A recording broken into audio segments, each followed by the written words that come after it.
I mean, again, he doesn't know who Gabriel is, right? Because he didn't come from an Abrahamic faith. The people of Mecca were pagan. Quran is mentioned, if this book was from other than God, they would have found in it many contradictions. If a book is without contradictions, that has no bearing on whether it comes from God or not. I've had phone books that are inerrant, but I certainly don't think God gave them. That we believe without understanding. The brother asked a very important question, that most of the scholars say that listening to music, watching movies, and most of the television programs, they're haram. So how can we have fun? Let me tell you, brother, at the outset, that having fun is permitted in Islam as long as the fun is halal fun.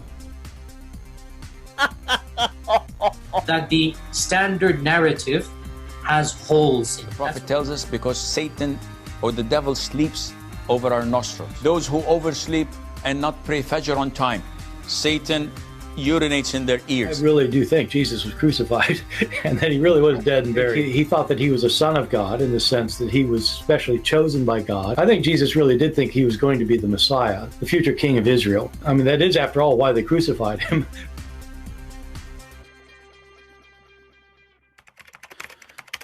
All right, hello everyone, and peace of the Lord to all of you. I hope my voice coming good and clear. Please invite your friends and let us have some good time together. Today our topic is about Islam as usual, but before we start, our education time, I would like to share with you some funny, stupid videos that Abdul they do. We saw the Muslims dancing in 9/11, and if you don't believe me, you can go right now, type in YouTube, Muslims dancing in 9/11. And you can even search specifically for Palestinian dancing in 9/11. And then you ask yourself, what is the secret that those people, they dance for the death of others? When tsunami happened, I think that was, I don't know, 2000 something. I remember I was in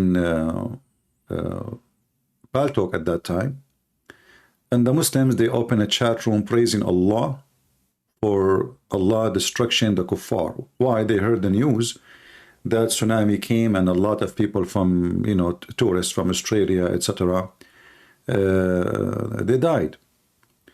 And later the news came making it clear that the tsunami hit massively in Indonesia, and the major number of those who died, it was Indonesian Muslims. So in the beginning they dance, and supposedly tsunami is a punishment from Allah, and then it turned to be tsunami is coming after the Muslims. So what's up with this religion? Why they enjoy always the death of somebody else? Today is no exception. Let us see this video together and see how the Muslims, think, how the Muslims really behave. It's very hard to understand how Muslims believe or what Muslims do. But if you are a person who comes from the Middle East, you know very well how they do behave and what they think. We will show you images of Gaza. But before we go there, let us watch together this video. And those are the three fat boys. I know some people don't like to use the word fat, but those fat because of they do nothing, what they do for a living? Nothing. They just make a YouTube and then, make a lot of money, and each one of them may get fat, and they are talking about the hungry people of Gaza. Let us hear together what the topic today, beside collecting donation from people and saying halal cat food. Assalamu alaikum wa rahmatullahi wa barakatuh, brothers and sisters and dear friends. Hope you guys are well, inshallah. Welcome back. We've got some amazing liquidation updates for you guys. Amazing. Yep. What are you laughing at? Business. Zishan, how you doing? Alhamdulillah ala kulli hal. We've got some amazing news for everybody. Some amazing, phenomenal news. Is it 21 or 22? I think it's 21. According to their figures, probably much more than that. 21, yeah? It's much more than that. Reminds me of 21 seconds ago. if you let me know, let me in the studio. I've got 21 liquidations to go. Okay, so what's the update? Please tell us. Guys, just to show you how trashy, low class they are. Do you see what you see in the screen? I don't know if you notice. Let me zoom for you. Muhammad Hijab is putting his feet on the front of his camera. Watch. Zishan, how you doing? Alhamdulillah ala kulli hal. I've got some amazing news for everybody. Some amazing, phenomenal news. Is it 21 or 22? And look how ugly and dirty they are. Remind me of 21 seconds ago. If you let me know, let me in the studio. I've got 21 liquidations to go. Okay, so what's the update? Please tell us, Ish. I mean, those are the one who want to give you update about the Muslim news. I mean, at least wash your socks, man. Aren't you married? I mean, if you are single, I would say, you know what, this guy is single. God knows what you know, what.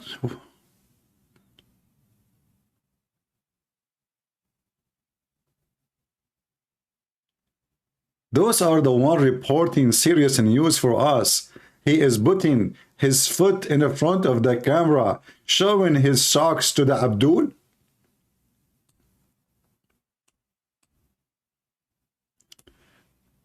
Move it again. I need to zoom.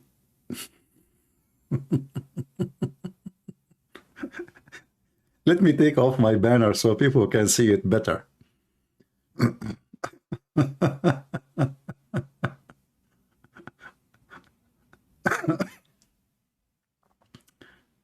What a bunch of a street boy. You know, when I say they are just a bunch of street boys, this guy, you know, I don't want to go.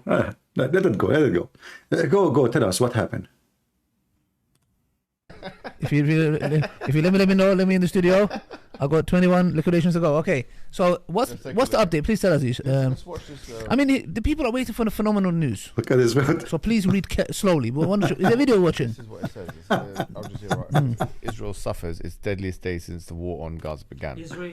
Israel what? Suffers, yeah, suffer. Huh? Suffer. Suffocate. What? Suffer. Oh, Israel suffers. Suffer, yes. נורה טיל RPG על ידי מחבלים לעבר טנק שיפתח את הכוח. ובמקביל לכך אירע פיצוץ של שני מבנים דו-קומתיים. המבנים קרסו כתוצאה מהפיצוץ הזה, בשעה שמרבית הכוח נמצא בתוכם ובסמוך אליהם. המבנים ככל הנראה התפוצצו כתוצאה ממוקשים שכוחותינו הטמינו בהם והיו לקראת תהליך של פיצוץ המבנים ותשתיות הטרור במרחב. Okay, so in a nutshell, what happened? What they claim that happened, yeah, is that they say that RPGs were fired by Hamas, and that fell over and killed the terrorist IDF. But what really seems to be actually what happened is that they got gunned down and cornered. And in fact, we have some body cam images that indicates this, including but not limited to the man under the blanket, which we have. The man under the blanket. What's it? Show us the man under the blanket. Yeah. So what is this? I mean, it's like a little child who runs. Scared of. Have you seen the video of this? No, I haven't. What is it? Let's take a look at it. What is it? It's a man under the blanket. What's he doing? Is he sleeping? Exactly. He's one of the IDF people. He's being cornered in a house, and he's very scared, so he goes under the blanket. Abdul, what a stupid son of Muta you are. So those guys are going all the way to Gaza, and now he is cornered in an apartment, and he is scared, so he covered himself by the blanket.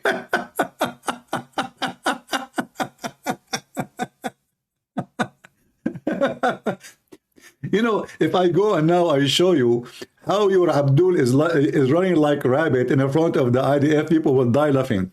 So those soldiers, they go, they sleep, they have turn people, they go to fight people, they go to sleep. They are sleeping inside your houses, not in their houses. How they are scared, and they are in the heart of Gaza.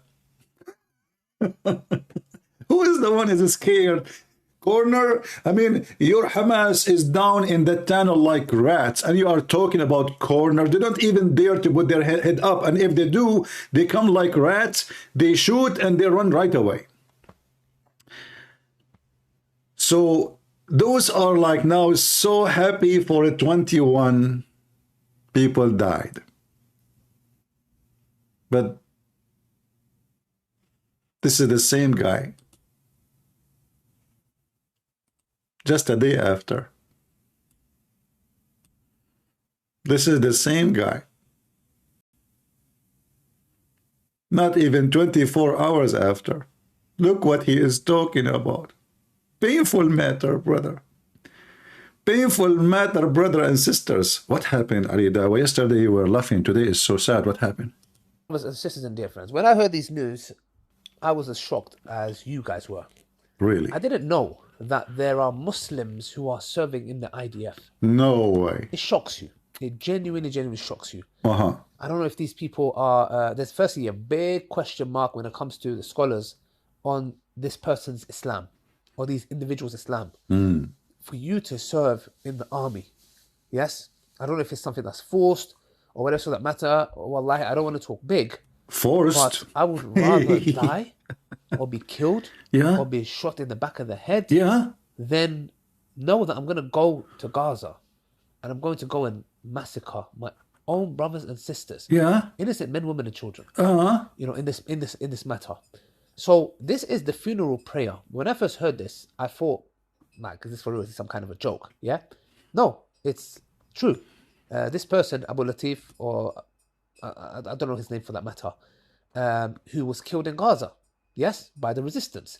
Let's watch it for ourselves, because I'm a bit taken. See this, guys. If it's me, Christian Prince, who call Hamas resistance, YouTube will take my channel down. Do you notice? He just called Hamas resistance. This is how it is in England. You call Hamas resistance and you make money and you live in the country, and they are not calling them terrorists, they are calling them resistance. The only one is fighting against Israel right now in Gaza is two groups, Hamas and Jihad al-Islami. One belong to Hezbollah, they are Shia. The other one, they are Sunni, and they are Hamas. And he is calling them resistance. And nobody will question those idiots. I will talk them or arrest them or deport them. Resistance. Now, let us see how your resistance working. Look at your face.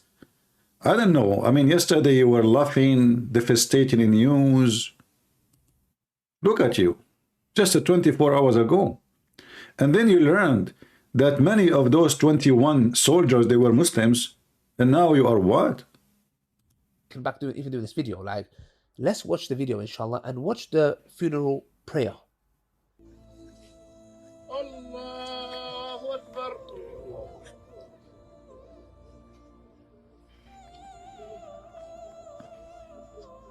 A Muslim IOF soldier was murdered yesterday. You heard that right. According to the Mossad, his name was Ahmed Abu Latif. Clearly, Rabbina ma latafsh alayh. Nobody's really crying or sad for his death. But anyways, enjoy the hereafter. So guys. Sure, he will enjoy the hereafter.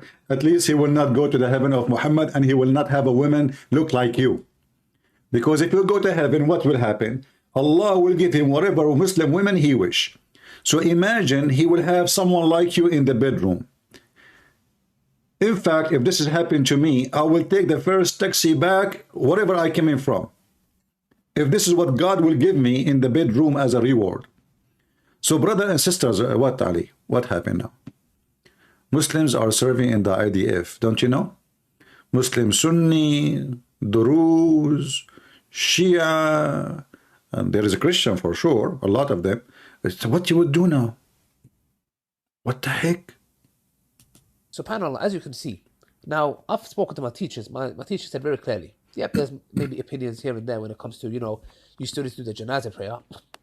But the scholars, you know, the majority of the view is that this person's Islam is in question. There's a big question mark. The fact that it's not he was just even sympathizing for that matter, even that is like weird.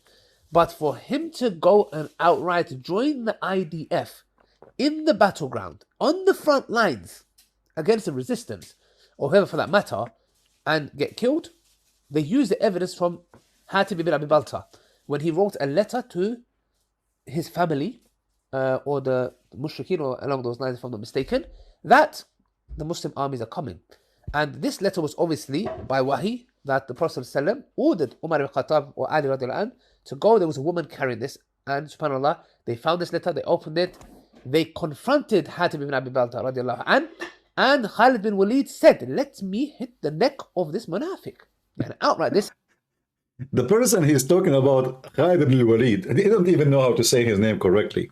This guy, he effed a Muslim woman, he raped her, he killed her husband, he cooked his head, in the same night he raped the women. This is their heroes. So how come Ibn al-Walid is a hero for you, and he killed Muslims, he killed a lot of Muslims, and he just mentioned he killed Muslims?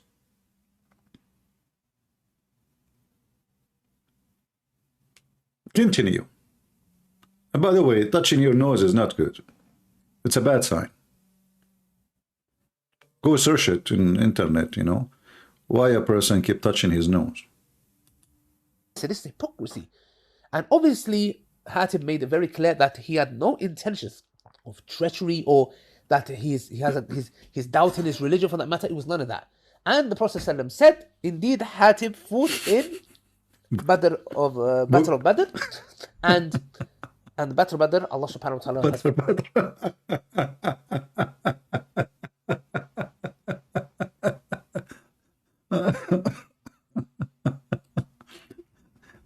Anyone understand what this guy is talking about? Supposedly he is knowledgeable. Look at this video here. Oh boy. Oh, boom. Bye bye. שבעצם מאוד צריך את האוויר, ומ"פ בשטח יודע שכשהוא צריך שתיפול מטרה או שהוא יצטרך פינוי של פצוע, יש לו את זה במהירות האפשרית. בום. אומרים לנו, הרגשתי, שמעתי את הבומים מסביבי, הרגשתי את המעטפת הזאת של חיל האוויר. אחת הפעולות החשובות ביותר במלחמה הנוכחית היא שיתוף הפעולה בין זרוע היבשה לזרוע האוויר. קבל, אני מעליך, מוכן לסיוע. מעליך, we are coming. שיש קבב המוס. Go ahead, go ahead. אני מזהה שתי דמויות. I see him behind the wall here. נכנס לביצוע. Look at them. Take them, okay, boom, bye bye.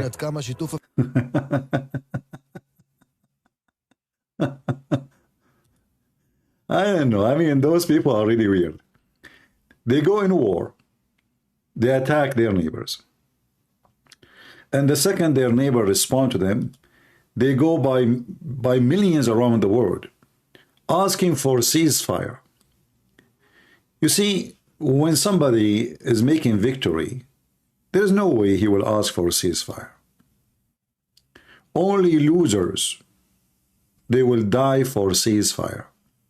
Those guys themselves, they go in the street shouting, Allahu Akbar, ceasefire now, like a bunch of girls. So how you claim victory for the death of 21 soldiers? The Israeli, they killed tens of thousands of terrorists already. You see, nobody knows actually the real numbers, because all those tunnels which been destroyed is full of terrorists. Nobody knows how many is inside. They can count only the ones who died in the top, the one they can see visibly. The one who they are buried under the ground, nobody can see. So they took all of Gaza. Let me see if I can find you a map to show you the situation now. And always I find it very funny and very, very embarrassing how Muslims, they, you know, I remember when I was in school, the teacher, he was, you know, talking about celebrating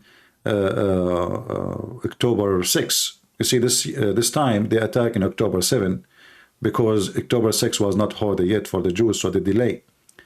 So in October 6, 1973, when all those Muslim countries, the neighbors of Israel, they attacked together, Egypt, Syria, even they brought pilots from Pakistan, fighters from Afghanistan, fighters from everywhere, you name it, from Morocco. I mean, it's big. And what was the result? a miserable defeat. You know what miserable defeat mean? They lost a massive land, massive number of dead, disaster of casualty, regime collapse. The same when they lost Jerusalem not long before. But what's amazing, what it's amazing about them, they always celebrate victory. I mean, you just lost. So I asked the teacher, sir, how we were victorious if we lost land? He said, this is not how you measure, lose or win. I said, really? But didn't we go there to suppose it to free land? So how we won if the army is destroyed? We lost a lot of people and we lost the land. Like in the top of the land, which they took before, now we lost more, and even they lost more strategic lands. As an example, the Syrian, they lost the Golan Heights. The Egyptian, they have all of Sinai is gone. I mean, 20% of the country is in the hand of the Israeli. So how in the world those people celebrate victory? You don't know. They always celebrate victory. It doesn't matter how many times they lose. It doesn't matter how many times you beat them. They celebrate victory. Because those people, they are in drugs. They are high. They are not in touch with reality. I'm trying to show you, to find a video which can show us like the last update in the war in Israel with maps. Let us see if I can find something.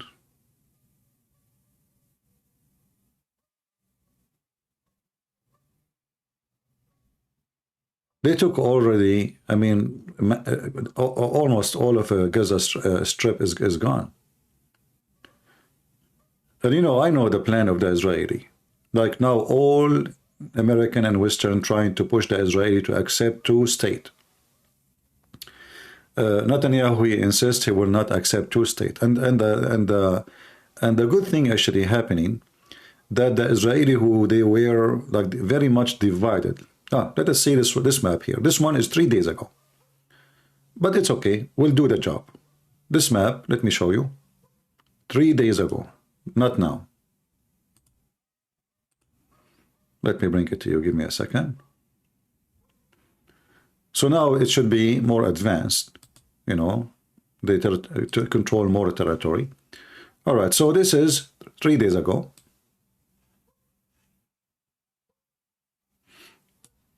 Let us zoom out so we can see all the video.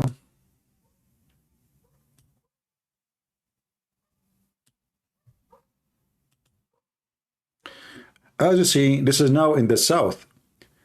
The north is already taken.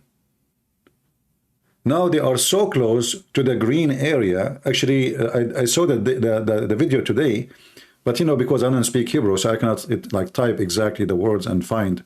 So there's not too much about the map, actually. Too bad. Let me see if there is more of the map. Here we go. Look at this. Here. Now you will see more of the map. Look at this. So now all the south of Gaza is in the hand of the Israeli. And they are extending, which means all the yellow area, all of Gaza, they will leave only maybe the green area where the population is located to be not under their control. And that actually, I believe this is the smart way. I hope they will not go into the green area. So they will have all this land and they will corner them all there. And then they have to negotiate with them. So look what we see. I don't know if you can see with me. Let me zoom out more. So do you see now what the Israeli have done? So now they are expanding more and more. All the gray area is the land controlled totally, period, by them. So when those potato, Mimi Hijab, and in talking about devastating, what devastating? The Israeli will not withdraw from that land no more until they force all their conditions. So now you and Hamas and the 2 million so-called fake Palestinians, those are not Palestinian. The people of Gaza have nothing to do with so-called Palestine. In fact, this is not their land, not a single one of them. But regardless, now all of you, actually, let me see, I found a video, I saw a video. Let me see if I can find it.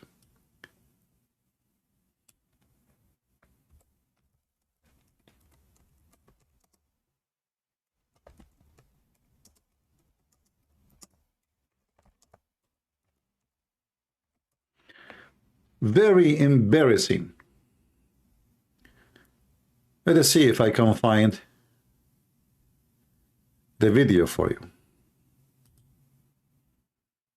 So they talk about victory. I don't know how those people, they see victory. You should be ashamed of yourself, Mimi Hijab and Lily Dawah. May Allah bless your heroic act in YouTube. Look at them. The video I want to show you, actually, I could not find, but maybe we'll find it later. They are moving from place to place, those poor people, if I can call them poor, because they support terrorism anyway, and they are part of the terrorism movement. But this is what they brought upon themselves. So now the Israeli, they are taking more and more land and moving, advancing in the land.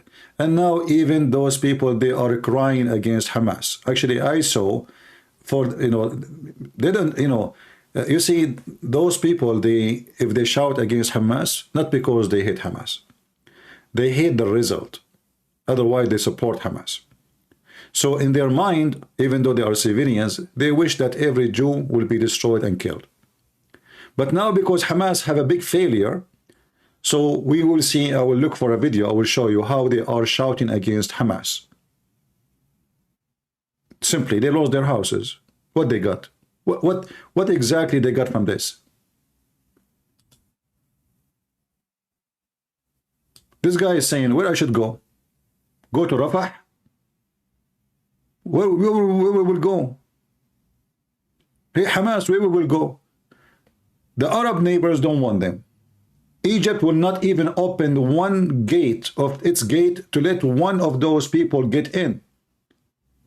If you speak to the Egyptian government, they speak about how much they support Palestinians, but they will not let one of them get into Egypt.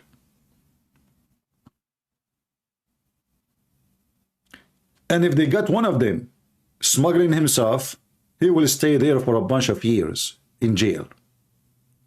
After, for sure, trying with him all kind of electric tools of torture to know who sent him and why. Let us see more videos.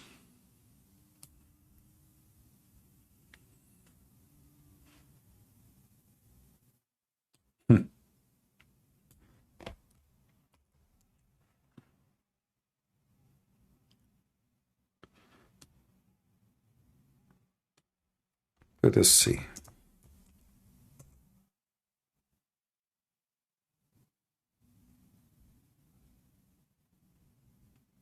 And yet they claim victory. Those people, they are really out of their mind. 21 soldiers. Have you ever heard of an army go at war with the territory have 2 million and more than 100,000 terrorists? And they have tunnels under the ground preparing themselves very well. And now today, up to date, they have 210 total soldiers lost. Which army can accomplish that? 210, including many of them, by the way, they die by friendly fire. Like just about 10 days ago, I don't know how many, 13, 14, they die by explosion, which is done by mistake. Like they were putting explosive in the tunnels, which they already they conquer, and they want to destroy it. but it turned to be that those tunnels connected to other buildings where the Israeli army are occupying, and that make those buildings collapse when the explosion happened. Let me see.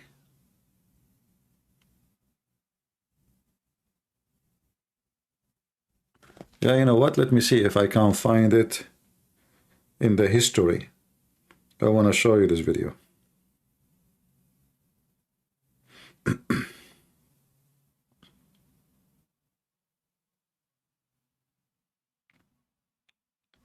No, it's not in the history here. Yeah, in the other one. Yeah, it's all right. But it's very, very embarrassing. You know, you see the Israeli tank, and you see those so-called Palestinian moving. Even one of them, he was carrying a garbage container. God knows what he put inside, you know. Maybe he put his stuff, maybe his food, maybe he put, so, you know. And then, in the same time, they, you know, when you listen to Muslims, they are talking about victory, and they are talking about demolishing Israel, and Israel is in fear. And the failure of Israel, why? Because they could not release their hostages. Let me tell you from now, they will not be able to release them by war. Because simply, those hostages is the last place Israeli is going to shoot at. And there is no way they will shoot at the place their hostages they are in. So the hostages at the end is going to happen to release them by negotiation, and negotiation only. In fact, if I am the president of Israel, or let us say I am in charge of Israel as an army, I will never even negotiate to free the hostages. The hostages will be the last of my worry.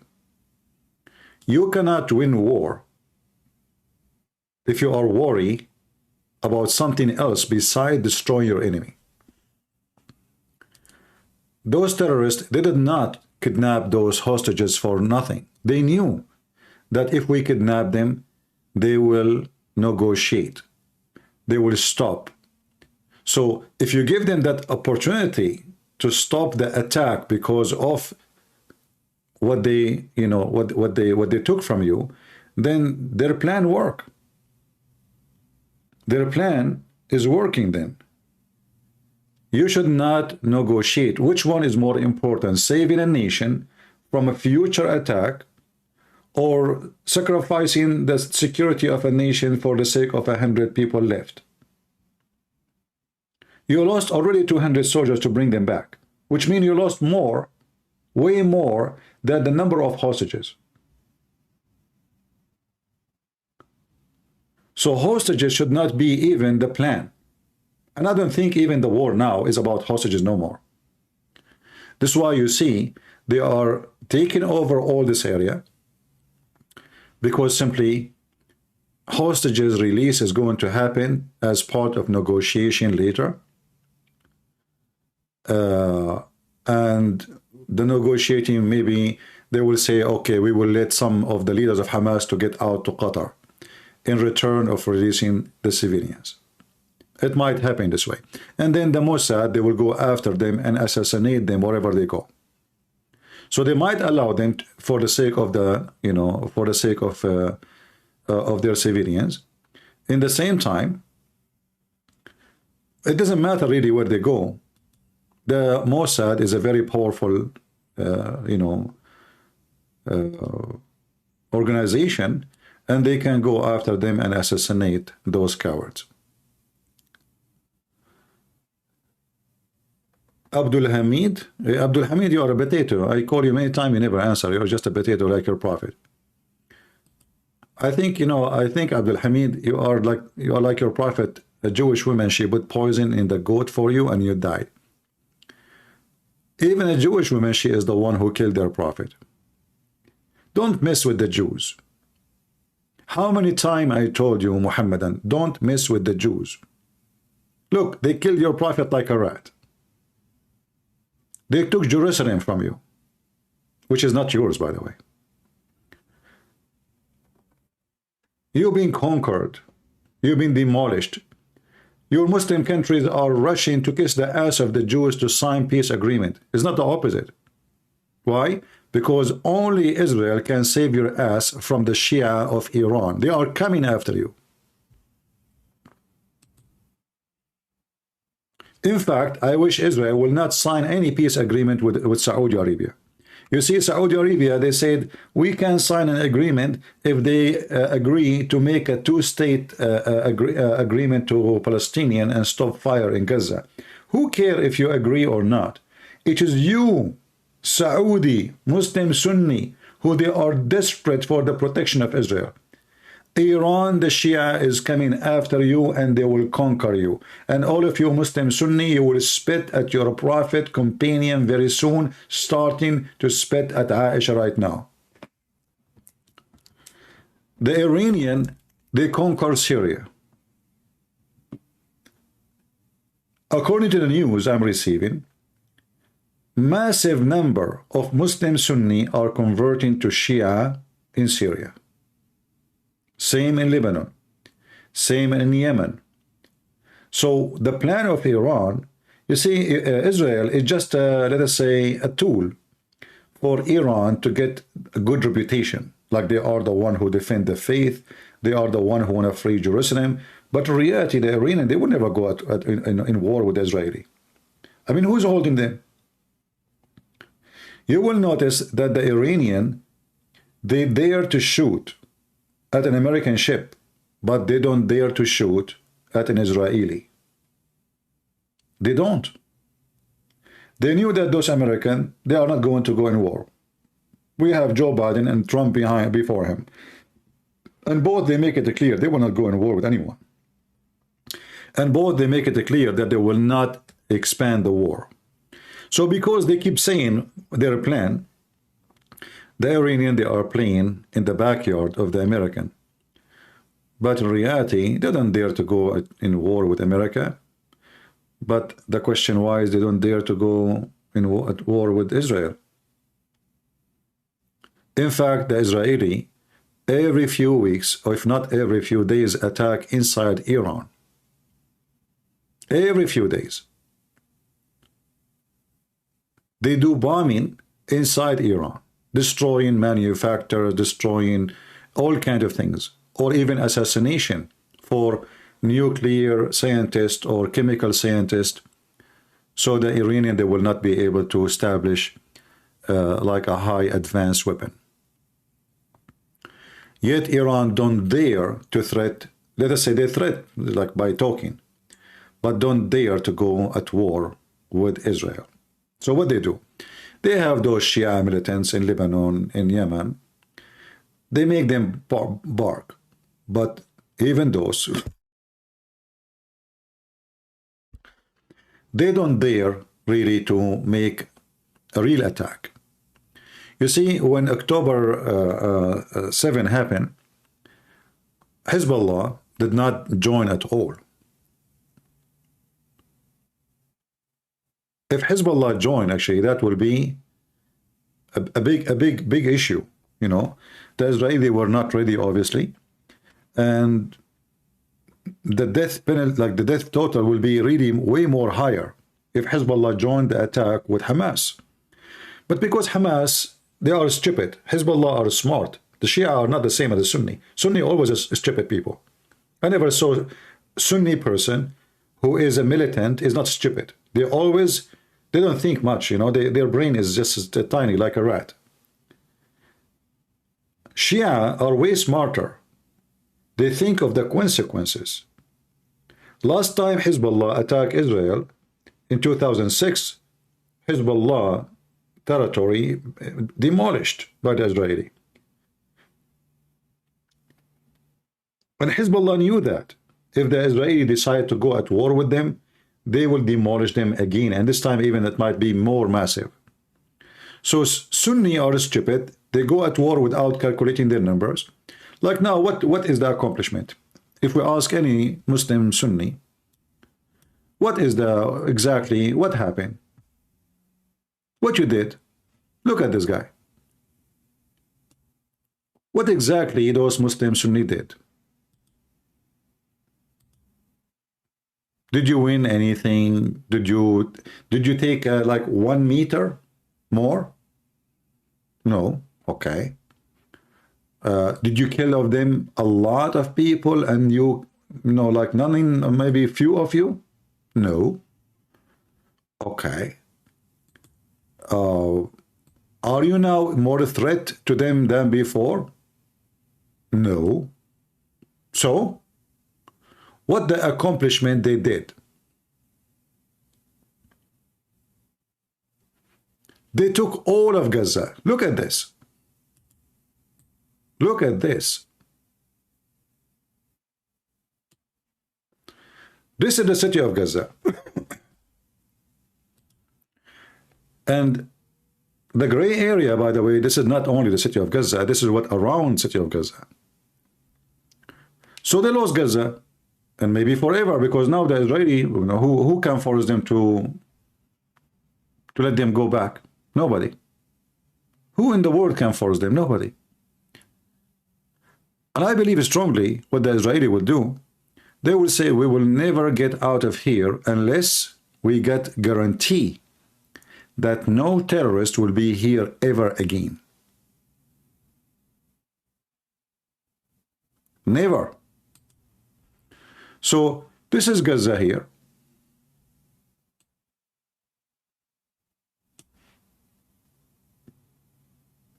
And the rest of the area is not Gaza.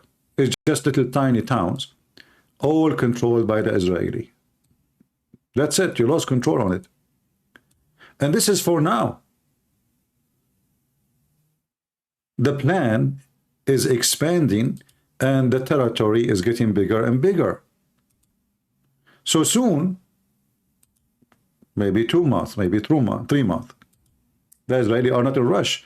The reason they are going slow, because they don't want to lose too much casualty. The faster you move in, the more soldiers you lose. So they are being smart. And having dogs with them, by the way, is saving a lot of life, which is very good. I saw how the Israeli dogs are capturing a lot of Hamas rats. So if you look at this map here, you will notice that the map is getting bigger. Do you see the arrows?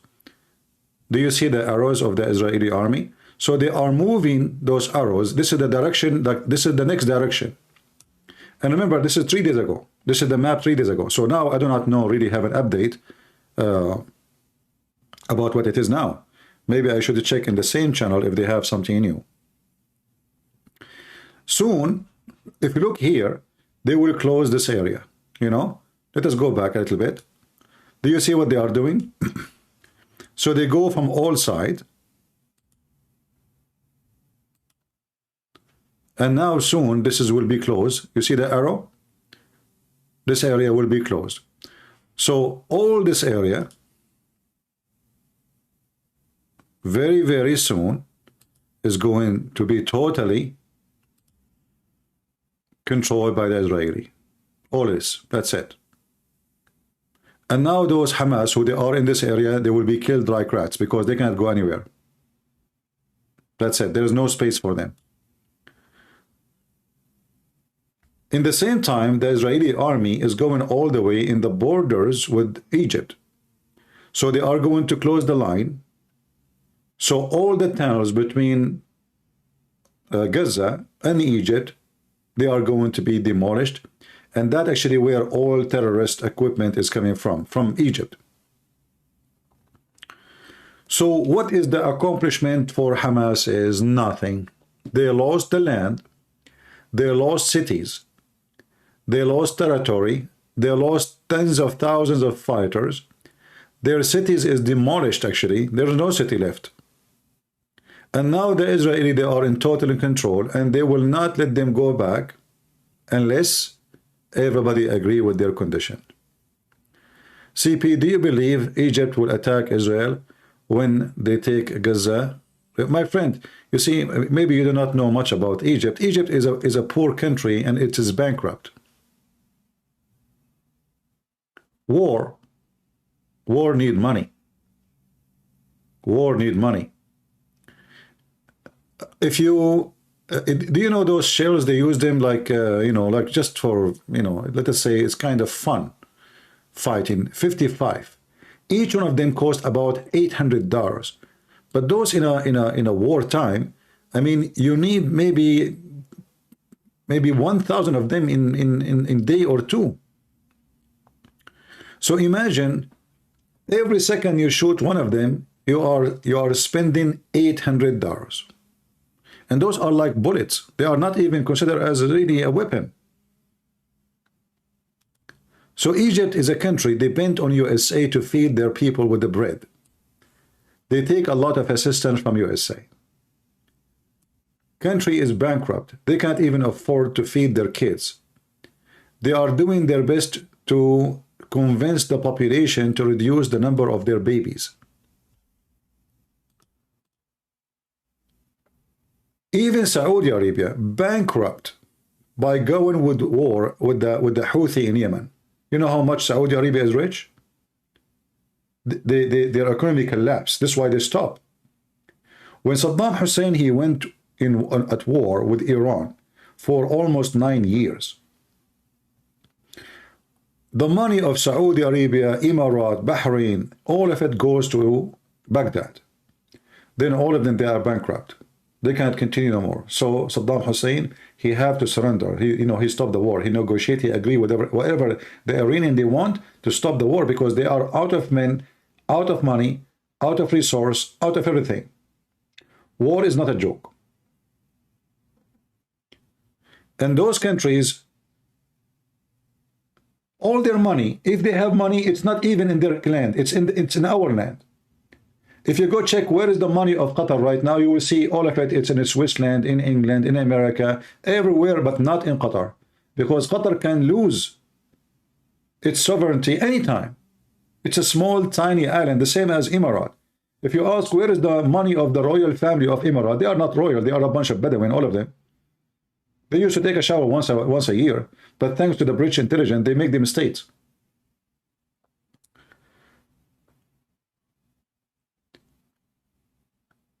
All their money is in the West because they cannot trust their lands. The Iranian can invade them any moment, any second, and all the money they have will go. The same as what happened with Kuwait. When Saddam Hussein decided to take Kuwait, he took it in 2 hours. I remember at that time when it happened, I was very, very young, I was sitting in the balcony drinking my coffee, and I have the radio on. I have radio with those, really a very good radio, can receive waves from far, far distance. And I was listening, I was like moving the radio thing, all this stuff, but it's really good radio. And I stopped with the radio of Kuwait. And I remember until now, they are calling for help. Saying like in Arabic, "A'inuna ya akhwan, Saddam Hussein attackna. Saddam Hussein, he attacked us. Please help us, help us. Yeah, our neighbors, Saudi Arabia, yeah, king, So they were begging for help. Saddam Hussein took them over. They started the attack, I think maybe 6 in the morning. By 11, they were inside. They took all of Kuwait.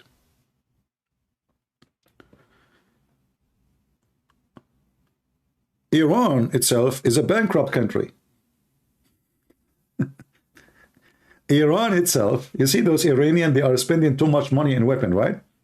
But in reality, the country is bankrupt. They are bankrupt with water. There's no water. The country is suffering from a massive drought as a penalty from God. No water. Their money is not enough. The country is collapsing. There's no jobs. The unemployment is so high. People, they are selling their livers just to live.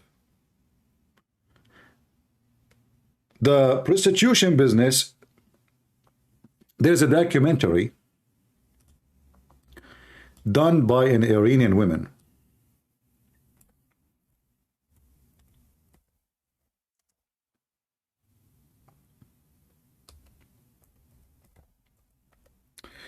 Let me see if I can find it.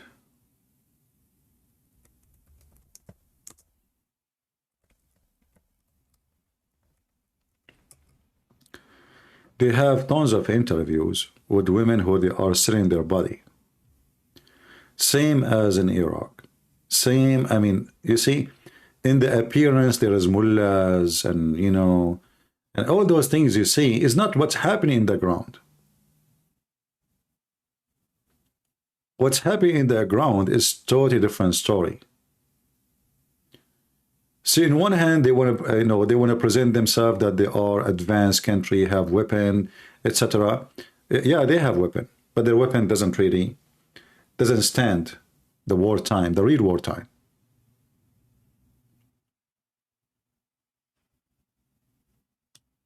You can go right now and search. Inside Tehran, sex trade and business hiding in a plain sight.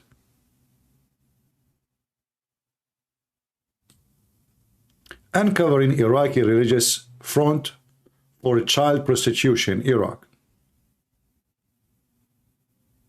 Prostitution behind the veil. Divorce Iranian style. All of it's a form of prostitution.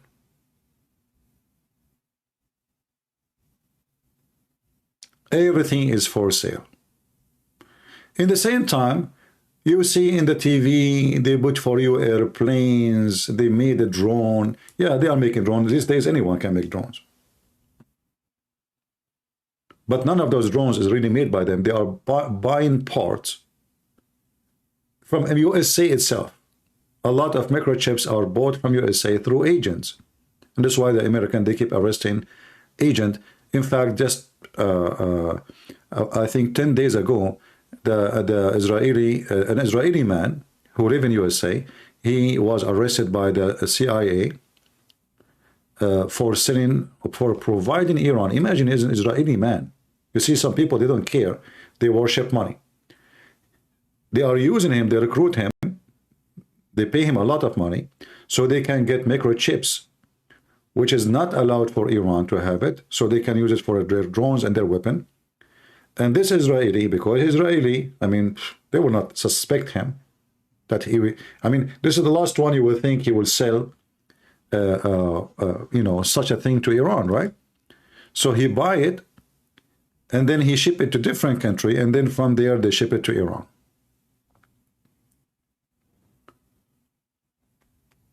The point is that those countries, they speak too much about war, but none of them is capable of war. As an example, Turkey. Erdogan, he keep talking about war. He want to invade this, he want to invade that, he want to teach them. This is Turkey. But the Turkish army, they show you in TV, looks so strong and so massive. This Turkish army will collapse if they don't have enough money for a month.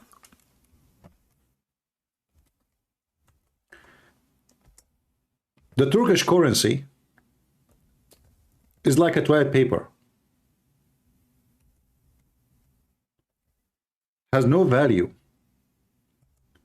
The price of a chicken in the morning something, afternoon is something else.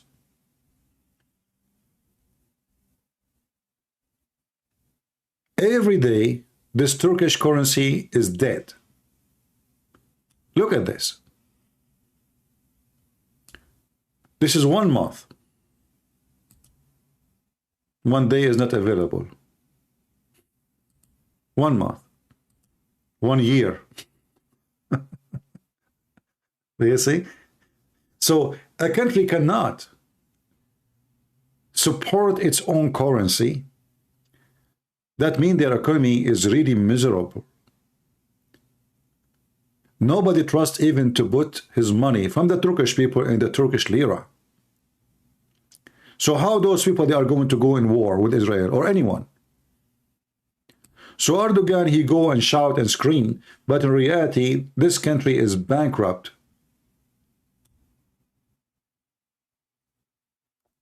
He made a threat to Israel, but he is #1 person who sells steel to Israel.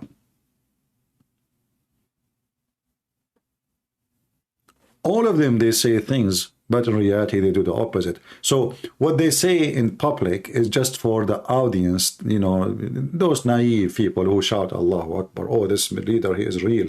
Look, but in reality, what Erdogan did? Nothing. What he did?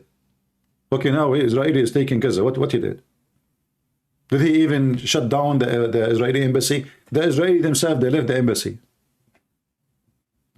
Nothing. Did he stop selling steel to Israel? No. Did he say, you know what, we are going to cancel our relationship with you? No. Why even he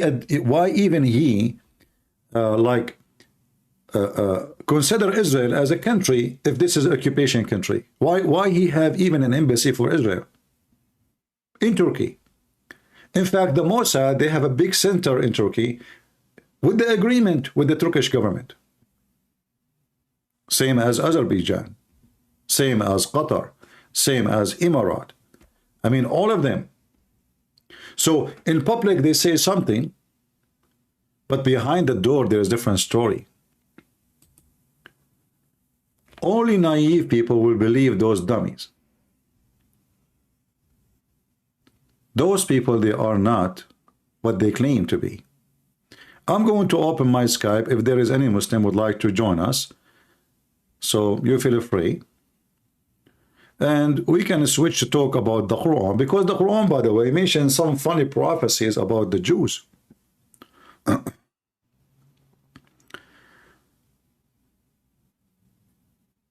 Quran mentions very funny prophecies about the Jews. Kevin, who was a Muslim, saying, what do you think about the Armenian Christians getting assaulted by Israel and take Armenian property churches away? Well, I will answer you about that. Those Armenian Christians, their leader are stupid. Because they did a friendship with the Iranian, so the Israeli, they say to themselves, you make your best friends, you defend Hezbollah, you stand with Iran, well, we will stand with your enemy. So I cannot blame the Israeli for the stupid behavior of the stupid leaders of Armenia. I cannot support any stupid donkey. He joined Muslim forces against Israel.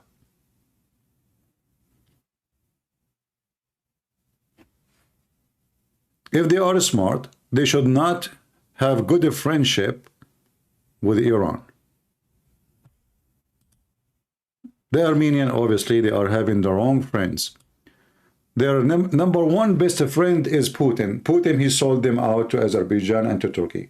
He was watching them being attacked, killed, and he did nothing. All of us, we knew if Putin, he wants, he can say one word, and neither Azerbaijan, neither Turkey would dare to move 1 meter.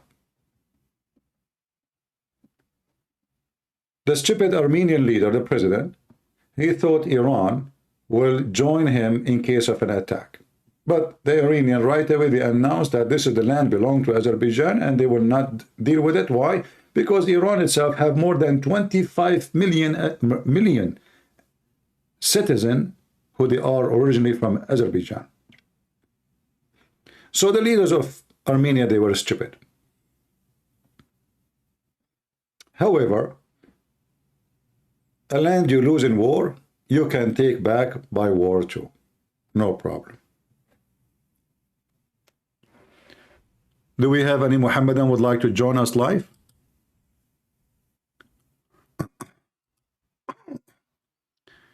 A Muslim, you want to debate me? Let us see.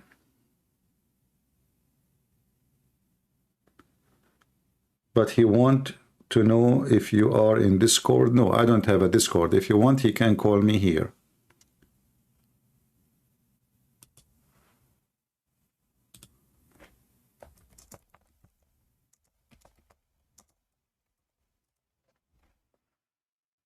All right.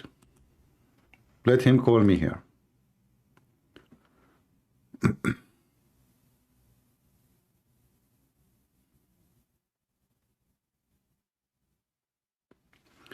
A Muslim, he pointed a hadith in Sahih Muslim 2135, explain why Allah called Mary sister of Aaron. My friend, how come Allah did not explain why Mary is the sister of Aaron until a Jewish guy came to Muhammad and said to him, or said to Aisha, listen, Mary and Aaron are not sisters and brothers, and there is, according to the hadith, there is more than 600 years between them, which is wrong, by the way. The number is wrong. So Muhammad, after he learned that he got busted, he mentioned that, well, at that time, let us read together. When I came to Najran, the Christians of Najran asked me, you read in the Quran, O sister of Aaron, i.e. Maryam, in the Quran, whereas Moses was born before Jesus. When I came back to Allah Messenger, I asked him about that, whereupon he said, the people of old age used to give names of their person after the names of apostle and pious person.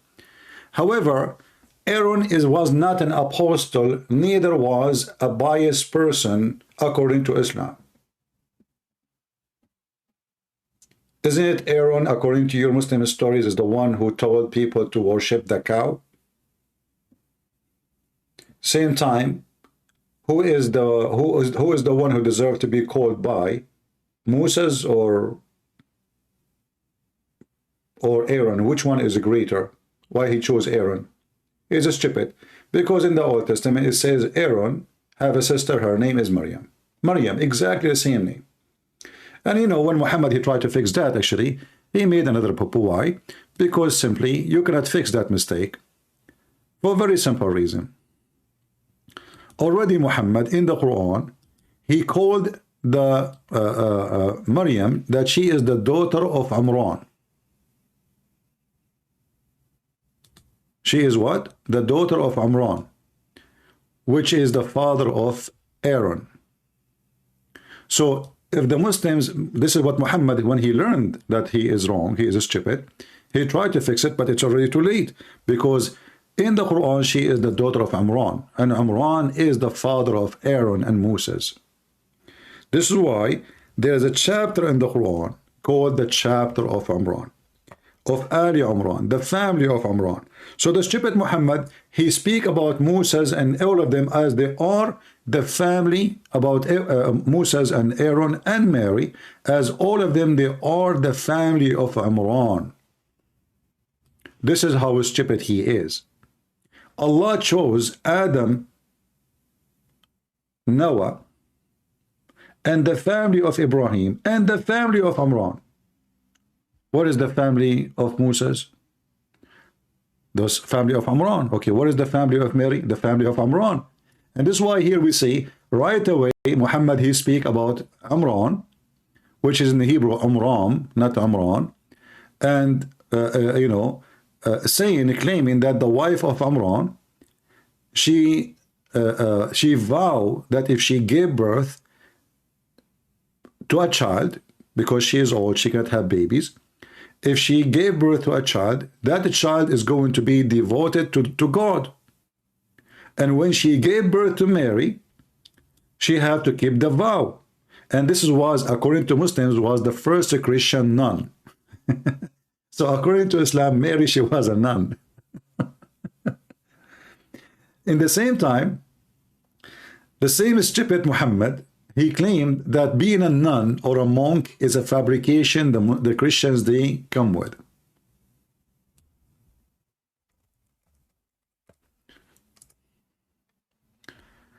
Here you will see, in chapter 57, verse number 27, it says that those Christians who made, you know, they come with this idea of being a monk or a nun. This is their own fabrication. God never said that. But as you see the verse before, it's saying clearly that the mother of Mary, she is the daughter of Imran, which means the father of Moses. She vowed that if she have a child, is going to be devoted to God, will not get married. This is why you see in the Quran, Mary never have a husband. Never. Ever. She is just the Virgin Mary. All right? And as you see here, the stupid Muhammad, he claimed that when they invented this, they invented to be monks and nuns. This is their invention. It's not from God. Never prescribed for them. This is why, you know, we laugh at Muhammad and his so-called religion. I hope I answered you about that. All right.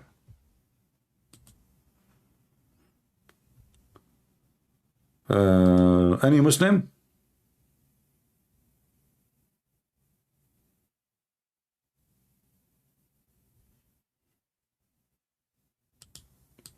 Yeah, you see, Muhammad, when he got busted by the rabbi, a Jewish rabbi is the one who came to Aisha, and Aisha, she told him when he mentioned that, she said to him, you are a liar. You are a liar. When he said to her, oh, Mary is not the sister of Aaron, which means everybody understand that Muhammad, he make it clear. But then after that, when he been exposed, Muhammad, he start trying to fix it. Muhammad remind me of a guy who lie a lot. His wife, she told him, husband, when visitors come to visit us, you lie a lot. I mean, it's obvious you lie. He said, really, I don't notice.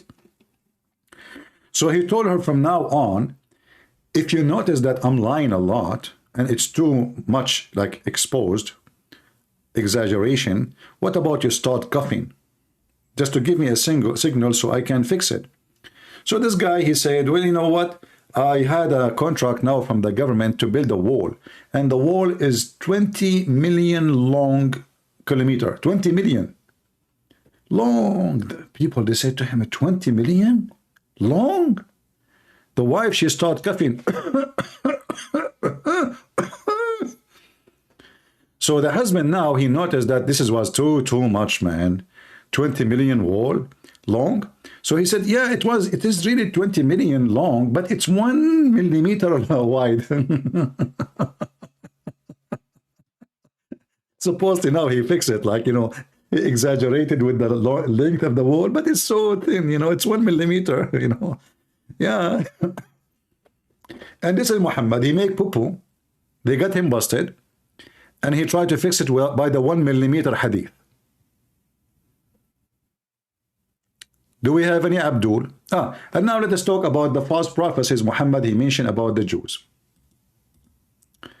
You see, Muhammad is just so stupid. It's obvious that he is a false, but he's not only false, he is so stupid.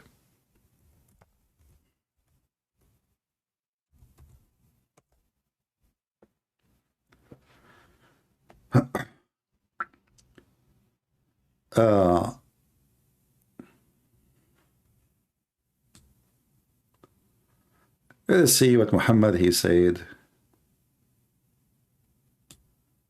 about the Jews.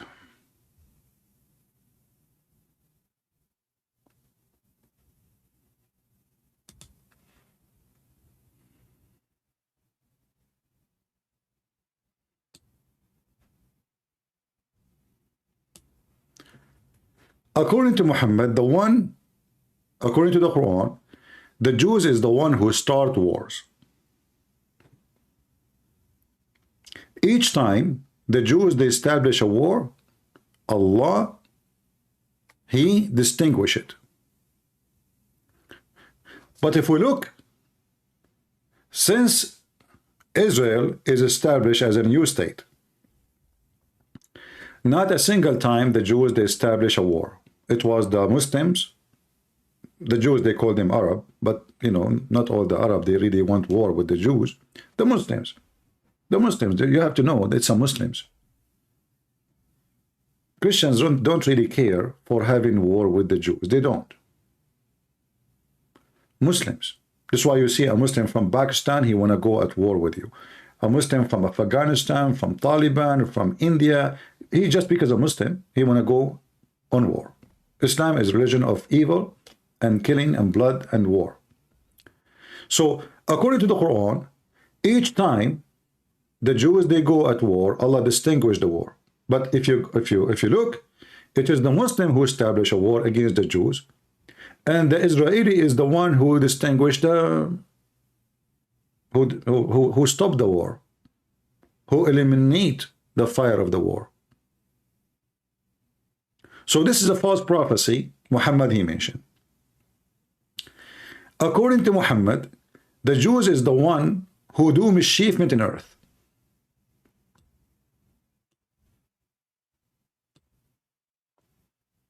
Only the Jews. If you go to any Muslim country, they have 0 Jews. You know what 0 mean? 0. Their judges is corrupt. The government is corrupt. The post office man is corrupt. They will steal your mail. and in the best scenario, they will not deliver it to you unless you pay them every month. Police is corrupt. The phone guys is corrupt. They come to your house. Listen, they come to your house. They knock at the door. Hello, sir. Assalamu alaikum. Okay, what's up? I'm from the phone company. Okay, what's up? Your phone is working? Yeah, I think it's working. You go inside, you look at the phone, you know, the hard line, you know, before the cell phone was exist. Yeah, it's working. They say, okay, you know what? I will be here if the phone stop working because we are working in the box, which means the phone box, you know. After 3-4 minutes, he asked you, you know, to check it after a few minutes because he's working in the box. After a few minutes, the phone will stop working. You come to him, he says, hey, listen, what you did, the phone stopped working. He says, oh, my time is up, I have to go now. Sorry, you know, maybe next week, I will be here next week. He said, what are you talking about? What next week, man? We will be without a phone for a week? Please, my mom is sick, etc. You know, we need a phone. He says, okay, you know what? If you want, you can pay me over time. And, you know, otherwise I cannot do it really. You know, they have, you know, do you know how big the list I have to fix phones for people? He is the one who cut your phone. He just cut it. He just cut your phone for you. So you will pay him, so he put it back. This is the Middle East. So the Jews is the one who do mischievement. If you go right now and ask the Muslims about leaders in the Middle East, there's tons of videos by like Dawah and Muhammad Hijab themselves speaking about their leaders. So leaders are corrupt. Okay, but there's no Jews there. Just yesterday, we heard the news about Saudi Arabia opening the first alcohol shop.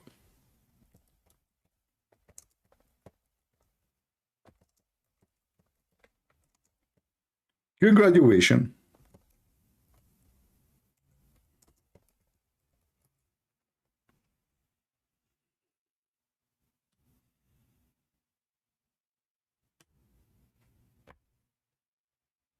One day ago. And this is store for non-Muslims, brother. Now we know what will happen. The Saudi guy, he will ask the guy who work as a driver for him from Thailand or from the Philippines to go and buy alcohol, bring it home.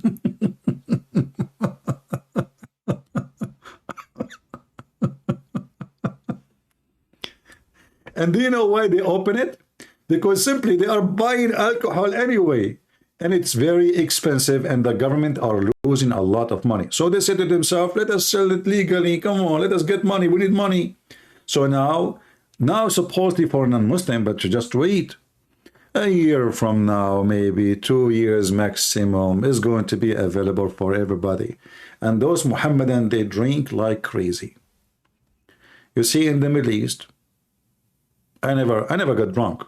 I drink from time to time, like little maybe beer or, you know, but I never get drunk. But the one who get drunk in the Middle East is Muslims.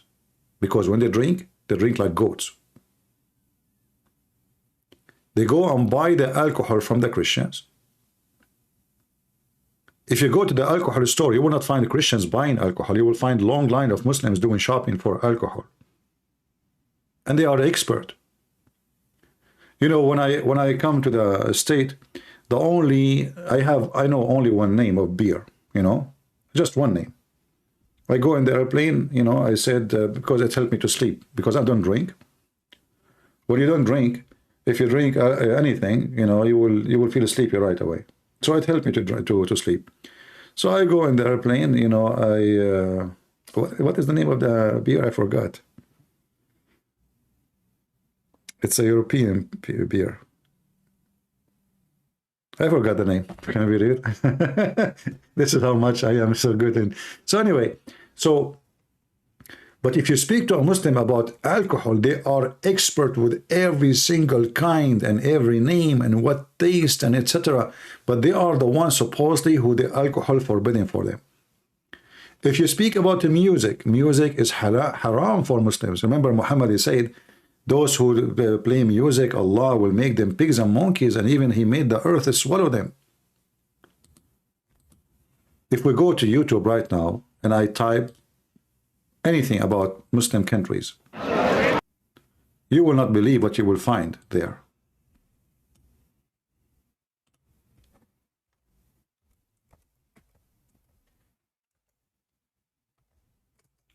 Their music is very much associated with sex. There's no music in the music.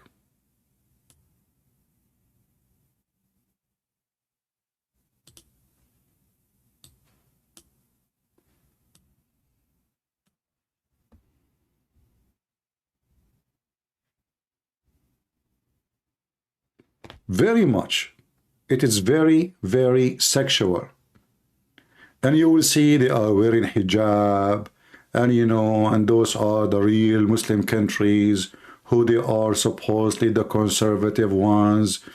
Every single dance they do is very, very sexual. Extremely sexual. And the funny is, when they do those things, they sing Allah, Allah, Allah. MashaAllah, MashaAllah. Look, the hijab is there. I mean, we have to be serious here. I mean, I don't know what kind of dance this dance, but you tell me. I'm not saying that the West is better when it's come to those things. I mean, in the West, we have a very trashy people who do all kind of stuff too. But those are the one who claim to be religious. I mean, the trashy are trashy. They don't claim that they are conservative. They don't claim to be religious. They don't claim to be anything. They go and do whatever they wish. But those are people wearing long skirt, covering their hair, and their ass is pointy to Allah. Very, very pointy. You know? Subhanallah. Subhanallah. Yeah. So, very conservative. Oh boy.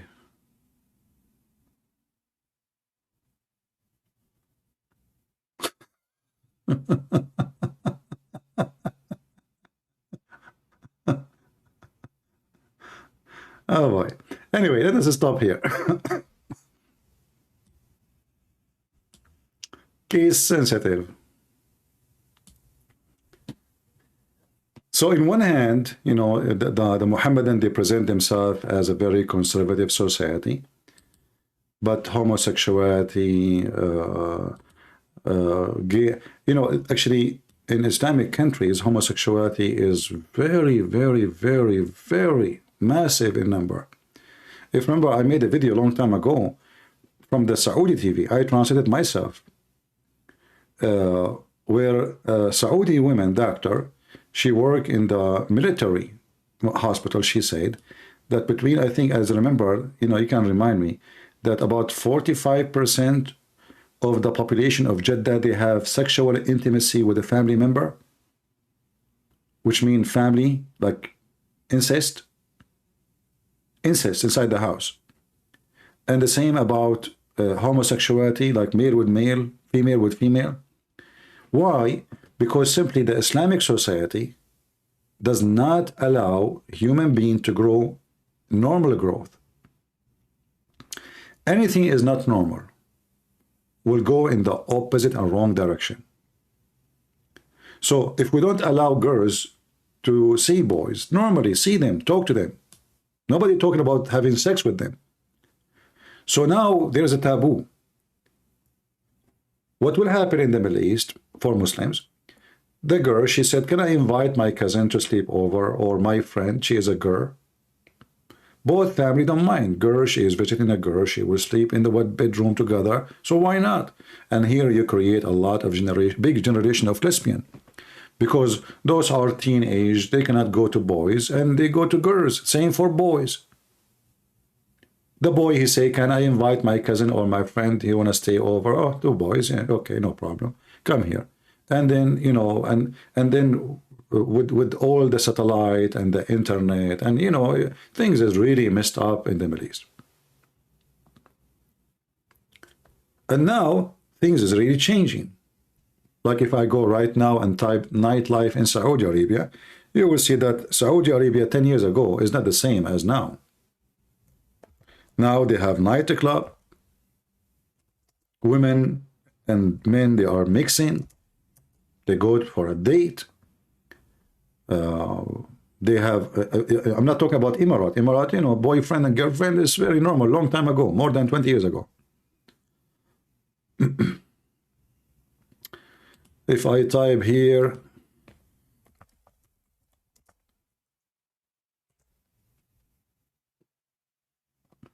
and now they are opening halal sex shop, like sex toys, halal, you know, halal nightclub.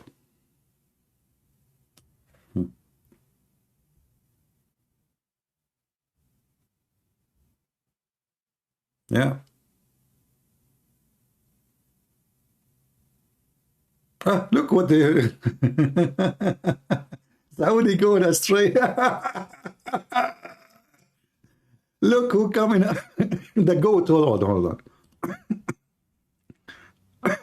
I want to watch this, the goat one. Let us skip the commercial. We find him everywhere we go.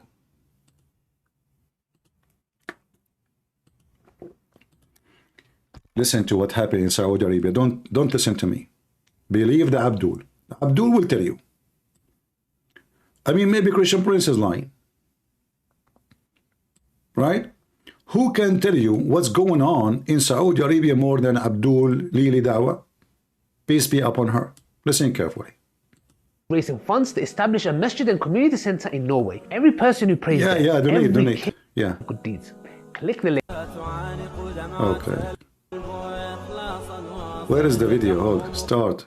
If I was to say these two Saudi women that I'm about to show have literally lost their minds, I don't think you would really blame me. Saudi Arabia, or the Arabian Peninsula, alhamdulillah, when Islam came, it was full with filthy, the most filthiest thing on this earth, which is idol worship, shirks and mushriks. I mean, this guy, look, he's a Kurdish, he's a Turkish. Turkey is the land of prostitution, and now he is attacking Saudi Arabia. You see, he don't see where he's coming from. If you go right now and type nightlife, not nightlife, I mean daytime video, just walk in the street in Ankara.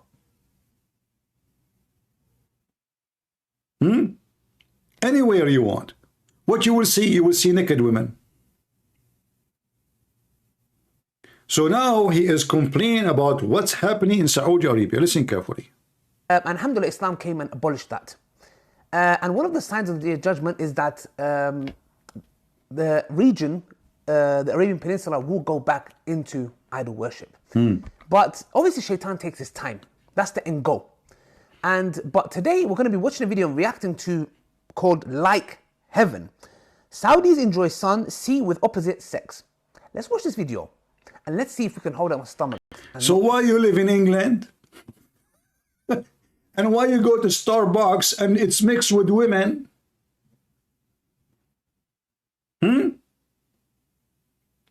Why you yourself, you go and sit in a Starbucks, like anybody is forcing you to go to Starbucks or to go to coffee shop, and there's a lot of women there, if you are against mixing with women? Be sick. Here it goes. Listen, this will make you sick. All are welcome at the Saudi beach. Yeah? In a change to the usual gender segregation and modest clothing, this beach in Jeddah allows men and women to mingle. Now let's listen carefully to this girl. Yeah?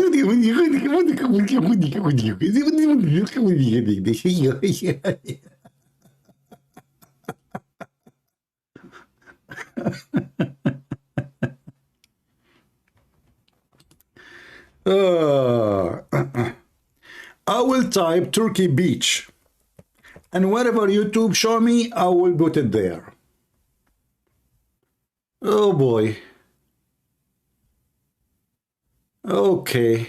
Anatolia nightlife. I just type, actually I did not type nightlife, by the way. I just type, as you see, Turkey beach. You see it? I did not type anything about nightlife. This is Turkey. Look what girls are wearing. Lili Dawah, she don't see how her people in Turkey, they dress. She see what happening in Saudi Arabia and it's disgusting. And why you live in England, don't people there, they dress the same too? I mean, where is the Muslim women in Turkey, Erdogan country? Aman Rabbi Aman? Huh? Where is the Muslims? Brother?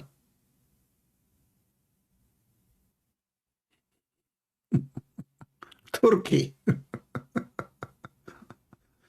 Anyway, so those potatoes, you know, they make living about complaining, but they are the one who enjoy living in the West.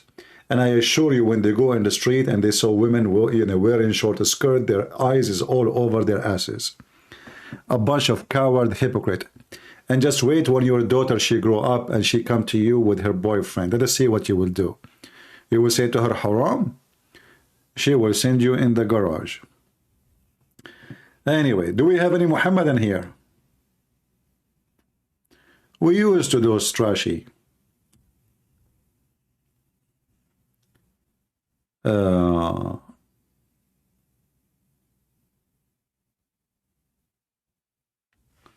Let us see.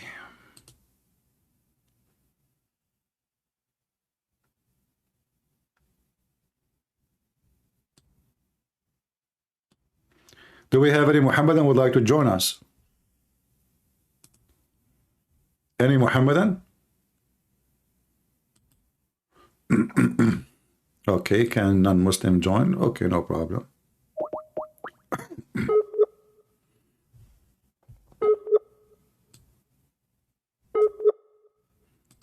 We will talk more about more prophecy Muhammad said about the Jews and the Israeli.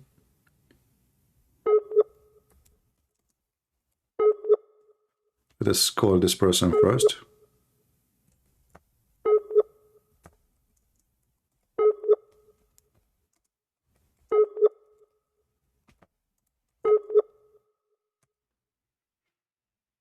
Okay, look like we could not.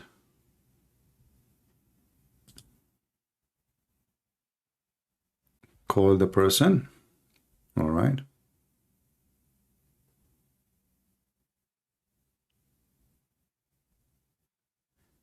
The first description, the Quran described the Jews and the Christians are they are mushrikeen, which means they are polytheist. And the funny here, how they are polytheist, they say to you because they take their monks and their rabbis as gods instead of their God. What does that mean?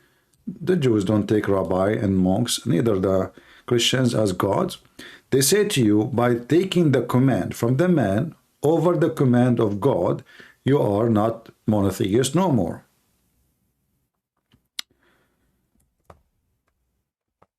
And here you see why I say Muhammad is a stupid fool. Because if this is the scenario, what will make a person not monotheist, that means all Muslims are not monotheist. For Muslims, they take the words of their prophet Muhammad over the words of Allah. We have, actually, all of Islam is against the Quran. All the Islam we know today is against the Quran. If you search right now, like, actually, I can find you the video of Zakir, Naik, of etc. All of them, they will tell you that Islam is in the Hadith. Islam cannot be located. The Prophet is an idiot. Said, yeah. Myself and the caretaker of an orphan. He take care of the orphan by ifing them. All right, hold on.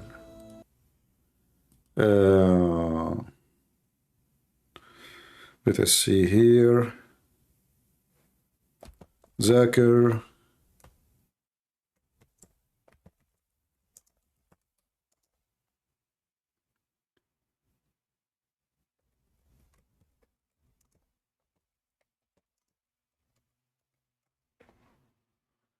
All right.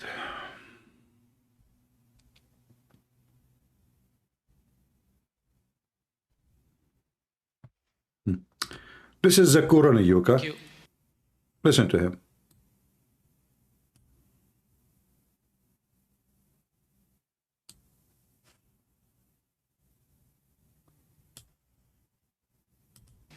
Can we have the next question from the brother, please?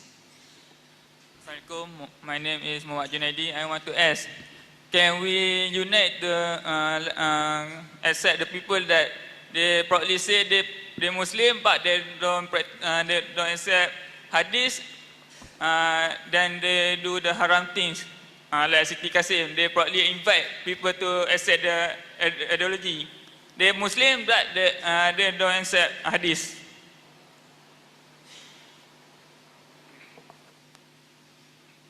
Brother asked a question that there are some people who are Muslim but they don't accept hadith. By the way, this is not a true Zakir Naik. Zakir Naik don't speak like this. Zakir Naik, he speak like that. But the first of all, the question is asking is very pithy. He's saying that the Muslims, they don't accept the hadith. Brother, I have the answer for you. Please open your ears and listen to me carefully. So now this is their sheikh. And listen, the one who take his religion from a man, not from God, is what? Is not a monotheist. This is what the Quran, we just showed you the verse. And now you will hear him saying that you have to take what Muhammad said, not the Quran. Because the Quran is an empty book. Listen carefully. A Muslim cannot be a Muslim if he doesn't accept hadith. You can call them pseudo-Muslims. Pseudo-Muslim. The right word is what? Yeah. Pseudo-Muslim. Pseudo-Muslim. Because a Muslim, our beloved Prophet ﷺ said, a Muslim is not a true believer until he loves Allah and His Messenger more than anything in this world. What the heck have to do with the question? Guys, and you cannot be a believer unless you love Allah and His Messenger. You see, Muhammad is there. Muhammad is trying to copy Jesus. Muhammad here, you notice? Trying to copy Jesus. In the meaning, if you love anyone more than the Messiah himself, you don't belong to the Messiah. Muhammad suddenly, he replaced the Messiah, who is God, and now he claimed to be God. So why, Muslims, why we have to love Muhammad and Allah? Isn't it this is what shirk is?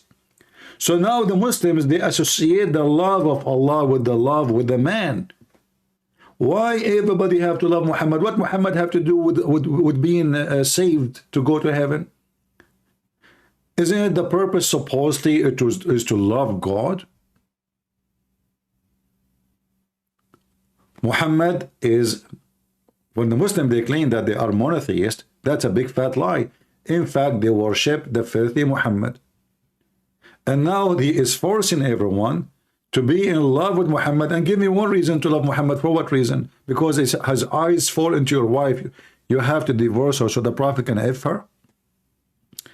By the way, we have 1,400 watching. We have only 184 like. So if you don't mind, give us dislike at least. If you like what we do, give us a like. If you don't, give us dislike. Do something. Just do something. All right. So here you see, the question is about hadith. And now he associates the question of following the hadith, which means the words of Muhammad, with loving Muhammad. Loving Muhammad. Why I need to love Muhammad? Because he's your God. More than anything. Many people come and say that, only following Quran, I'm a Quraniyun, I'm Ahle Quran, I only follow Quran. You ask him, how do you offer Salah? See? Quran cannot teach you how to have a prayer. How you do Salah? Ask them. How you do the prayer. Just ask them, they cannot tell you. So Islam is not a religion from God. Islam is a religion from Muhammad, because even your prayer is not coming from Allah. Did you hear it?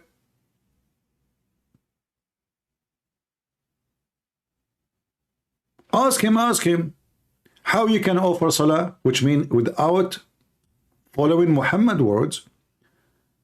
Quran provide no answer.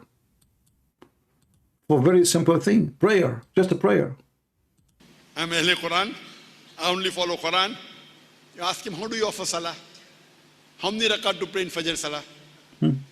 Where it is mentioned in the Quran? Where? Which verse of the Quran says how many rakat to offer in Fajr Salah? How many? Which? Nobody. Nowhere. Sorry? Hadith. But if you don't believe in Hadith, how can you follow Islam? Zakat is compulsory. How much percentage zakat to give? Where it is mentioned in the Quran? Mentioned in the Hadith. So without hadith, you cannot follow Quran. Quran is like a telegraphic message. How to, some things of salah is mentioned, but not all the details. Give zakat is mentioned, how much to give is not mentioned. So Quran is like a telegraphic book. The commentary is the hadith. So with Here is the fiction of his answer. This is false.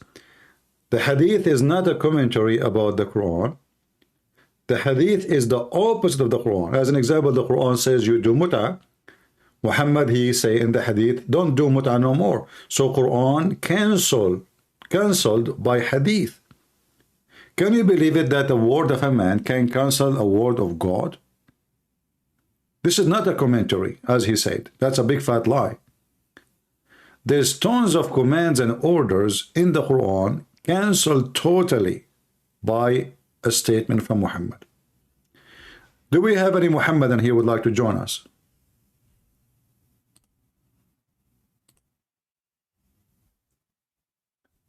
Any happy, proud Muhammadan who will go to heaven sooner or later by the help of Allah or by the help of Israel would like to join us? If you are a Hamas member, by the way, you are welcome to call us. I mean, if you are in the tunnel and you have internet provided by you, to you by the international community, UNRWA, United Nations, and you are enjoying the free internet and free electricity, you can call us from the tunnel. Like if you are the leader of Hamas, I always like to hear you speaking from the tunnel because that will come with echo. Very nice echo, you know. So in case you like to, you know, like imagine Zakir Naik, he joined Hamas and he is calling me. He will say, brother, I'm going to tell you.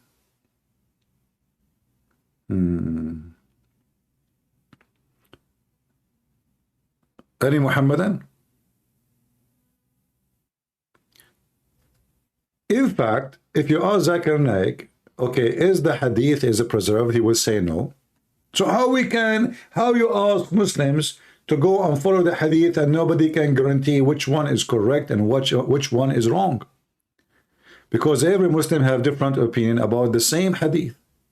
Even the scholars, they agree about not to agree about if it's authentic or not.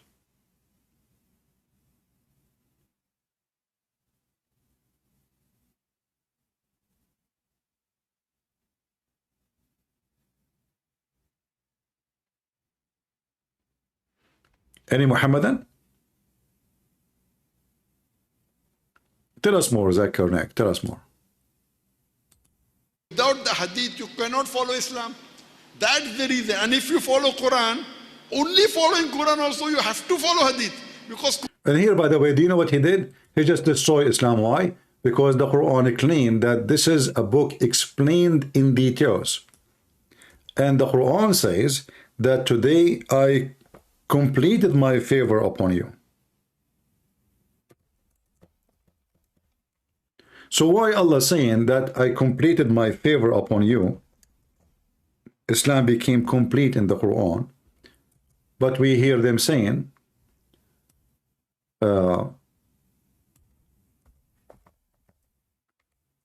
Islam without hadith is zero.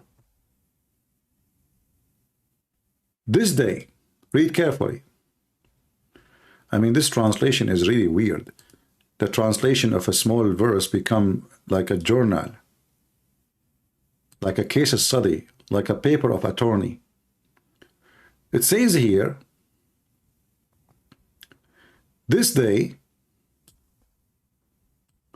I have perfected your religion for you, completed my favor upon you, and have chosen Islam for you. This was what? Supposedly the last verse of the Quran. But if you look, you will find that this is a chapter 5, verse number 3, which means the one who put it there is stupid. They took it from the end of the Quran, they put it in the beginning of the Quran, and now that distorted the meaning. I mean, imagine you read my book, after 5 pages, I say to you, today I completed my book for you, and thank you for reading, bye-bye. And then he continued talking about food, which is very silly. I mean, how complete in religion, how the religion is complete by talking about not eating pork. What is that? So Islam complete now because you don't eat pork? And then we find 9 chapter after that, and still he is saying that today has come. Today, you see, he mentioned the day. It's about timing. How today I completed my favor upon you, and you keep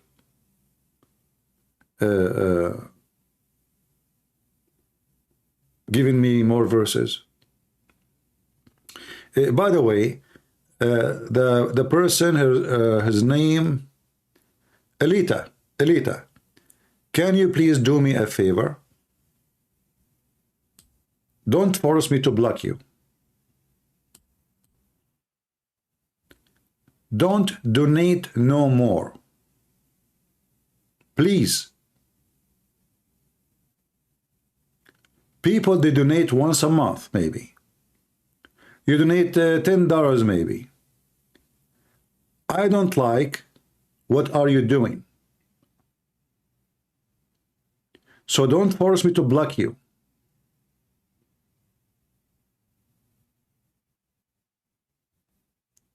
If I see you one more time giving donation more than $10,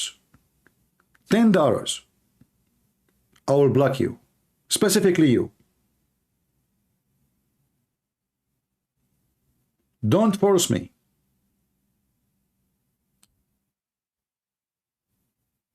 Why each time you have to come here, you have to give big donation?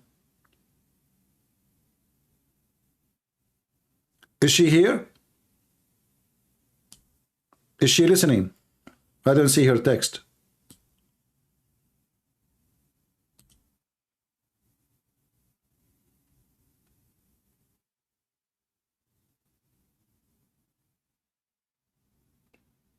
Maybe she is not here. Well, why? Maybe she is not rich. Maybe she is poor. You see, I'm not here to... I don't enjoy money of a poor person.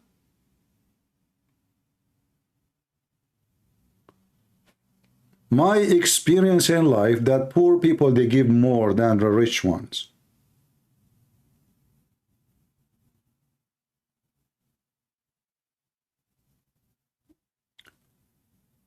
She gave donation once 500.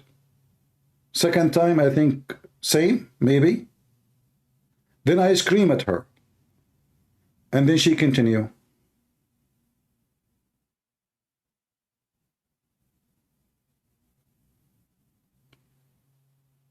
If she can confirm that she is a wealthy person, then she can do that. But I will not accept such a thing.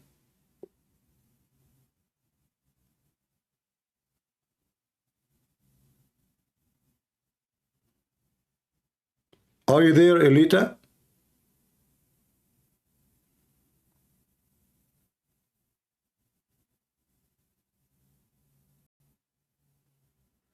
Islamic kingdom, he said he had a Christian he had sex with the Christian women. Is that Khadija? The mother of the believers? Your prophet wife, she left your prophet and she ran with the Christian man. Call me to show you the reference.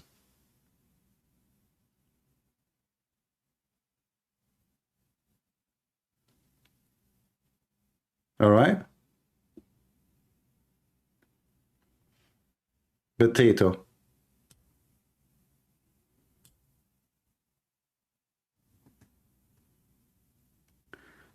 Anyway, I don't know if she is here. I don't see her text. Is she here?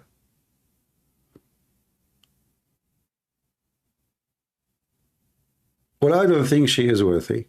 And this is what makes me, unhappy with this donation. If she can confirm that she have a good income. Yes, Alita, I was saying, don't give big donation no more. You gave first time, you gave second time, you gave third time. That's it. If you come here, you give $10, $5, $1, I'm happy with it. There's no need for 200 or 300 or 500. All right? I screamed at you before, you remember?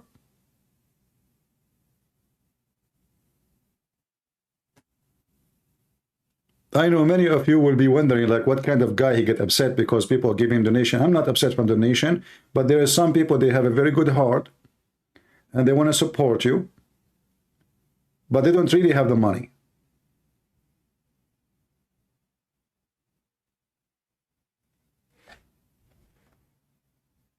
And usually, poor people is the one who give more than others. So instead of making me happy, you are hurting me.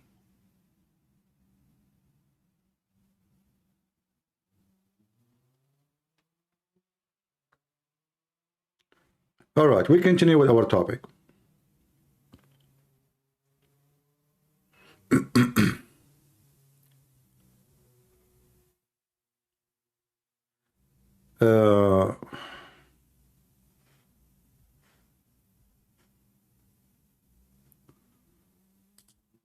All right, we were talking about how Muhammad prophecies all fail, you know.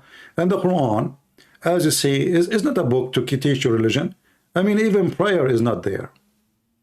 Even how to pray is not there. Even the 5 prayer is not there. Even the 10 commandments, there's no 10 commandment. Islam destroy all of it. So if you ask a Muslim, okay, what Islam brought to you, beside teaching you to hate others, what Islam brought to you? Nothing. Totally nothing.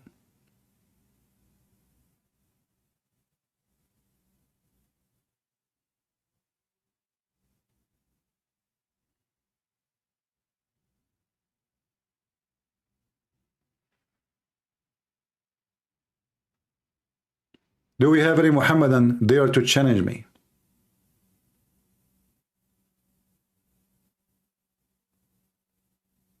Anyone?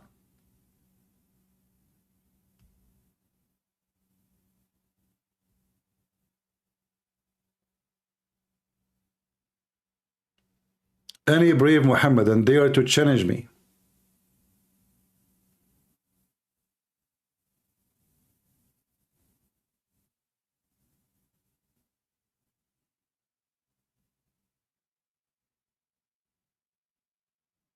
Nobody.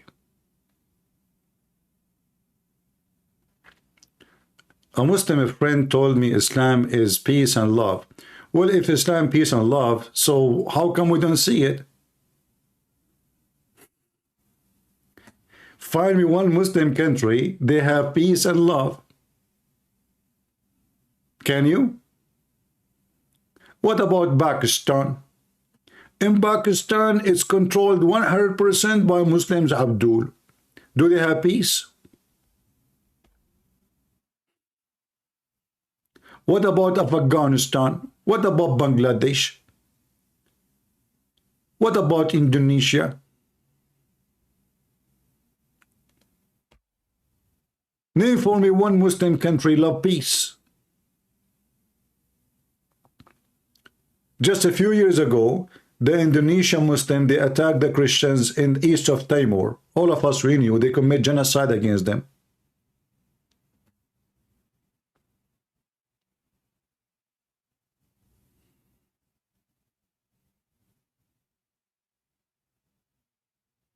Any Muhammadan?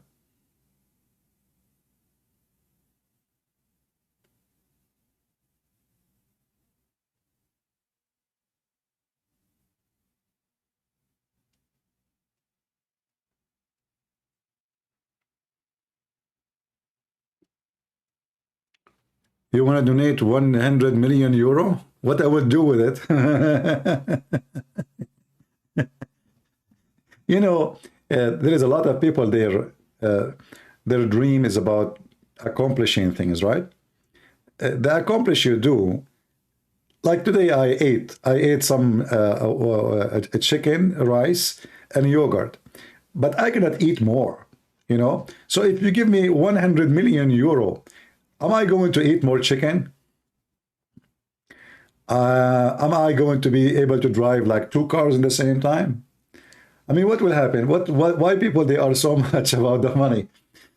You see, you know, I'm not giving you fiction. When you appreciate your life, you are happy. If you don't appreciate your life, you will never be happy. It doesn't matter how much money you have. Appreciation is the key of happiness. If you have a piece of a bread and little, maybe, you know, there's some houses and some families in many places in the world, they eat just bread and tea. Bread and tea. They don't even have something, food. There's no food, really. There's a bread only. Bread and tea. And even the tea have no sugar in it. And they are satisfied with it. But there is a person who own a big villa, have a nice cars, like Andrew Tate. I mean, do you think this guy is happy? This guy is a scumbag. He will never be happy all his life. He's covered by shame. His money is from the sweat of the women's vagina. So money does not give you honor, neither provide you happiness. It is appreciation. All what we pray for the Lord is that we have enough. We pray for the Lord that we have a roof in the top of us. We pray that we have enough food, no more, no less. We pray that the Lord provide us what we need for our health, for our children, for our family. Anything exceed is not what will make you happy, even though I don't mind to have more. Don't take me wrong, because life can come with many security issues like health things, you never know. But still, if you are not a person who appreciates what God gave you, you are not going to be happy. And for me, I'm really happy to see a lot of people like this, those people who donate, like this lady, Elita. I'm sure she have a lot of good things in her heart for me. All those people who support me, obviously they will not do that unless they have very much appreciation. So I feel I'm very blessed. And, you know, the Lord, he gave me the love of the people, and this is the most important. And if one day, if I need something, I'm sure if I shout, I say, hey guys, I have a problem, I'm sure many of you will support. Having a big family is very important. Having family who never been from your mom or your dad or your sister, your sibling, this is very important. When they come to Jesus, they said to him, oh, your mother and your brothers, they are here waiting for you. He said, those are my brothers and my sisters, and those are my mothers. So we as a Christians, we are a family, and this is why we need always to feel for each other. We have to stand for Christians in Pakistan, Christian in Iran, Christian anywhere in the world. And not only for Christians, anything is unjust, is bad and evil. We stand against it. And that's why we stand against Islam. Nigeria, exactly. Do we have any Muslim would like to call us?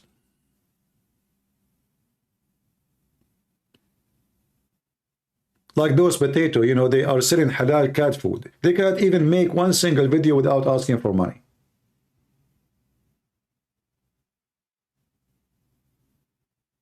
Halal cat food. When Israel will take over Gaza? Well, I don't know really when Israel will take over Gaza, but obviously they are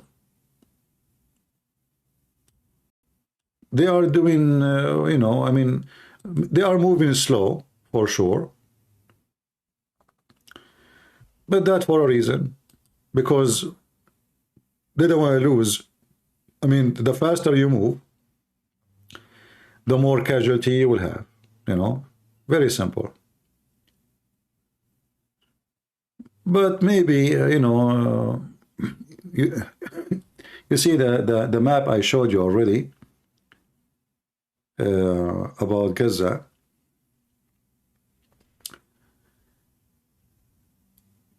Already they are taking over a big part of it.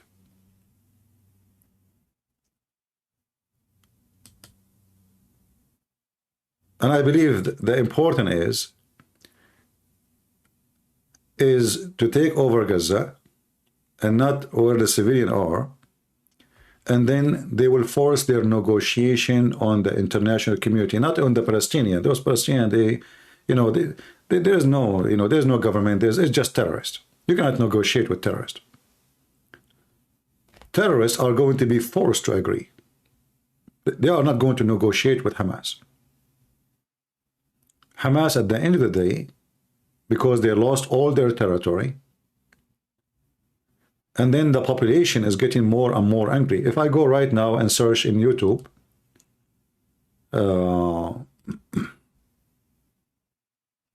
let us see.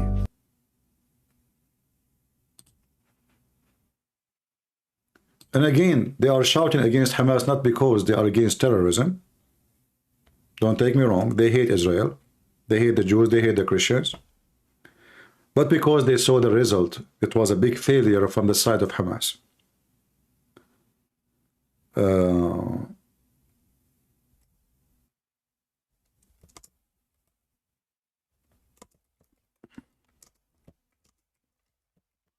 I'll try to find the video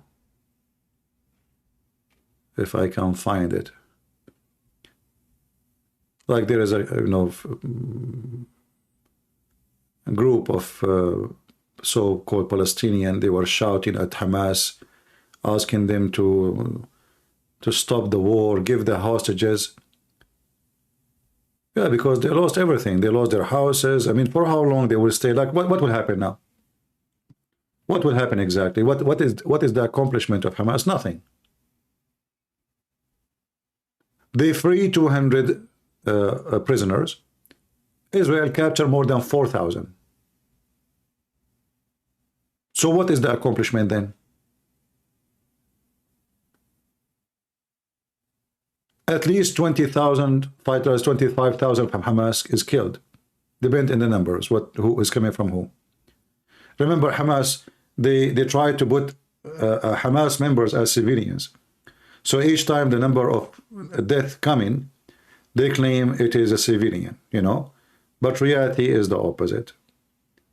Those are Hamas members. Hamas members, they are fighting in their pajama, they are fighting wearing civilian clothing. So when the Israeli army corner them, they throw their weapon and they claim to be civilians.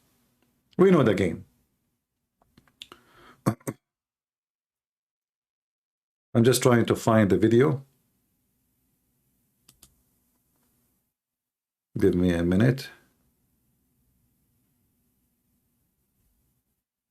All right, video here. Yeah, this is the video we played today to show you the map.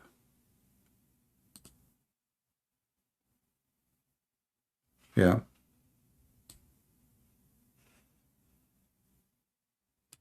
So simply they will keep extending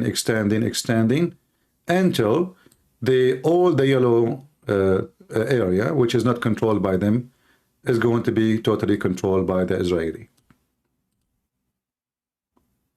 מערוץ לאומנות, ובסרטון זה נזכור את היום ה-109 למערכה על הגנת ישראל. בשכונת דראג' טופח שבמרכז העיר עזה, לוחמי חטיבת השריון 401 כבשו את המוצב הצבאי אל ג'ברי, שהוא אחד And you see, this is other reason why it's getting slow, because they have to dig every inch they go through to find out if there is tunnels. All right? So look at this. This is very costly too. Very costly. It's slow, it's costly, and it is necessary. So all this land is going to be digged so they can find out where is the terrorists are hiding.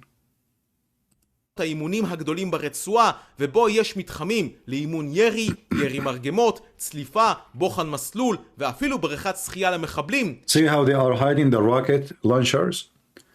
Those are rocket launchers. They hide them, they bury them by the sand. When it's time to use them, they go there. It takes just maybe 20 minutes to move the sand away, and they shoot there their rockets at the civilians. של הקומנדו הימי, לצד גדוד שקד מחטיבת גבעתי, המוצב נכבש, מחבליו חוסלו וזהו הושמד. מכון ISW טוען כי See here, this is the area in the beginning was always under Hamas, right? Now all of it, this is almost 50% of Gaza, or let us say maybe 45%. That area alone. So now I'm not talking about the city of Gaza. City of Gaza, they took it already long time ago. I'm talking about the land, because all the land is called Gaza Strip, right? So Gaza as a city and whatever around it is taken from long time ago. And even if the Israeli right now stop, they have a very strong, let us say, position to negotiate and force the international community to do as they wish, because they will not let them go back unless things go back as they want. They will not let any of those terrorists to go back to Gaza. Gaza is gone. That's it. It's in the hand of Israel. And there's no way the Israeli will give it back unless everybody in the world guarantee them that no terrorists will be back there. So this is the plan. The plan is, otherwise those terrorists always, they are hiding behind the hostages. So in the best scenario, they can hide between children and kids. So they will find their way. And they can even, I believe, the tunnels is still open to Egypt. So God knows, maybe even the hostages, all of them right now, are in Egypt. And maybe Sinwar himself is already in Egypt. We don't know. The only way to get him is if they surround him and there's no exit for him. שארית הגדודים של חמאס מצליחה להתארגן מחדש בצפון. חמאס בונה את עצמו כשלוחמי צה"ל מתבצרים מדרום למטרופולין עזה על ציר בארי ולאורך החוף, ומשם יוצאים לפשיטות בתוך העיר. חמאס גם כן בונה מחדש את הכוח המשטרתי שלו בעיר כדי לנהל את 200,000 האזרחים שנותרו בה. אתמול נפלו 24 חללים. See now you see the arrows, you see those arrows? Those arrows are telling you the direction of the war right now. So they are expanding, and all this yellow area is going to be by maybe 2 months, 3 months from now, is going to be gray. And then what is left for the so-called Palestinian? Those are not Palestinian, as we said many times. But what is left for them? Nothing. It's left only this green area. 2 million, they cannot live there. People want to go back to their homes. Actually, what is left of their homes? Nothing. So what Hamas did, and that's what will make every civilian, if we can call them civilians, because as I said, they support terrorism, they hide them. That Hamas terrorists are the children of the civilians at the end of the day. They are the children of the civilians. So, but those so-called civilians, at the end of the day, they have a brain, Okay, what we accomplished now. We went to Israel, we raped their women, we killed 1,400 people, we came back with coffee machines and toilet seat, and some VCR and TV and a big screen TV. I saw a guy coming to carrying toilet seat in his head. Imagine, they took the toilet seat from the ground.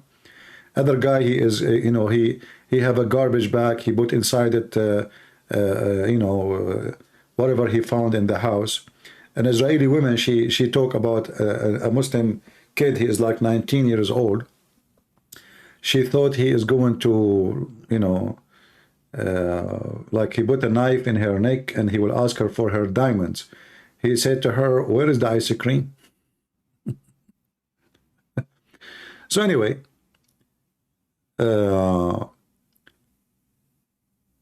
what is the accomplishment?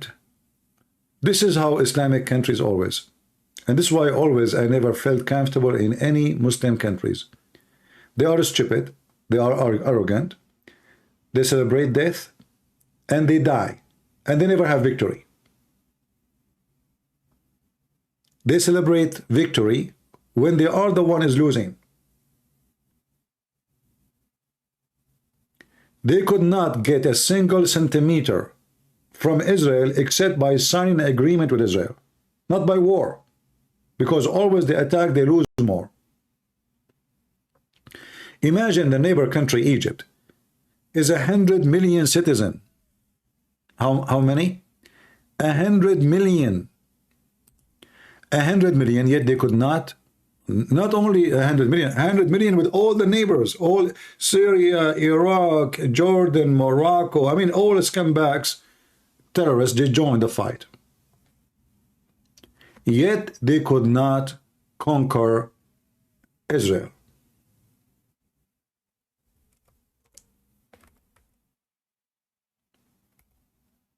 And this is why Egypt, they signed peace agreement. Because they said to themselves, you know what, we are bankrupt anyway. I mean, for how long we can, each time we go on war with them, we lose.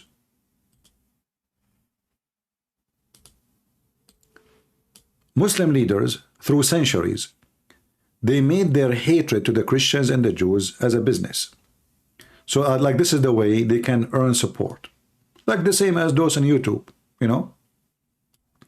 So the more we hate the Christians, the more we call for jihad, and you know, the more our publicity will grow. This is the whole point. Iran, every morning they shout death to America, death to Israel, but they never attack America and they never attack Israel. Okay, when you are going to attack America, what is going to happen? The dream. The Iranian, when they notice that we have presidents, Trump or Biden, both of them, they don't want to go in war, they start playing with their tail.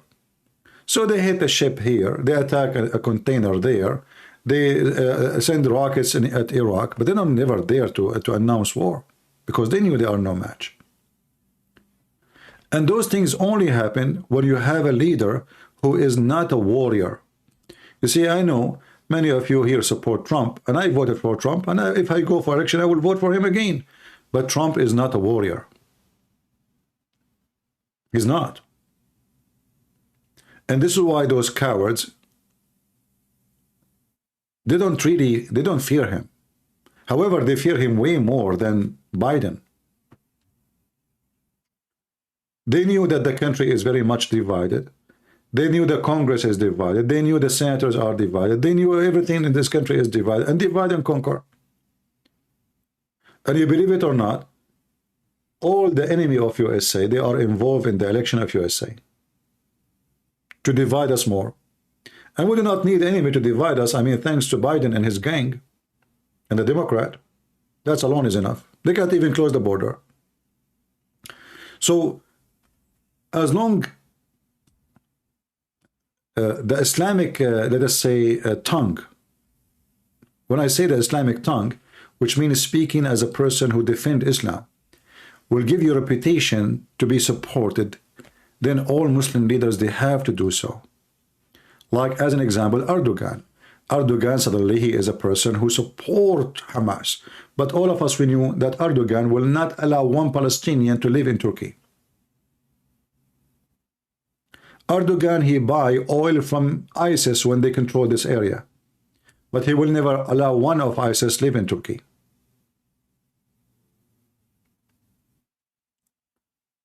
The stupid American, they rushed to save the ass of the Shia in Iraq from ISIS. If they did not go there, ISIS and the Shia, they will be fighting until now, and that's it. Let them be busy with each other. What's your business? What is exactly your business? Always the stupid American government, they do the opposite of, do the Iraqi now appreciate the American saving their ass from ISIS? No. They want to kill you. It's the truth. And why the American until now there to defend them from ISIS? Let them fight ISIS alone.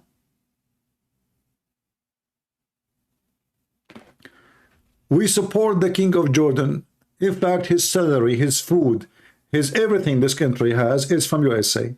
This is the most bankrupt, empty country. They don't even have water to drink. They buy water from Israel. Yet this guy, he want to do jihad. Why? Because he have the back, you know, he's a sponsor by USA. So he have to say statement in the front of his people that he is supporting Israel, he's against Israel, but in reality he is an Israeli agent. Egypt, I posted for you the video of the Egyptian parliament. All of them, they are cursing Israel. We have no peace with you. All of them, they are, excuse my language, they are a piece of shit. If you are really serious, cancel your peace agreement with Israel. If you dare, they don't dare. Who is holding you? So, speaking in the name of Islam is just for the sake of publicity. But in reality, none of them care for anything to do with Islam. Iran use Islam to spread Shiaism, not to conquer Israel. You see, all the idea of death to America, death to Israel, is to make more Sunni convert to the Shia sect. And the more Shia they are, the more, I mean the population, the more Iran have control in the territory. Otherwise, Iran will never go at war with Israel, because they knew that this will be their end.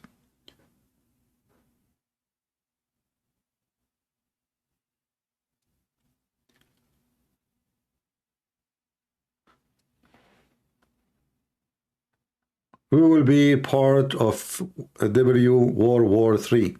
You know, the World War III, I don't think is going to happen the way you think it is. The World War III is about technology right now. It's not about invasion. Only foolish people, they do invasion. Like, you know, what happened with the stupid Putin. The stupid Putin, he thought he have a massive army. The neighbors are no match. We will send them, you know, 50,000 soldiers. We will be in the capital of Ukraine in few hours. And then it turned to be that his massive army is a stupid army, because he have old weapon, old tanks, everything is outdated. And now if you see that the Ukrainian, who is there, they are no match in any way, in any mean to fight the Russian. They are bombing Pittsburgh. They are going all the way to Moscow with their drone. Drone is made by them, not by the American. Ukrainians are not a savage, stupid nation. They are very well educated. In fact, the only country who makes spaceship engines is Ukraine. Even NASA, they used to buy, I think until now. Actually, NASA, they just signed an agreement with them just 3 weeks ago with the Ukrainian company for software, because they don't have the same technology the Ukrainian have, the skills.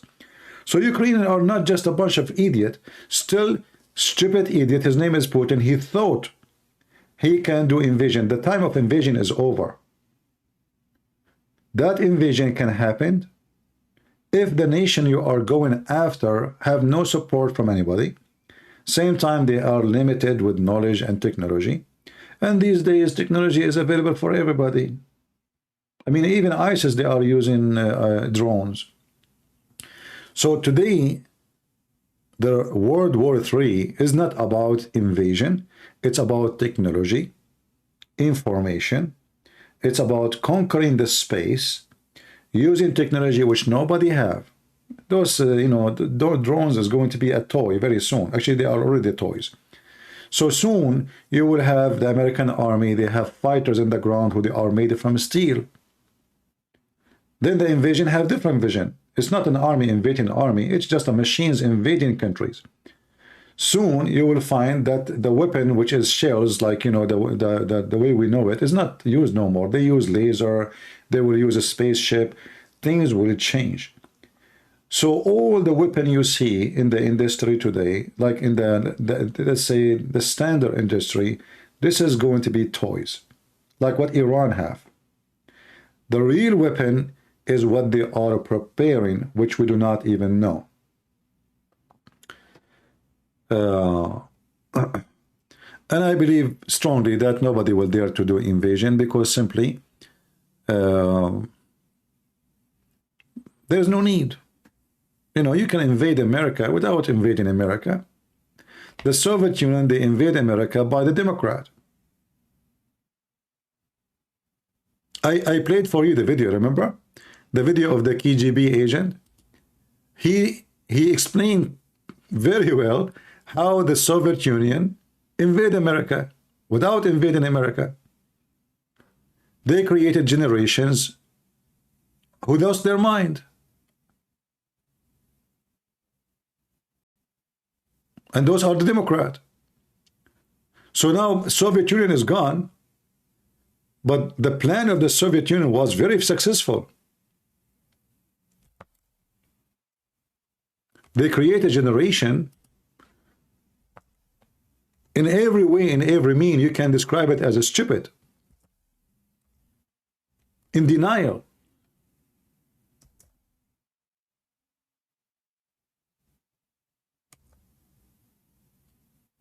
He mentioned how even if you show them the truth, even if you take them to the place, you show them with their own eyes, still they will not believe. They lost their sense.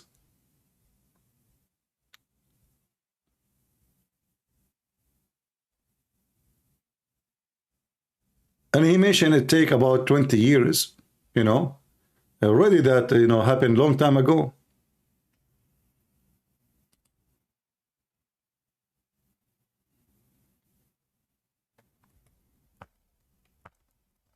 Let me see if I can find the video again.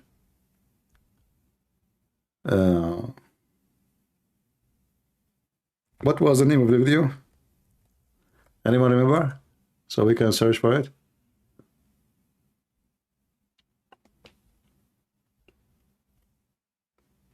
I forgot the name. And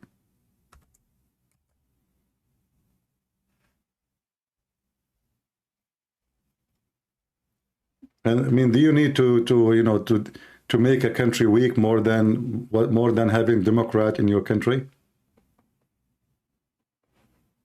You know, the stupid Biden, the first thing he did when he came to as a president, he support terrorism. Those Democrats, they support terrorists.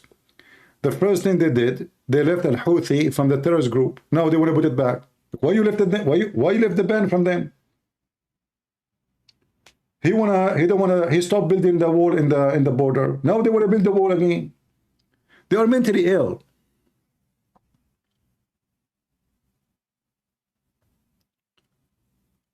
His name is Yuri. Okay, let me search for the name. Give me a second.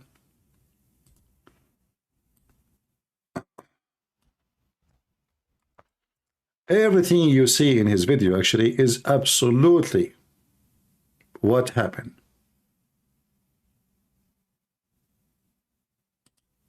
Let us see. Mr. Bezmenov was born in 1939 in a suburb of Moscow. He was the son of a high-ranking Soviet Army officer. He was educated in the elite schools inside the Soviet Union and became an expert in Indian culture and Indian languages. He had an outstanding career with Novosti, which was the, and still is, I should say, the press arm or the press agency of the Soviet Union. It turns out that this is also a front for the KGB. He escaped to the West in 1970 after becoming totally disgusted with the Soviet system, and he did this at great risk to his life. He certainly is one of the world's outstanding experts on the subject of Soviet propaganda and disinformation and active measures. Well, you spoke several times before about ideological subversion. That is a phrase that I'm afraid some Americans don't fully understand. When the Soviets use the phrase ideological subversion, what do they mean by it? Ideological subversion is the slow process which we call either ideological subversion or active measures, активные мероприятия in the language of the KGB, or psychological warfare. What it basically means is to change the perception of reality of every American to such an extent that despite of the abundance of information, no one is able to come to sensible conclusions in the interests of defending themselves, their families, their community, and their country. It's a great brainwashing process which goes very slow, and it's divided in four basic stages. The first one being demoralization. It takes from 15 to 20 years to demoralize a nation. Why that many years? Because this is the minimum number of years which requires to educate one generation of students in the country of your enemy, exposed to the ideology of the enemy. In other words, Marxism-Leninism ideology is being pumped into the soft heads of at least 3 generations of American students without being challenged or counterbalanced by the basic values of Americanism, American patriotism. The demoralization process in the United States is basically completed already. For the last 25 years. Actually, it's overfulfilled because demoralization now reaches such areas where previously not even Comrade Andropov and all his experts would even dream of such a tremendous success.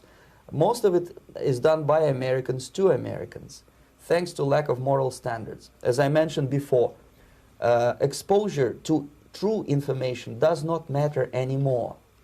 A person who was demoralized is unable to assess true information. The facts tell nothing to him.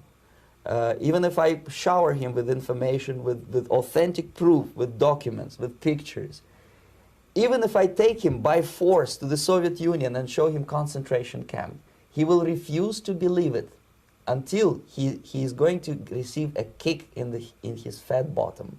When a military boot crashes his balls, then he will understand, but not before that. That's the tragic of the situation of demoralization. And this is exactly what's happening in America. Did you see your kids going in the street, free Palestine? Did you see they want to have open borders? Did you see that we have infestation of drugs, but nobody want to fight it? Did you see kids shooting each other in the street and nobody claimed, and they claim that it's okay? I mean, you cannot say anything. You cannot complain. Otherwise, they will say you are racist. The second you speak against it, you talk about it, they will say you are racist.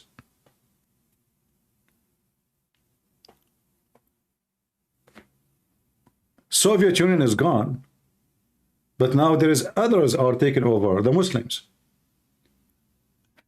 Hamas now, the Muslims are in total control of your university in USA.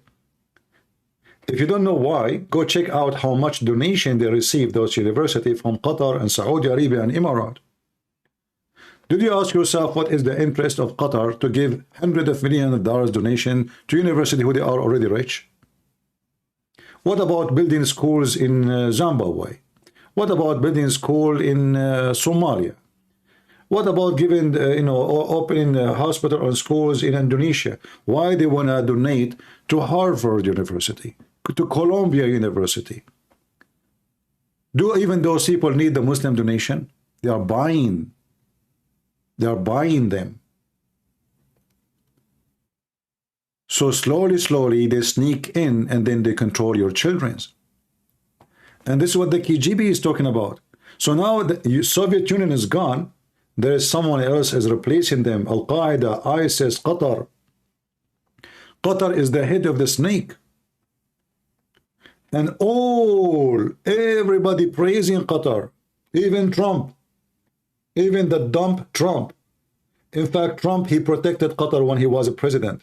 Otherwise, this royal family of Qatar, who they are not royal, they will be gone long time ago. Saudi Arabia was going to invade Qatar with Emirat and get rid of this filthy so-called ruler.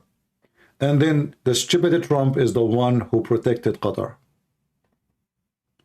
I'm just reporting facts. Don't be upset from me. I know many of you support Trump, but Trump is dumb. And he made big poo-poo. And then we have Biden. And then Biden, he went to Qatar and he named Qatar as the most close friend to us after the NATO. So now even Qatar become more close to us. Trump, he killed Abu Bakr al-Baghdadi. He killed nobody. Those people, they sit in their office, they do nothing. It's your children who go and kill them. You see, this is the funny thing. We send young men and women to die, and then when they die and they kill their enemy, one guy, he claimed he's the one who got him. This is not true. It's the same as Osama bin Laden was killed by Obama. Obama, he hated the army. He made fun of those who joined the army. Obama, he said those who joined the army are the losers. Then when they talk about victory, they say Obama is the one who killed Osama bin Laden. This is not true. It's not Obama. It's not Trump. It's not Biden. It is your poor kids who go serve in the army and they get little tiny salary. You know, when I joined the USA Army, I was shocked. Honestly, I was shocked. The first month I got, you know, they give you a paper, you know, when you are like going to the training. It says socks, underwear, sport shoes. They are taken from my little tiny salary, every single piece of a cloth they gave me for the sake of a training. Imagine the poor American soldiers he have to pay for them. I paid to shave my hair. Even that you have to pay for it. So you go at the end of the month, your salary is gone. So our poor army kids, they go and serve, they lose their arm, they lose their hand, they lose their fingers, they lose whatever they lose, and then when victory happened, we say, Trump, he killed al-Baghdadi. Trump sitting in his palace, his golden columns, playing golf every Sunday. Biden is the same, doing deal with the Chinese.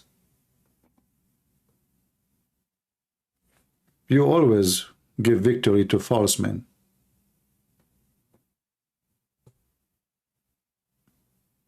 It's the poor kids who join the army. You know, I ask myself, if those soldiers, poor soldiers, if they go and work the same they do in the army, they will get rich, because in the army you work 24 hours. You don't have 8 hours you go. You are in call any time. And then they pay you a salary of somebody, he don't even work 8 hours.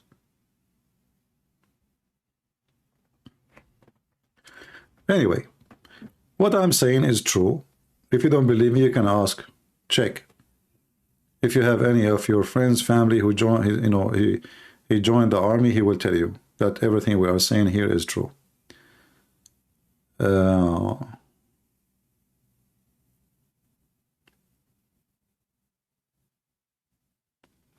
You know, for sure, I believe Trump is way better than, you know, anyone is better than Democrat. Anyone. I mean, just bring a fly, and put it in the White House will do better than someone is Democrat. Those Democrats, they have no sense. They are out of their mind. They don't have intelligence. So don't think I'm talking against Trump, but I'm just reporting fact, and I'm trying to make you think in the right way. Don't give victory to the man who did nothing. The man who did everything is your soldier, is the one who gave his life, is the one who spent nights and day in the dust in the field, the one who died for the sake of his country. And then always we give victory to the one who's sitting in the office, and he was just using his phone in the best scenario.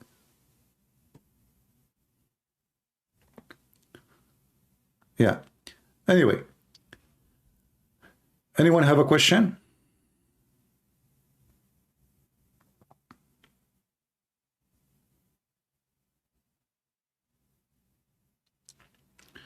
Trump is a businessman. He is a smart man, but in the same time, because he's a businessman, Qatar, they were able to buy him. Remember that, my friend. Trump, he went in the front of the White House and he said, Qatar have to stop supporting terrorism. A week after Trump, he sold them weapon airplanes.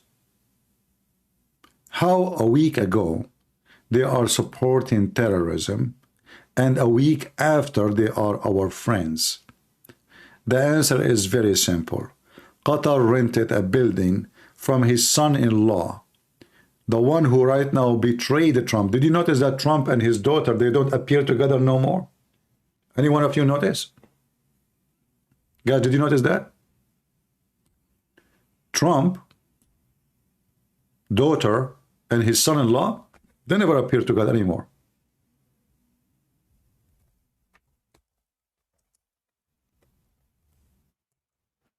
Why? What happened? They are not family no more? Yes, they are not family no more. I believe strongly that this daughter and her husband, they betrayed Trump, as the rest, many of them. They are the one who sold a lot of information about their father. They sold him to the devil. They betray him. Because they are corrupt, and they got paid by Qatar, so obviously the FBI, they have many evidence against them. So they made them have an agreement. We will not go after you if you do the following, if you cooperate. And I believe strongly they did cooperate. And that's why we don't see them. You will not see them anywhere. Anyone saw them? When the last time you saw Ivanka Trump and her husband with Trump? Anyone can tell me? They totally disappear. They sold the man.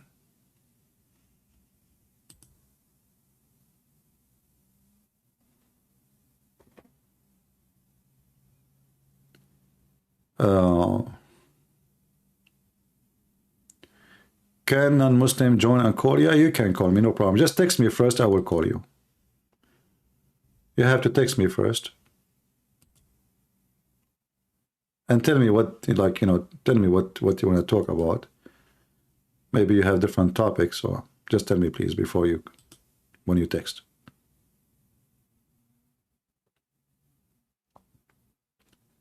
You see, this guy, Trump, actually, he is unlucky. Every single person almost worked with him, betrayed him. I mean, name just anyone. He keeps changing minister after minister, department after department. Every single one of them betrayed the guy.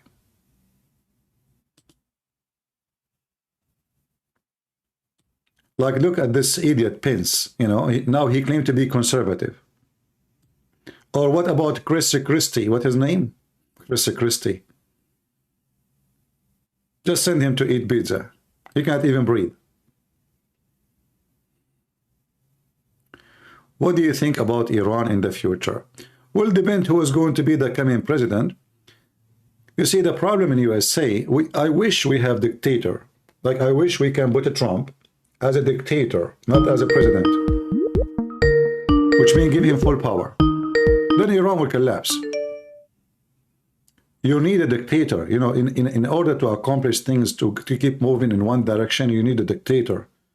In this country, we have a Trump for 4 years, and then we have Democrat, and then we go in the opposite direction. So now we are at zero. Trump, he built the wall almost over there, and you know, we got a Democrat, and then Democrat removed the wall, and then almost we are gone, and now they want to build the wall. So in order to have a better future against your enemy or for your country, you need to have a dictator. I'm telling you what I believe. You know, as long as we have this stupid system, which is not even democracy. This is not democracy. Let us see.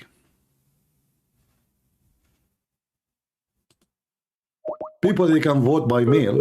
You don't know he was voting. Dead people are voting. How Trump is going to win the election again if they can vote by mail? Hello? Yes, sir. How are you? I'm fine. Big brother. So I was going to Muslim Live, okay, and I'm giving them the two hadith in Sahih Muslim 169. They say that the only difference between God and Dajjal, that Dajjal is right eye blind. Yeah. On Hadith 2934, is saying that Dajjal is blind of the left eye. So this is clear contradiction between Sahih Muslim. So yeah, I'm going to ask them, and they always, the Muslim scholar, they say, some of the scholars say that he blind on both. Okay, some of the Muslim scholars say that he have a third. So how he can see? Yeah. He worked by laser. Yeah, so I told him, so what is the point of the Antichrist? So I can kick him in the ball. So what is the point? So he cannot see. How can he misguide me? Okay.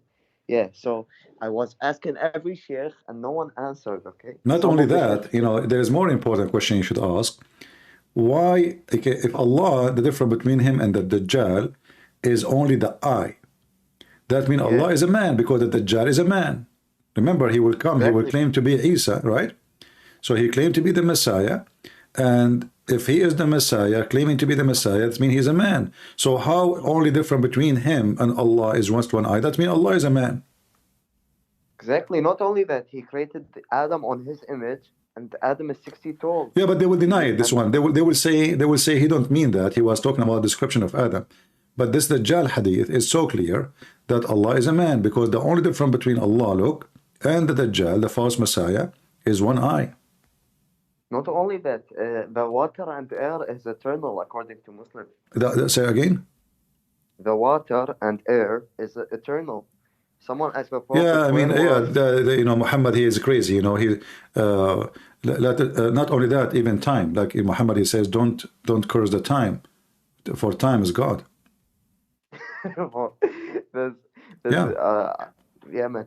I see the live like earlier. You showing that Kahul is allowed in Muslim country. You know that I like the Saudi prince because he prohibited the Quran in Jami'. You know Jami'? I don't think so. I don't know. Where do you get this news from? They say that he prohibited Quran from the Jami' because it's make terrorists.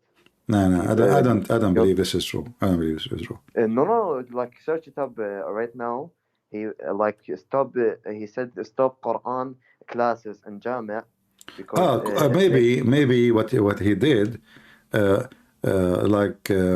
don't want education to come from mosque, because this is where they teach them to be terrorists. He want to control the education to be only at school.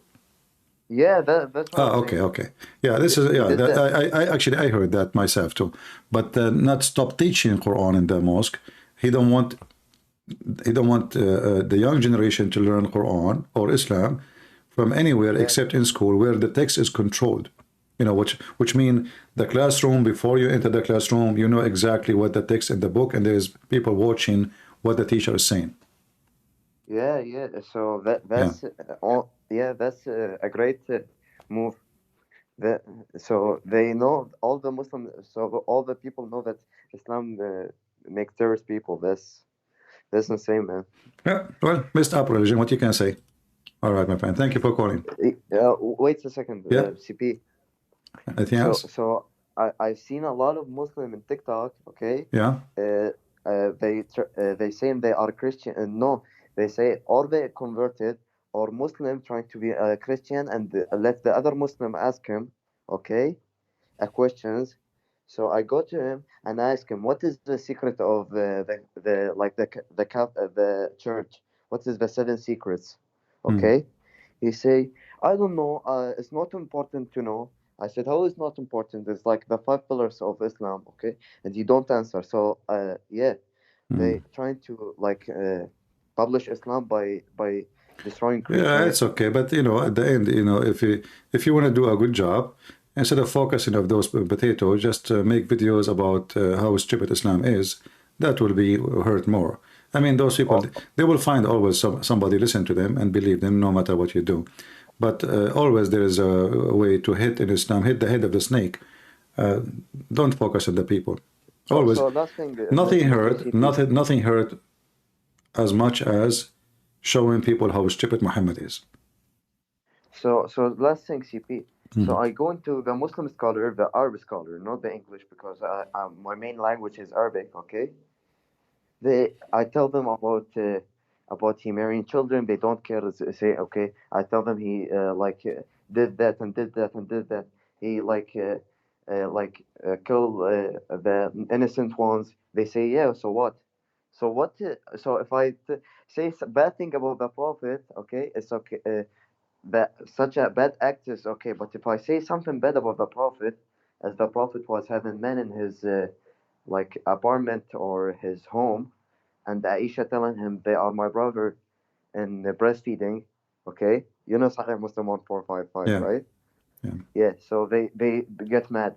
But if I tell them the Prophet go grape some woman in his in some home, they tell me it's okay. So what? Yeah. So they Yeah, are as I saying- said, you know, don't negotiate with them what so what. Just make videos if you want to make videos and show people what Muhammad he did. And it's better even to Yeah. show stupid things in the Quran, not even about Muhammad, because as you see, the morality of people, it's a zero. You say sex with children, they say so what? You say beating women, they say they deserve it. You say Muhammad is cheating, they say no, this is not a cheating. This is how you see it. So they will find a reason to get away from the reason. Yeah. Yeah. So I read your two books, Allah and Sex and Deception of Allah. These really great books, man. I hope you like publish more books. Thank you, brother. Thank you. Yeah, brother. Take care. God bless. Bye-bye. Yeah, they always justify the stupidity of Muhammad, what you can do. But if you focus on mistakes in the Quran, that will work better. Because God make mistakes, that even more. That is something they cannot avoid. Do we have any Muhammadan here would like to join us?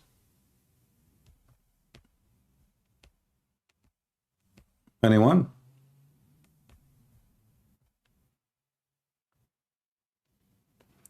Education is very important. This is what we are talking about. You see, the Soviet Union, they tried to destroy USA by corrupting the mind of their children, and they were successful. But they are not successful until now to destroy this country. But if this country continue the way it is going, I mean, if we have someone like this woman, what her name? Kamala Harris, ha ha ha ha. If this is this is the vice president, which means if this is stupid Biden, he die, you will have, God forbid, this Kamala Harris as a president. Can you believe it? Imagine if this woman, and by the way, I'm not against her because she's a woman, no, but obviously she is mentally ill. Ha ha ha, she can't even put two words together. So imagine this is the one who will control the White House and this country. Things is messed up in this country. You know, I found actually there's some people making videos about Biden, and they are calling him potato. And I was like, what? I thought potato is only Christian Prince he use it.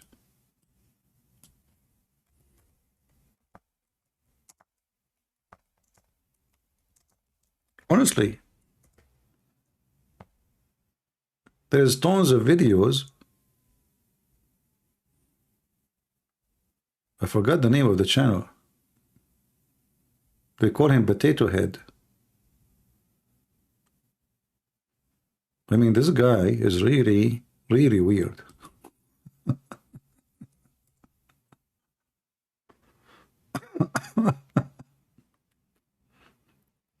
I see.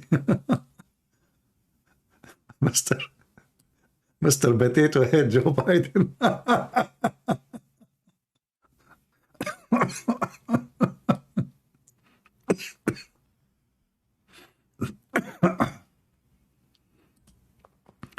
Mr. Potato Head Joe Biden? No way. What are you talking about? Is he? Unbelievable.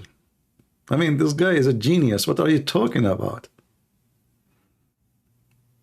Ask our enemy what they say about our president.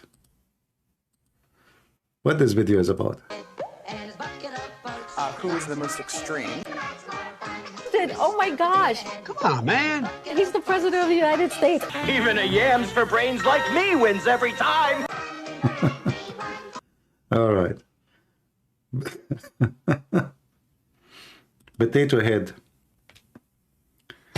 Yeah, if this is the president, I mean, what happened to this country? So we hope, you know, the thing is, if the Democrat, they were able to win the election by lying last time, if this is true, then how Trump is going to win the election this time? I mean, at that time, he was the president. At that time, he was the president, and supposedly the Democrat, they were able to corrupt the election. So how Trump now is going to win the election when they are in control of everything? Department of Justice, FBI, everything. I don't know. We will see.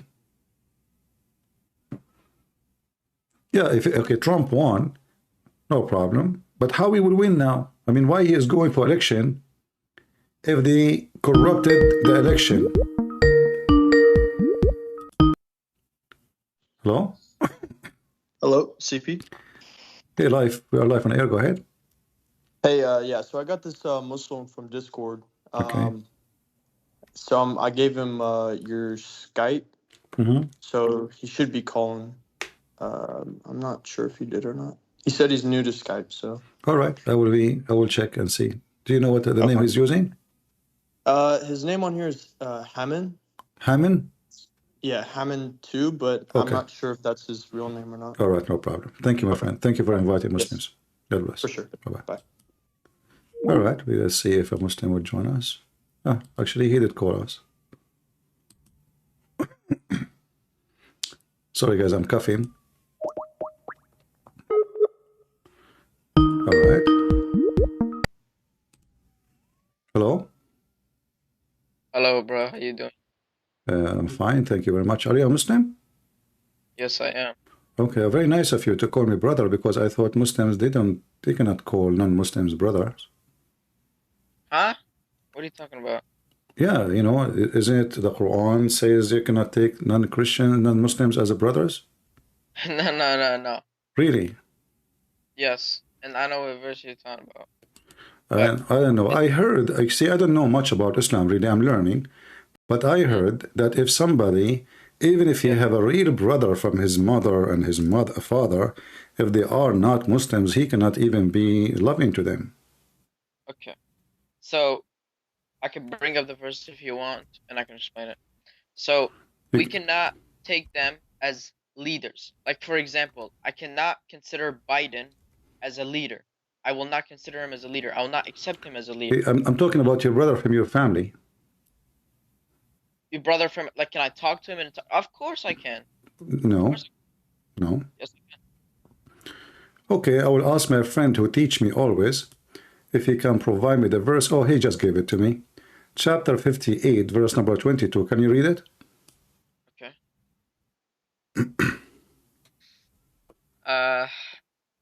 Very aggressive start, but okay. What verse? No, we are just speaking a friendly way, you know.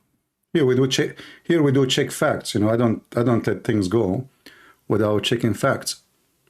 Okay, what's the verse? Chapter 58, verse number 22.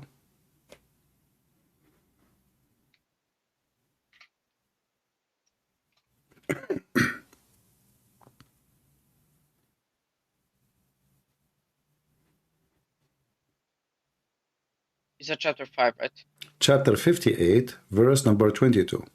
58, okay. Yeah.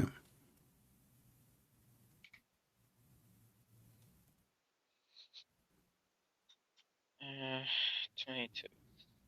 It's loading. All right.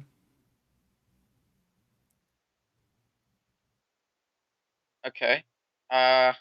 You will not. Okay, let me read the verse.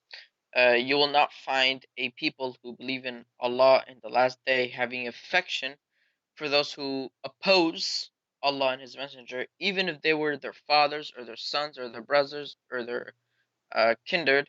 Those He has decreed within their hearts of faith supported them with the Spirit from Him, and we will admit to them gardens beneath with which rivers flow, wherein they abide eternally. Allah is pleased with them, they are pleased with Him.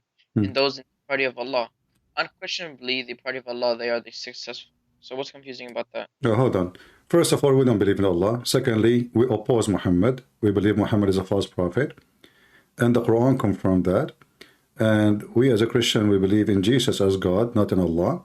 So according to the Quran, even if I am your brother from your mother, you cannot be loving and good to me because supposedly I am against Islam. So how you say to me, no, this is not what Islam teach, and you call me brother? I'll tell you.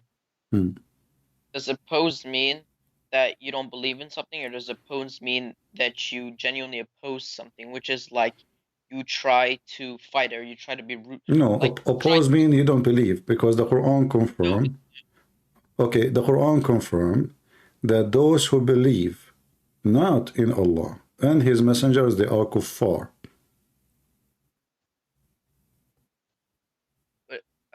people of the book are not kuffar. No, they are. The word for kufr means disbeliever. Disbeliever means you do not believe in anything, which is like literally atheism. No. Right? Atheism. No. Why not? No. Isn't it the Quran says that those who believe that Allah is a third of a three, they are disbelievers? And he was talking about the Christians. They are of the three. Can you find me the verse? Okay, here we go.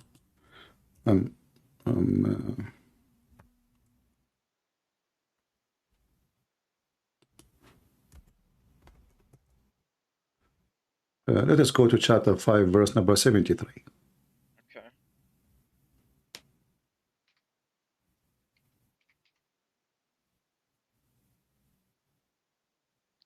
They have certainly disbelieved who say Allah is the third of three, and there is no God except for one God. See, certainly they disbelieve. You told me a second ago, the Christians. Hold up, let me explain. Do you believe there is more than one God? No, you see, the Quran says if you believe in the Trinity, you are.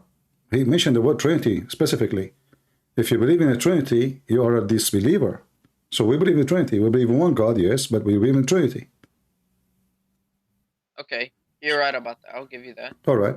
So now you say to me, before we come here, that if this is for the disbelievers, not for us. So now we confirm that you cannot be good to me as long as I am a disbeliever. So now we confirm that. So you cannot call me brother. Okay. All right. Can I show you another verse? Oh, are you saying there's a verses in the Quran contradict other verses? This is not contradicting the verses. This is explaining the other verses, because when you read the Quran, you can't just read one verse. Okay, give me other verse. Give me other. No problem. So there is a verse. Well, I don't need to pull it up because I have it in my head. But there's a verse which says, I'll need to first say it in Arabic and then English to translate it. I mean, that's just how I operate. So, قُلْ أَيُّهَا الْكَافِرُونَ لَا أَعْبُدُ مَا تَعْبُدُونَ, which means, oh, you disbelievers, I don't believe what you believe. You don't believe what I believe. I don't worship what you worship, and you don't worship what I worship. You have your own religion, and I have mine. Okay, okay, let me explain the verse. Okay, explain that way. You are saying you have your own religion, and I have mine. But that does not mean we oppose each other. That does not mean we didn't get arguments. That does not. Well, we can get into arguments, and we can argue with each other, which is one. But that doesn't mean that I'm going to, hate you so much. I cannot kill you. I can't call you. Fuck. I cannot talk to you because you're a disbeliever. Like, there's nowhere in the Quran does it say that I cannot talk to you. Yes, you are disbelievers, but okay. Let us not use bad language. First, the verse you mentioned to me is chapter 109. Is that correct? Chapter what? 109. There's no 109. There's no 109 in the Quran? No, there is not. Chapter 1 only goes up to 7 verses. No. Chapter 109. Oh, 109. Yes. Okay. Yes. But don't you think this is a really very silly chapter? Look, it says here, I worship not that you worship, nor you will worship that I worship. But those people, they are from the tribe of Muhammad, and later all of them, they become Muslims. So don't you think Muhammad, he gave a false prophecy? He just said, nor you will. You see, the will is the future. You know, when we say will, it's but about... Look, there's another thing. It says, I will never worship what you worship. It says never. That means but not until the day that but he said, nor you will worship which I worship. Nor will you ever. So don't take things, don't take words. Right? Okay, so are they going to worship what you worship, or they will never worship what you worship? If they keep worshiping what they're worshiping, then they will never worship what I worship. No. It says, he's speaking about what will happen. I worship not what you worship, nor will you in the future, nor will you worship. This is a prophecy about the future. But later, But it says, nor will you ever worship what I worship. Will is a future. But it says, will you ever? Like, do I need to add ever? Will you is the future, tomorrow, next year, next century, doesn't matter. So I don't worship what you worship, and you will not worship what I worship. So isn't it the Quran, Allah speak about the future, It is the future, but later they convert to Islam. And look, and then he confirmed, he says in verse number 4, and I will not worship that which you have been wont to worship. This is a Muslim translation. Nor will you worship that which I worship. So he confirmed it again. But this is not what happened. All of them later become Muslims. So this is a false prophecy of your prophet, and you are the one who brought it for us. So how Muhammad is a prophet of Allah, yet he say, and he gave a false prophecy? I just want to know, what do you mean they convert? Who's they? All of them. If you read, this is Muhammad is speaking to his tribe, people of Quraysh. So he told them, you will not worship what I worship, and I will not worship what you worship. And not only that, later Muhammad, he bowed down to the 3 daughters of Allah, which means he worshiped what he worshiped. He himself, if you go to the chapter speaking about the satanic verses, you will see your prophet bowing down to the 3 daughters of Allah, and he said their intercession is hoped for, which means he's praying for. So now your prophet, he broke what he claimed to be from his God, and he himself, he is the one who worship what they worship. Can you give me the verse for what you're talking about? All right, no problem. Keep your Quran in front of you so we can open together. All right. So also, he is speaking to Quraysh, and Quraysh, when he first came into Quraysh, they never believed in Allah. Do you realize that, right? false, because Quraysh, they believe in Allah. This is why your prophet name the son of Abdullah, the son of Abdullah. So the Quraysh, and he is pagan, they believe in Allah. That's why they are pagan. Allah is a pagan God. Chapter 22, verse number 52. Chapter 22, verse number 52. Wait, did you say Allah is a pagan God? Yeah, because the people of Quraysh, they believe in Allah. Isn't it your prophet last name, his father? Okay, what is the name? What is the name of your prophet? What is the name of your prophet father? What is the name of who? Your prophet father. Are you searching Google? Yes. Abdullah, yes. Okay. Okay, how his father is pagan and he is the slave of Allah, and you are telling me that the people of Quraysh don't believe in Allah?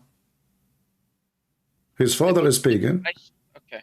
The people of Quraysh believed in idols. No, they believe in Allah. No, they believed in idols. Where No. are you getting that they believed in Allah? I just asked you, what is the name of the father of Muhammad? You said Abdullah, slave of Allah. But his father is a pagan. His father. Okay. The father of your prophet is a pagan man. Is that correct? Okay, let me explain. Uh-huh. Okay. Abdullah means that you're a servant of Allah. Okay? Uh-huh. Let me explain. So in Arabic, Allah means God. And during the time of Quraysh, those statues or idols were God considered to them. They called them Ilah, which is another name for Allah. They worshipped Allah, and Allah in Arabic means God. So they consider statues as God, which is what they worship. No, that's false. That's false. Because Allah is not a word meaning God. Allah is a name of the God. No, Allah is God. Okay. So why you don't say there's no God but God? Why you say, okay, why you don't say there's no Allah but Allah? But you don't say that. You say there's no God but Allah. Why? Because Allah is God. It's the name of God. His name wasn't Allah. His name was Abdullah, which is, and Ilah, right? No. His name is Abdullah. Abdullah, not Abdul Ilah.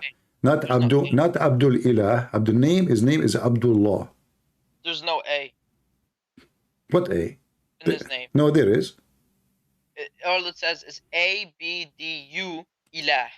Okay. Ilah. Right? So supposedly you know Arabic, right? Yes, of course I know Arabic. Right. Okay. It's half, but so if we type the word Abdullah, how we type it? Servant of God. No, how we type it? Can you type it for me in Skype so I can show it in the screen?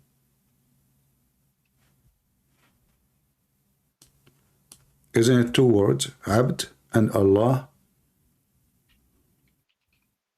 So this was, hold up, I'm gonna type it how I see his name is. So his name was like this, but you type it like this. Okay. Let me see. No, type it for me in Arabic. Oh. I don't have an Arabic keyboard. You don't? Okay. Well, here we go. I just search Google, and Google gave me this. You know, Google says Abdullah. This is how it's written. Read carefully. So you will see the name of Allah written perfectly clear. And I can type it like copy. I can copy for you and send it to you. Give me a second.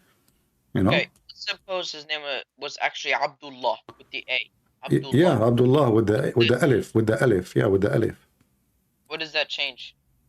Well, this is Allah. This is what the name of Allah. So his father, actually, aren't you the Muslim you call the people of Quraysh mushrikeen? What mushrikeen mean? They associate gods with Allah.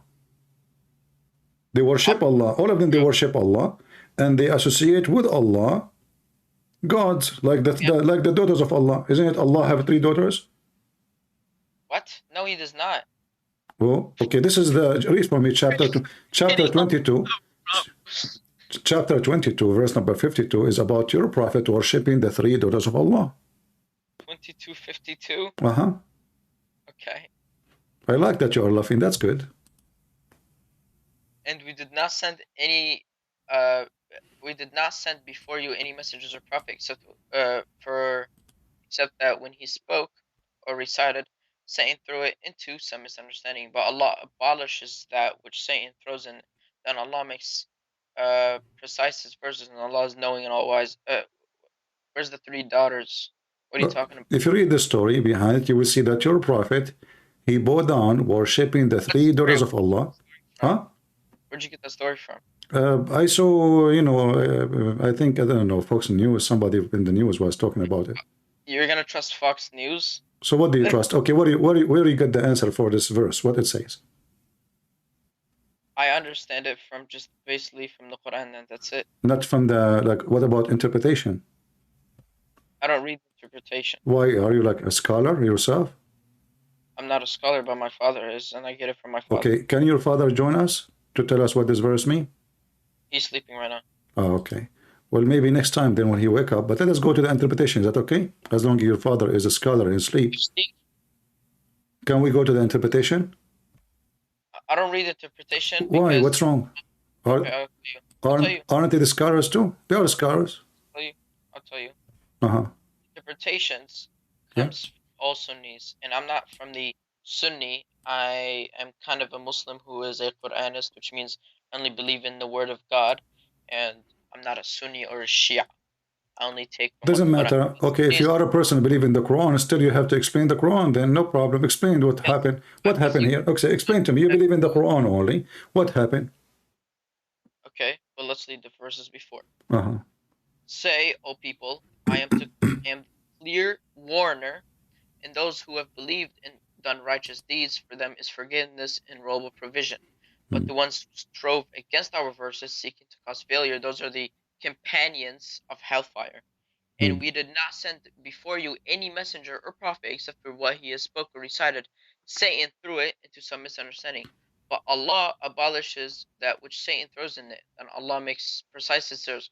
Allah is all-knowing. So he's just basically saying that Allah didn't send, it's just clear in the Quran, Allah didn't send any prophet from what he has named or what he has brought upon, like Abraham, Moses, Isa, and Muhammad.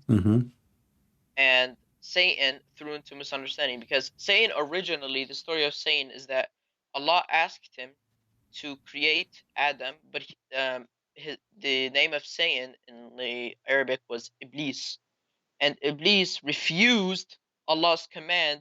Therefore, he made him. He reincarnated Iblis from fire. Made Iblis from fire, and now he's considered Satan. You see, you said to me you don't believe in you believe in the Quran only, correct? Yes. But when I asked you what your prophet last father name, you said to me Abdullah. Is that from the Quran? That's from historical evidence. I thought you believe in the Quran only. Well, I can't look at history. No, because you don't believe in anything except the Quran, because Hadith is history too. So if I look at what history? The history. Oh, my friend, when you say history, it's coming from the hadith. So either you believe, okay, tell me, you said you believe in history. Where in history it says there's a guy, his name is Muhammad, his father is Abdullah. Give me the reference, which is not coming from the hadith. You will not find any. Go ahead. Okay, well, let's look. Is Muhammad a real person? No problem. You see, first of all, there's no proof that he is a real person. But I'm asking you now, you said you believe in history, but all history about your prophet is coming from the hadith. So when I ask you what is your prophet father name, you don't hesitate, and you told me is Abdullah. So how you know the name? That's not true. Not all history comes from hadith. No, all history coming from hadith. The first book of history speaking about your prophet is the book of Sirah, which is the book of hadith. Look, let me just explain. Hadiths can be dated back to history, but hadiths overall, as a general, go against the teachings of the Quran, which is why I don't believe them. Okay, so how you can trust that the name of your prophet father is Abdullah? What is the name of his wife? I got you. What is the name of his wife? Whose wife? Muhammad. He had many. How many? We don't know exactly. Even if hadiths say that we do, we don't. Oh, so what, you don't know, really? Of course we don't. We can't just date back every wife he had. Okay, did your prophet live in Mecca or Medina? What do you mean leave Mecca? Where he did live? Did he live in Mecca or Medina? Medina. Huh? He traveled from Mecca to Medina. Where you learned this? You just told me you believe only in the Quran. Yes, I believe that is in the Quran. When they set out, they would move to Medina. Nowhere it says that. Show me. Okay, I got you. Okay.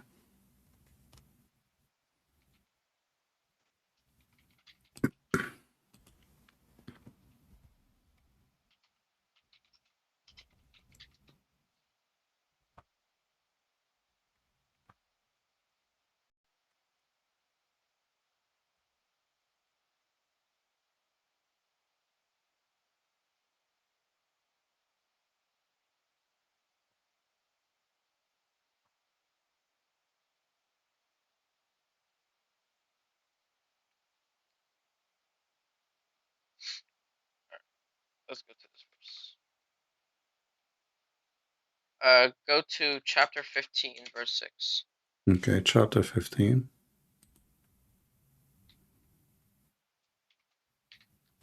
Verse number 6. Read for us. It says, what the fuck is this? 1 second. Wrong verse, sorry.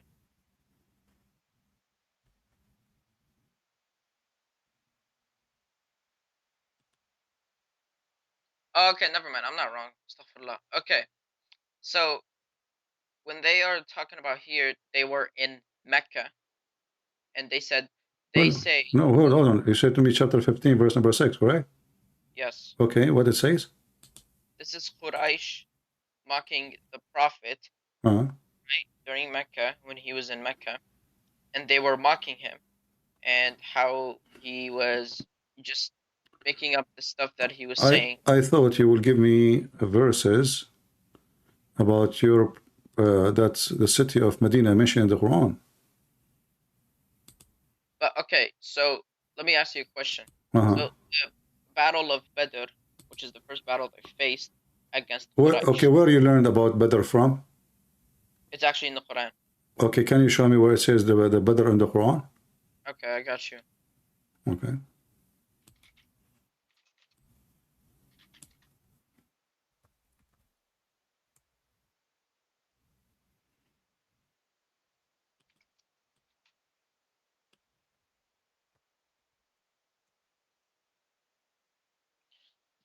Alright, go to chapter Chapter 3, yeah. Verse 122. Okay. Alright, and it says, when two parties among you were about to lose courage, but Allah was their ally and upon... Okay, where is Badr located? Okay, and it says, and already had Allah given you victory, in verse 123, okay, at the battle of Badr, while you were weak. Now fear Allah, perhaps you will be grateful. Where is Badr? What do you mean, where's Badr? What is Badr? What is Badr? Is it a location? Is it the name of the fight? It's what?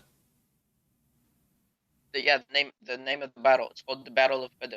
So it's not the location? No, it's not the location. How you know? Because Badr is not a real location. There's nowhere in history does it say that Badr was a battle of So location. why it's called Badr?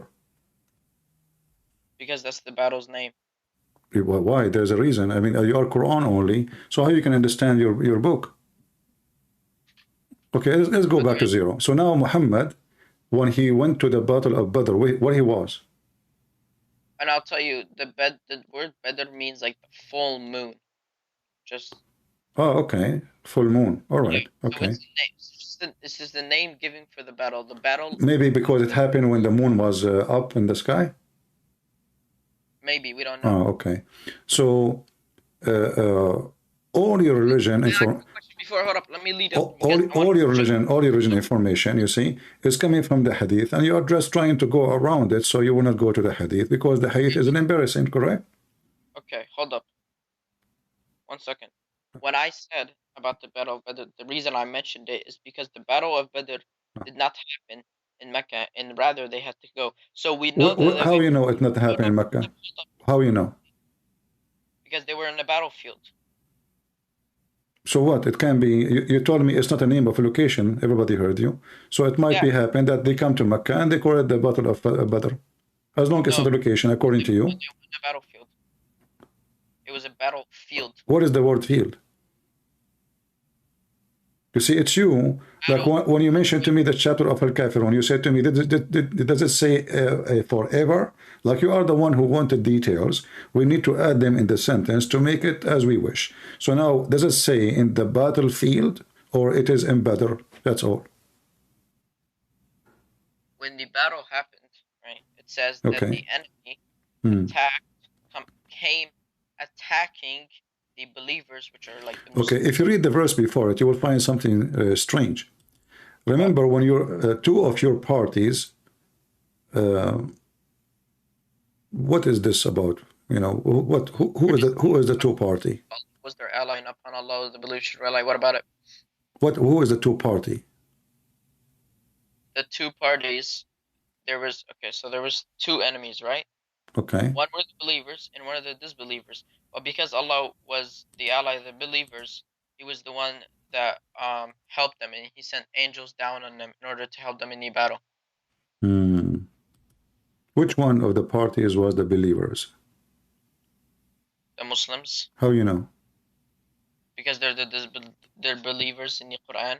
Muslim means you submit your will to God. Disbelievers, it means you don't submit your will to God. And whoever. If you remember, when I spoke to you about the Christians, and you said that the Christians, they are in the beginning believers, then I showed you that the Christians believe in the Trinity, and then we agreed that they are disbelievers, correct?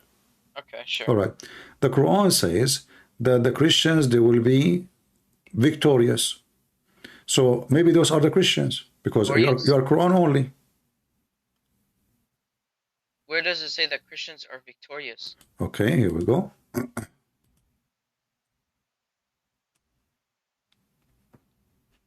If we go in the Quran,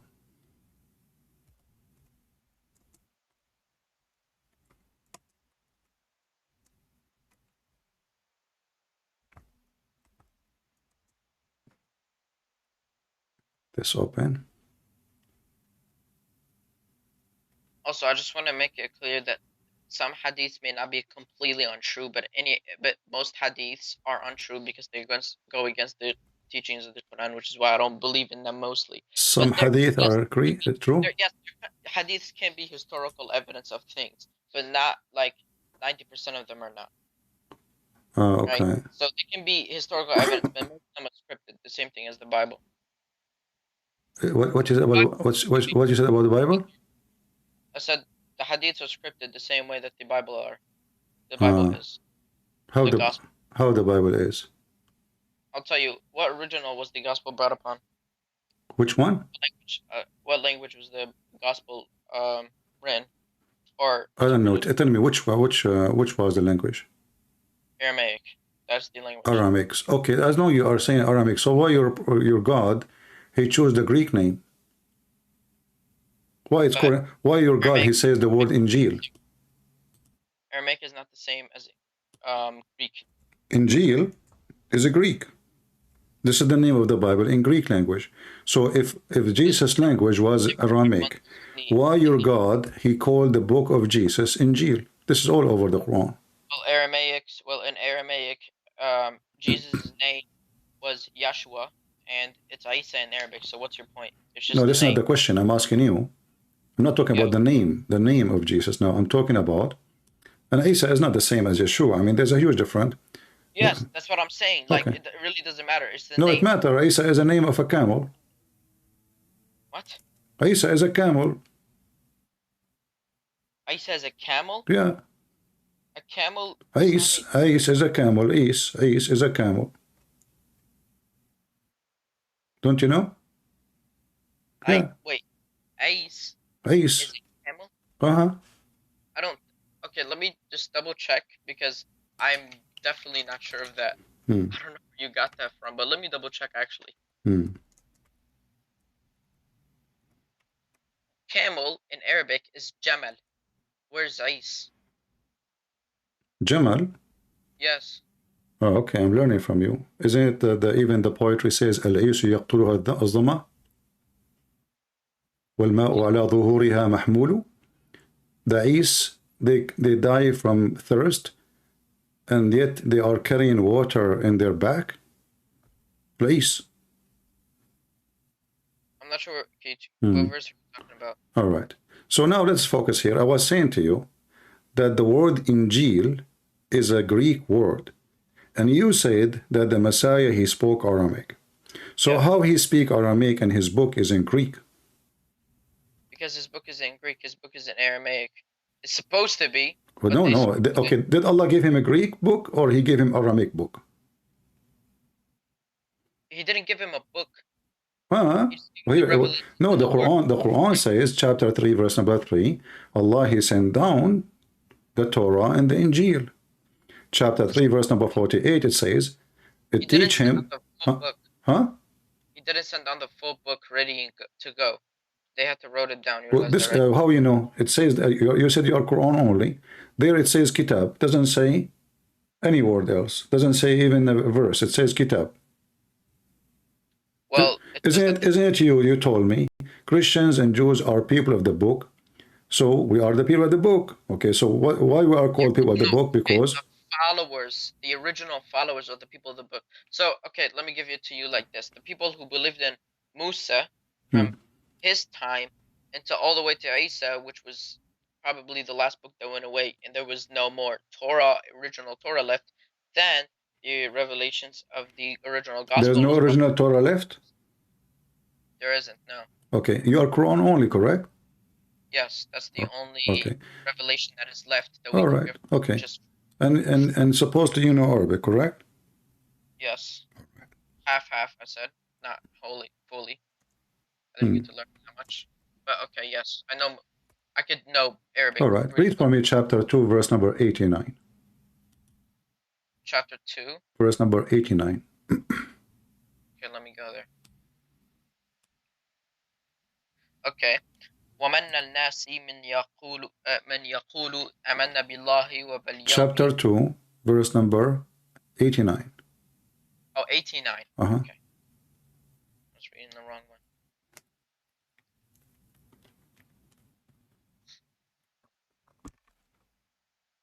Okay. وَلَمَا جَاءَهُمَّ الْكِتَابُ مِنَّ عِنْدِ اللَّهِ بَسْ. Okay, obviously, okay. Yeah. Let me read it for you. You have a very bad Arabic. ولما جاءهم كتاب من عند الله مصدقا لما معهم. What does that mean? مصدقا لما معهم. What لما معهم mean? Confirming what? What is with them, correct? From what Allah. Thank you. So how you are saying that the original, but it's not there, but the Quran confirmed the book which is with them 600 years after Jesus. It says in وَلَمْ جَاءَهُمَّ كِتَابٌ, right? And when they count down to the book, this is talking about the Quran. Okay. confirming what is with them. Confirming what is with them. What is with them now. So this is 600 years after Jesus, and the Quran confirmed the book which is between our hands, correct? Yes. So when the Muslim they say the Bible changed is a lie because the Quran is against that, and you said you are Quran only. The Quran isn't the only revelation, but it's the current true revelation. My friend, we should believe. a second ago you claimed that the Bible, the true Bible, does not exist. A second after, we found that the Quran saying that the Quran itself confirm what is with them, which means whatever is with us, whatever. Confirming what is with them, not maybe it was with them or in the past. No, what is with them now. So what is with them in the time of Muhammad? Huh? Where does it say the word now? Confirming what is with them. This is about now. Now, in the time of Muhammad. Okay, can you read the rest of the verse? Okay, read it. Go ahead. Okay. Although before they used to pray for victory against those who disbelieved, but then when they came to them, that which they recognized, they disbelieved in this, so the curse of Allah will be upon the disbelievers. So when the Quran came down, the early Christians and the Jewish disbelieved in it, so the curse of Allah will be upon the disbelievers. But that will not change the fact that it's confirming the book with them.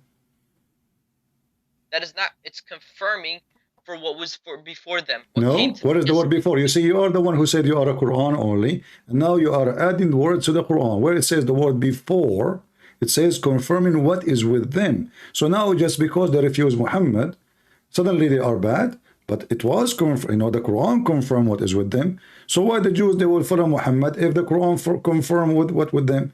Muhammad, he brought nothing. Muhammad, he brought paganism. Like as an example, you Muslim kiss black stones. You go around the Kaaba. Do you pray in the direction of the Kaaba? Yes, of course. Why? I thought you are a Quran only. What do you mean why? Okay, did the Quran says to you, you have to bow down certain time, certain etc. And how many time you pray, how many time you bow down in the morning? I pray 5 times or 3 times. Okay, does it say in the Quran 5 times? It does actually. Really? Yes. So why the Quran says 3? The Quran doesn't say 3. There's like 5 verses I can bring you. No, the Quran says 3. It says you pray to end of the day and the approach of the night. Okay, what's the 2 ends of the day? Maghrib and Isha. The morning and the night. The 2 end of the day. When the sun rise, the sunset, and the approach of the night. Chapter 11, verse number 114. Okay, which is Maghrib, right? Uh-huh.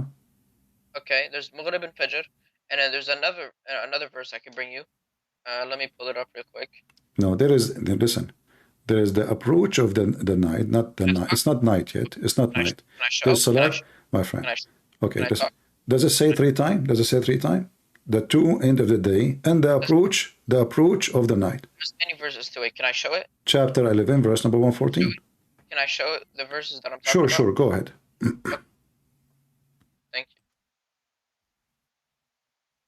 All right, let's go to 2458. 2458. Okay, go ahead.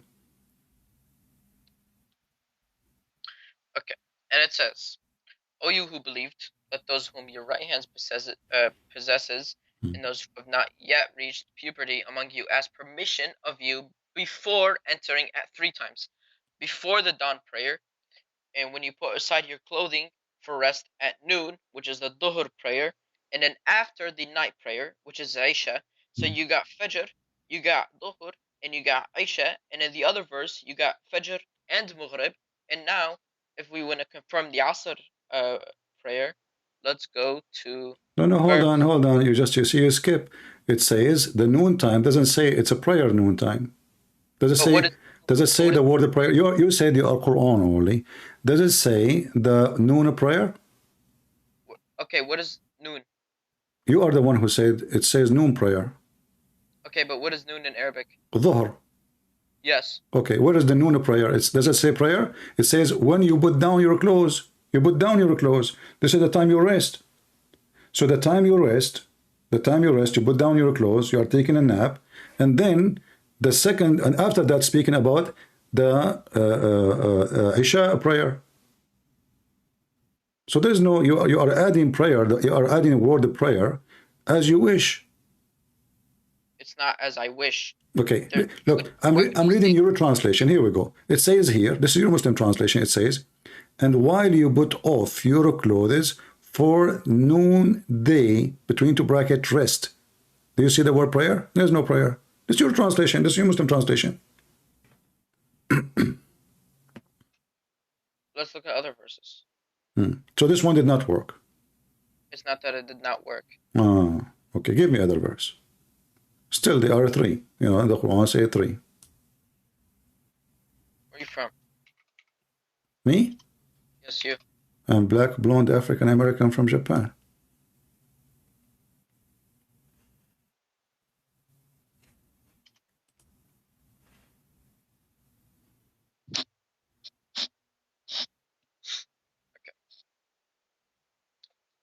Let's go here. All right. It says establish prayer. Which one? Which prayer? Which verse are you reading? Chapter 17, verse 78.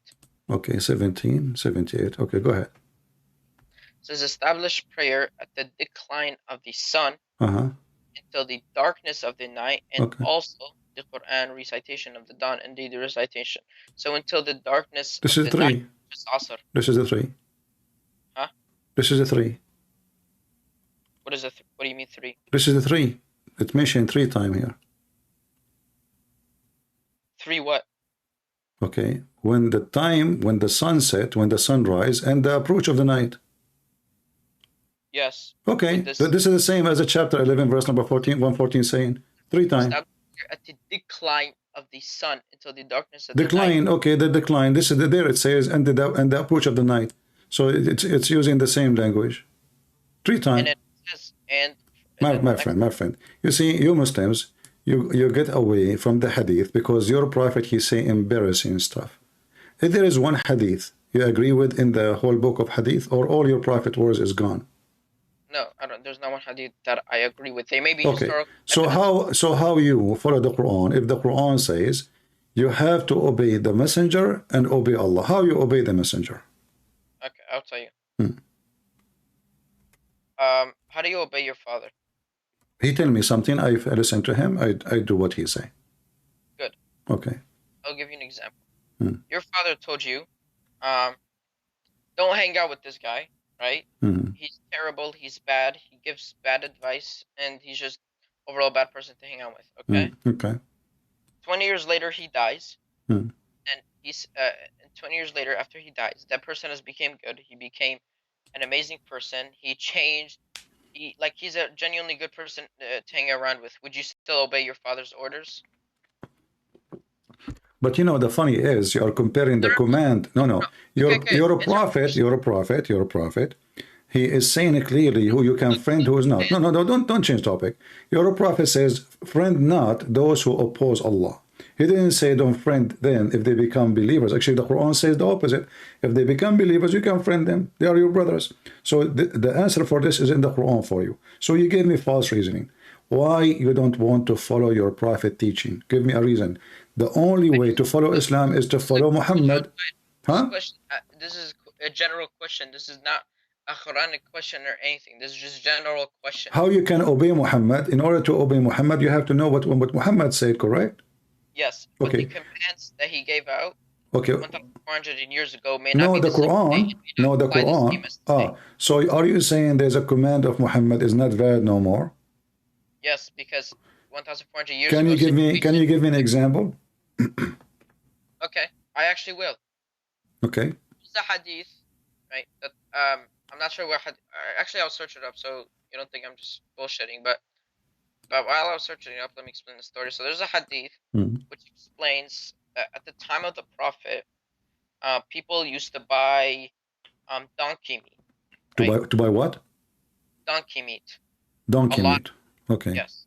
They used to eat it a lot, like really, really a lot. Okay. And then, at that time of the Prophet, because there was no other around, no other, like, a lot of animals, right? Because there wasn't a lot of animals, That's all that they could eat for their food. And because of that,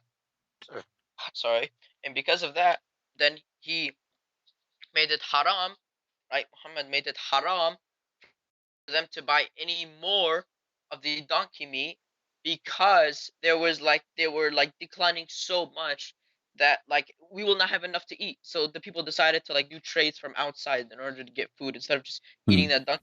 And he made it haram. The problem with my Sunni today is they will take that and they will think that donkey is ultimately haram. Oh, it's haram for eternal. But you say you are a Quran only. The answer for that is in the Quran. Isn't it your Quran says that even if you are hungry, you can even eat pork? No, it doesn't say when you're angry. It says when you're in need. When you what? You are in need. In need. Oh, okay. So isn't it like you are very hungry in need? Like, this is what we meant? Like you are starving? Angry doesn't mean starving. Yes, in need. When you're in. So you just described for me that people are starving. So why your prophet, he forbid them from eating donkeys? They weren't starving. Huh? But they weren't starving. I'm just they saying were not starving. Okay. Okay. What about your prophet as an example? There's things will not expire. As an example, your prophet, he explained how the sun rise, how the sun set. Those are not about donkeys. Do you accept those or no? How the sun what? How the sun rise, where the sun goes, about sunset, like astronomy. Those are not about donkeys. Do you accept them? No, he may. I said he may. He may what? Maybe not. Maybe he did. What do you mean? I don't know that. Maybe he did say yes, but maybe not. How you know me? So why the Muslim they say this is authentic? They say it is authentic because it correlates to today's world, right? Okay, I will go with you. As long you are a Quran only and you speak Arabic, how the Quran says Allah he sent hail from mountains in heaven.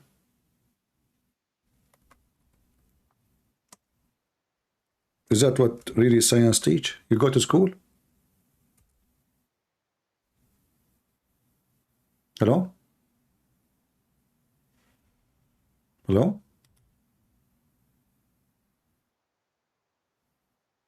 Hello? What happened? Am I heard, guys?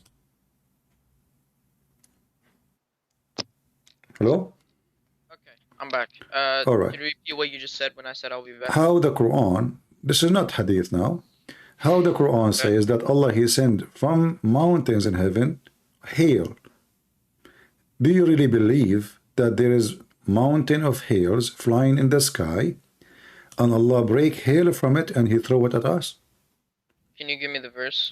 Chapter 24, verse number 43. Verse what? 24, chapter 24, verse number 43.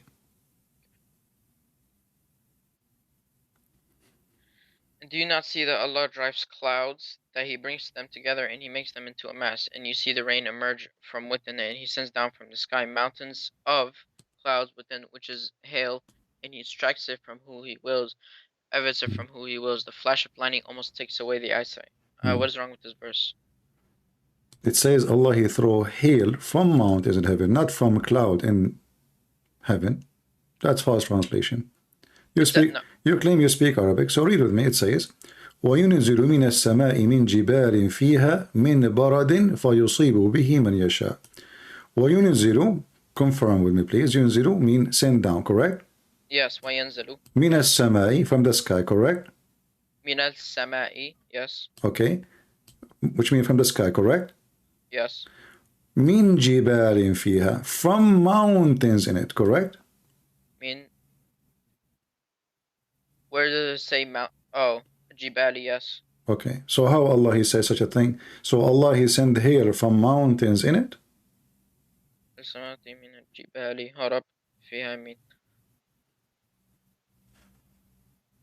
So I don't know what the word hail even means. Hail, barad. Hail, ice, the ice, like, hail. Okay, let me search this up.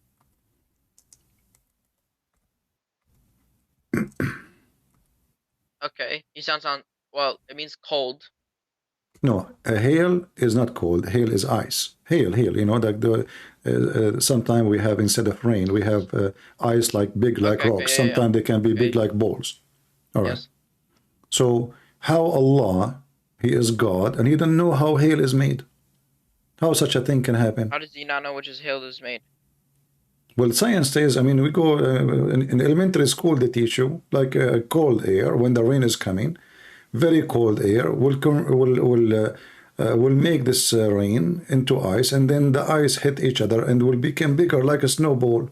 Will become big and big and big, and by the time it arrived to us, will become big, and it can cause damage. So according to the Quran, Allah, He sent the hail down to hurt people with it, to punish them, and He sent it from mountains in heaven.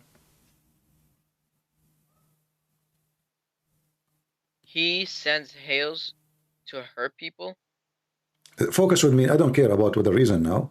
Yeah, that's what He's saying. You see, what we have in Yasha. He strikes with whom He wills. Right, He strike it to punish them. He doesn't hit people with it, but he wills. Yes, if He wills, He wills. But this is not the question. The question is, what kind of God He think that this ice is coming from mountains in heaven? It's not coming from mountains. So No, it says there. You said you speak Arabic, and you agree with me. Min jibalin fiha. What min jibalin fiha mean? Translate. Go ahead. From mountains. Fiha mean early. Okay. So, from mountains in it, where in heaven? So how God He thinks so? Does Jibali just mean mountains? Yes. Jibalin. Jibal mean mountain. Yeah. If you search the same word in the Quran, it says Allah, He's put mountains in the top of the earth, which is another mistake, because according to the Quran, the earth has no mountains, and then Allah, He placed mountains in the top of the earth. Jibal. This is what the word Jibal mean. When you read Arabic, that's why you have to study it. And even in my translation... Remember, you do not know Arabic, and you are teaching me Arabic. Your Arabic reading is horrible, and now you are teaching me Arabic. Just remember that. You cannot even read the verse correctly. Sorry. When did I not read the verse correctly? Read it. Go ahead, read. You read it, and I will read it after you, and people will see if you speak Arabic. Go ahead. I said my Arabic is half-half. So why you are teaching me Arabic? You are half-half, and your Arabic is not even half-half. Your Arabic is not 10%. Alam tara. So my friend, does it say, and you translate it for me, and you agree with me, that Allah, He sent from the sky, from mountains in it, hail? Does it say that? Yes. Is that a mistake or no? When you read, okay. Can I talk? Or Okay, are you just gonna keep talking? go ahead. I said, and I did not say from me, and I did not say sources from me. All I said was that when you read Arabic, especially the Quran, you gotta look at every word to its meaning, but you did not let me finish, and you thought that I was gonna give definitions from my own. No, I was gonna show you other sources, other people who studied Arabic, which translate the word Jabalin and Jabal, and this can mean multiple meanings, right? Because this does not only mean mountains, it can mean other meanings. But you just jumped into conclusion. Give me other meaning. Go ahead. No, give me other meaning. No, don't give me a speech. Give me the other meaning. Okay. Let me search this up.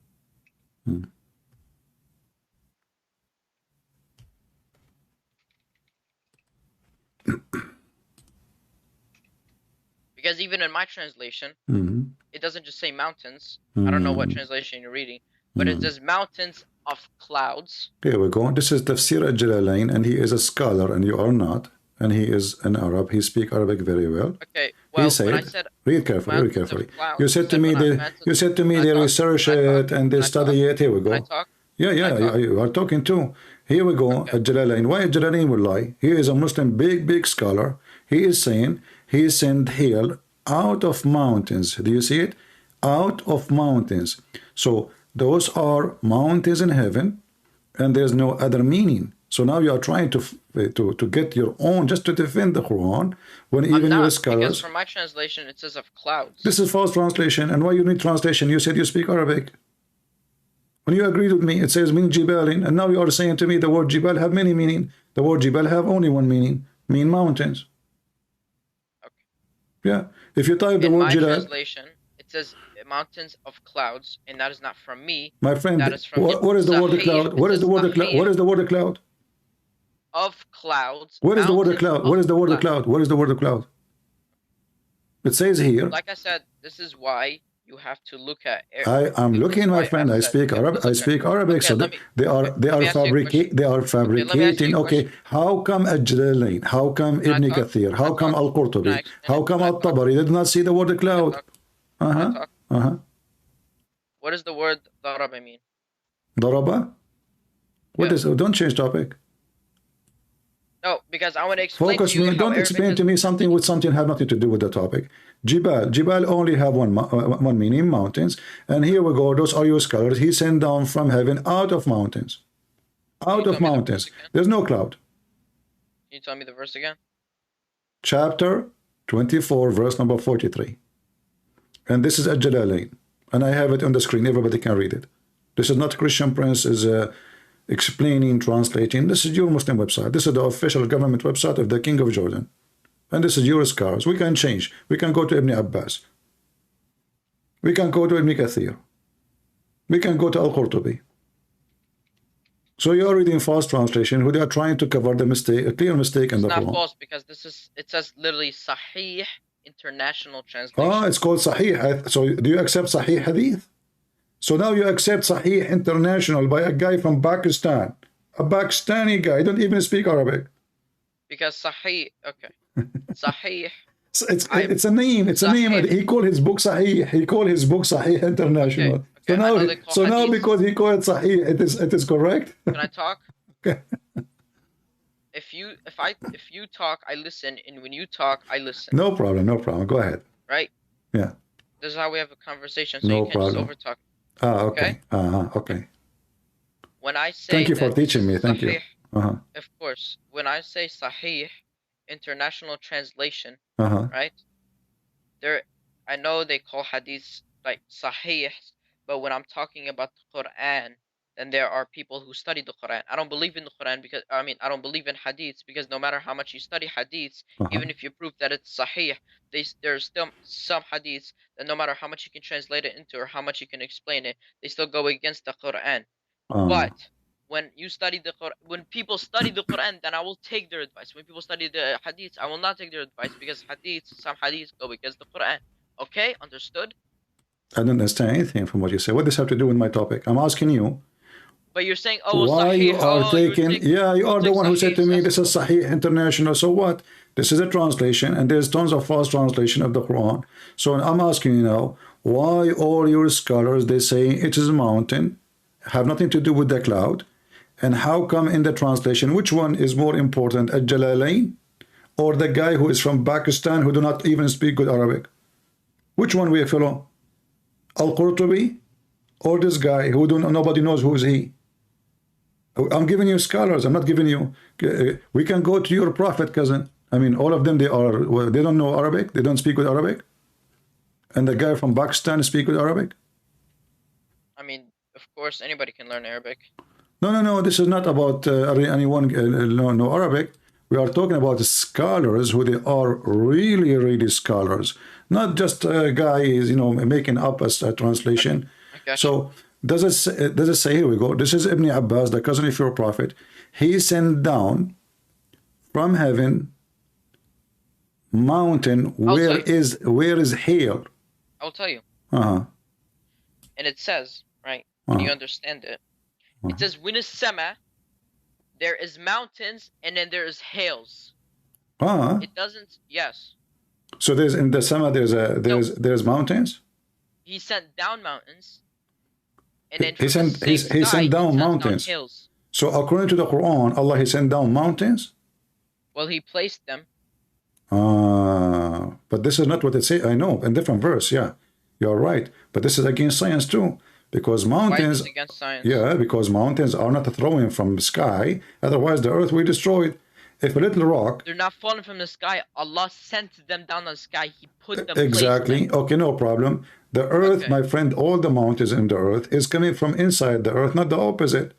There's a volcano reason, there's tectonic plate pressure. Mountains are not placed in the top. So according to your Quran, you mentioned now different verse, another mistake, that Allah, he made the earth flat, and then to make it stable... Allah made the earth flat? Yeah. Where's that? Okay, let's go. You open the chapter of An-Nazi'at. It says that Allah... Wait, what chapter? What chapter? I will give it to you. Allah, He made the earth flat. Chapter 79, verse number 30. 79, verse number 30. Uh-huh. Okay. And you said you accept Sahih International? Okay. And He spread the earth. You said you like Sahih International, or which one you like? Sure, Sahih International. All right, let us go. Sahih International, no problem. And it said, and after He spread the earth. Okay. So that Allah, is it really the earth is spread? Okay. And when you say He spread the earth, when spreading, does that only mean that you made something flat? Yeah. Actually, the word spread is not there. The word dahaha, open the dictionary right now, it means flat. The word dahaha means specific flat. I can show it. Dahaha. Dahaha means flat, yes.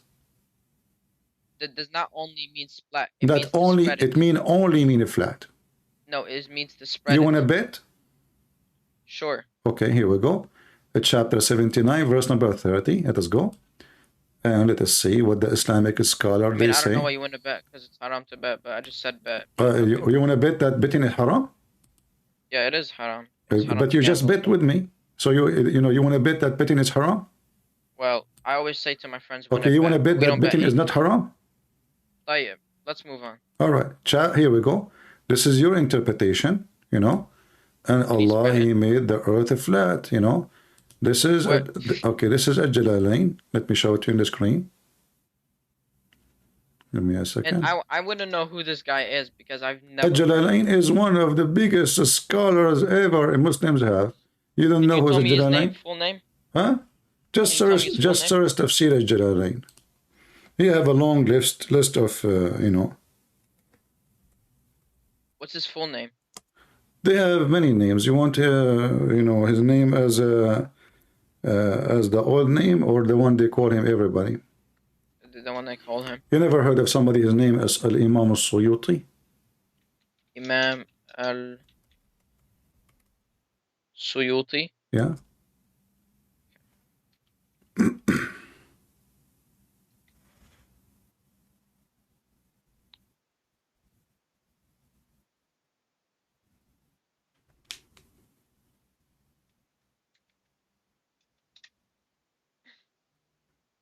This is the teacher of all your, new imams. This guy lived 500 years ago. No problem. Which guy? The guy that you're talking about. Oh, okay. This guy was alive 500 years ago. Uh-huh. Well, this is the work of more than one. You just gave me a person that's alive 500 years ago. So what? Is that a problem? Well, not specifically, no, I guess. So why he is saying it's flat? In fact, this book is written by more than one person. He is just a person who complete the work. But does it say flat in the front of you? And those are the biggest scholars Muslims have? Okay. If you search up the word, dahaha. My friend, why in the interpretation saying flat? If it is mean many things as you claim. Where is it saying flat? Okay, this guy must be mutakhallif or something. Guys, he just said he is a stupid. Okay, let's search it up in the English translation. It literally says he pushed away. Dahaha mean pushed away? Oh, yeah. Okay. In the actual translation, the Google translation. All right. I will go to the dictionary. Give me a second. It also means expand. It also means extend. It also means stretch. It also means spread. It also means made round. It also means balanced. So it has a different meaning. And this is what I mean when you read the Quran. You have to read. You have to look at all the words. For example, the word daraba can mean different things. Just doesn't mean just hit. All right. Okay. So all the word you mean, by the way, all the word you said, he spread out mean flat. He made it flat. All of them the same.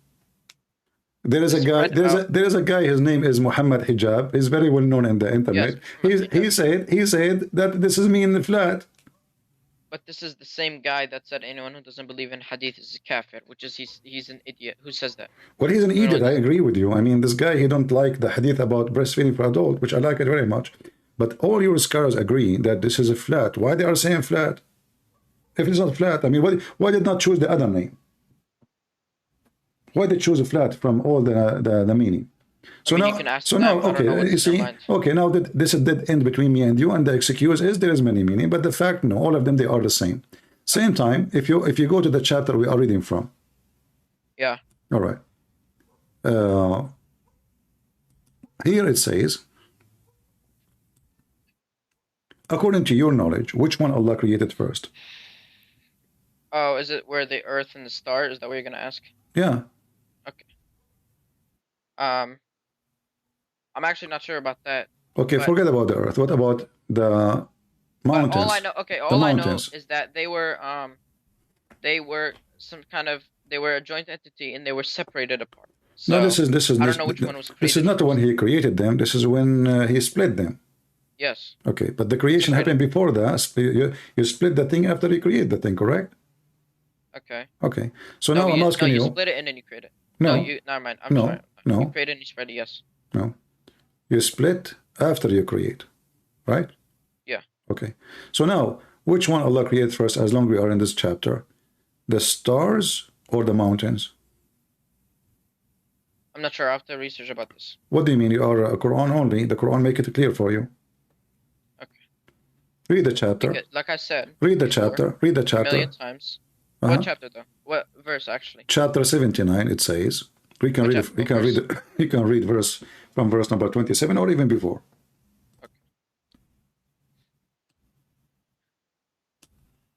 Okay. That is the lesson. And are you more difficult creation or is the heaven constructed it? Okay. Okay. And then he raised the sky up. Okay. He raised its ceiling. Okay. And then he made the day and the night, which means he made the stars, correct? Yeah. Okay. So chapter 29, verse number 29, speaking about creating the stars, because day and night will not happen unless we have light, correct? And that is a verse sun. 29 talks about the stars. Yeah. Okay. I shut its brightness. Okay. I mean, yeah. Very good. And after that, he made the earth flat. Okay, and then that's what you want to believe. Okay. What? That's what you want to believe, but okay. No. It says, okay, it's you who said to me, mean spread, right? Yes. Okay, spread doesn't mean make it a ball. Spread is a flat. But okay, did I just tell you before that the word when you make a ball can also mean made round? My friend, it's you who chose this translation, and now you don't want your own translation. You choose this translation. It says a spread. Spread means flat. When I spread the Dawah. Okay, I'm gonna send you this, and this is all the words and meaning. Okay, no problem, my friend, no problem. Okay, but you choose this translation. Now you don't want it. Isn't it? This is the translation you said you like and you are using in Sahih. Like I said, I didn't study the Quran. No problem. I'm going with you. I'm not going against you. Okay, let us continue. Okay, now and after that he spread the earth, and then he extracted from it its water and pasture, which means he made the water come from the ground, and he created the trees. Correct? Yes. And then the mountain, now he put it in the top of the earth. Is that correct? He sat firmly. Yes. Okay, so now based on this, which one Allah did first? Stars or the mountains? Okay. So, is there another verse that says that the earth No. You see, focus with me. Why you want to go to different verse? No, because verse number 29. Verse 29. I want you to tell me first. You agreed with me already. You said in verse number 29, Allah created the stars, and you said yes. Yes, he created the stars. Okay. Then it says then after that. So anything after that happened after that, correct? Yes, and then he created the earth. Okay. And then after that he did all those things. And the last thing here he did, he placed the mountains in the top of the earth. Do we agree? Okay. We don't. And I'll tell you why. Okay. It says, if you read the Arabic, it says وَالْأَرْضِ بَعْدَ ذَلِكَ ضَحَّنَاهَا. That means after we made the earth round. My friend, the earth may have my friend, it's not al-ardi, not dahanaha. No, you are not even, my friend, there's no such a word. والأرض بعد ذلك دحاها, not دحناها, and no أرضي. So Let's say دحناها. I say you said دحاها. that. It's recorded. It's recorded. So okay. So now you agreed that after that he start working in the earth, and you agreed that after that goes to everybody after that. Everything. Can I finish? Because Go ahead. like I said before, when you speak, I listen. Mhm. And when I speak, you listen. Okay, uncle. Okay. He mentions the word earth, and then he said that he spread it out. So that means the earth has been existed, but then he spread it out. Mm. Okay. No problem. Yeah. والأرض بعد ذلك دحاها. Mhm. And بعد. So that means after he spread the earth. The earth existed, but then after he what, spread this it. is, but this is not my question. I'm asking you, based on the chapter 79, based on what we did read, Okay. is the stars created and done before Allah He placed the mountains in the earth? I'm not sure, but What do you based mean on not the sure? verse You are in you- Quran only. Read with me. It says here, He made the day and the night, and you agreed with me. He created the stars already. Verse number 29. Once and he shot, and then after he spread the earth, he extracted from it waters, pasture, and then the mountains he set firmly. He's just explaining events by event. That doesn't mean that something happened before it. I don't know where you said. It My doesn't friend, say first, and then second it we created says, the earth, and then after, third thing we and did. after that, he's giving you the order. I said after he spread the earth, he extracted from its waters pasture. And Okay, the okay, mountains he listen. set firmly. And It doesn't say after, first he created and, the stars, and okay. then second he created the earth. That doesn't say that. I'm not talking about creating the earth. You're not listening. I'm asking you about the mountains and the stars. No, no, I'm not talking about. I'm not talking about creating the earth. I did not mention anything about creating the earth. I said, which one, based in chapter 79, based on what we did read, was done first, the stars or the mountains? Verse number 29 says, Allah He made the stars, and you agreed. And then after that, He started doing the following. He spread the earth.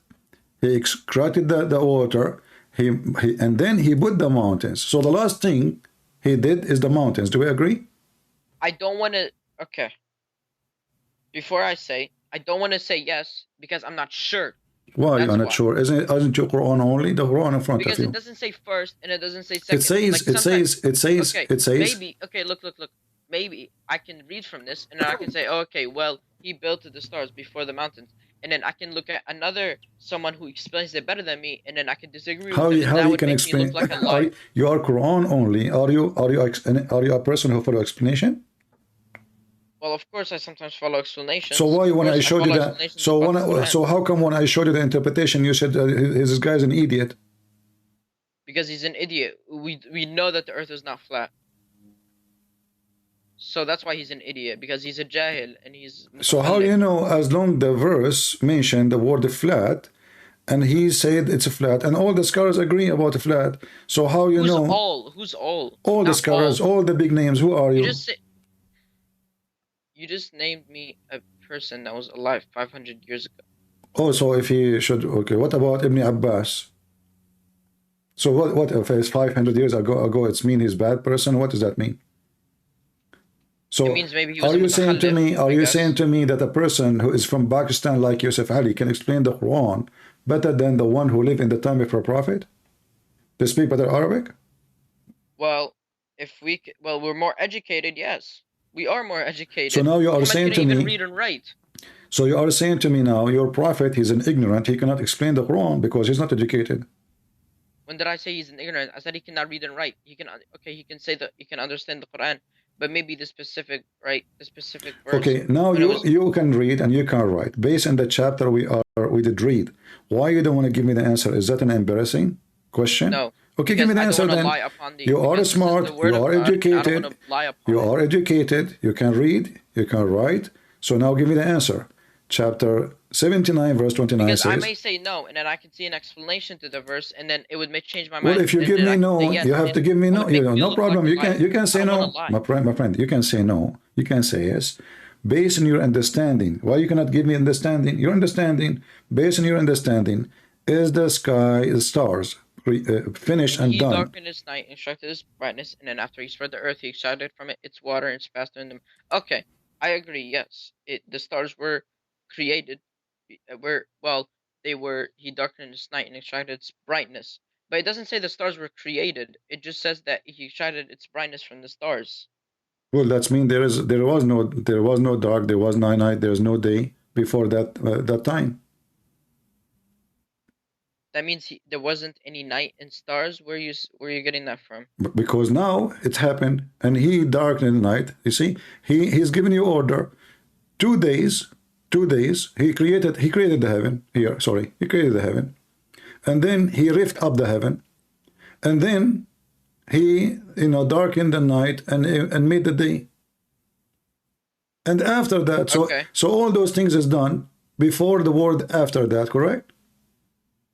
Okay, so now all those things happened before. So whatever here he did, it is about the day and the night. And to have a day and night, we have to have the sun. We have to have a... Yes, that's true. Okay, now... We have to have the moon and the sun. Okay, and then here, and then after that, he made the earth, spread the earth, as the translation is saying. And then he made the water It come. doesn't say and then, it just says and. But this is then is here. That's it. In Arabic, we don't keep saying and after and after and after. You say it once. Okay. Okay, and the mountains he set firmly. So what is the last thing is done here? The mountains, correct? He extracted from it its water and pasture, and the mountains he set firmly. Okay. All right. If we go to different verse in the Quran, what we will find? We will find the opposite. We will find the opposite. Let us go. Chapter 41. Okay. We will find totally the opposite. Remember, you agreed already. Here it says. In what verse? Hold on. You can read it from verse number 10, 9, 10, 11, 12. Okay, and then he turns towards the heaven, where it's not like smoke, saying to or submit willingly or only, and then they both responded, we submit willingly. And he completed them as 7 heavens within 2 days, and inspired each heaven as command, and we ignored the nearest heaven with lamps and as protection. That is the termination of exhale the night, the knowing better they turn away than say, weren't you about the thunderbolt? Okay. So it said he placed on the earth firm mountains standing high, showered his blessings upon it, and ordered all its means of substance, totaling 4 days exactly for all who ask.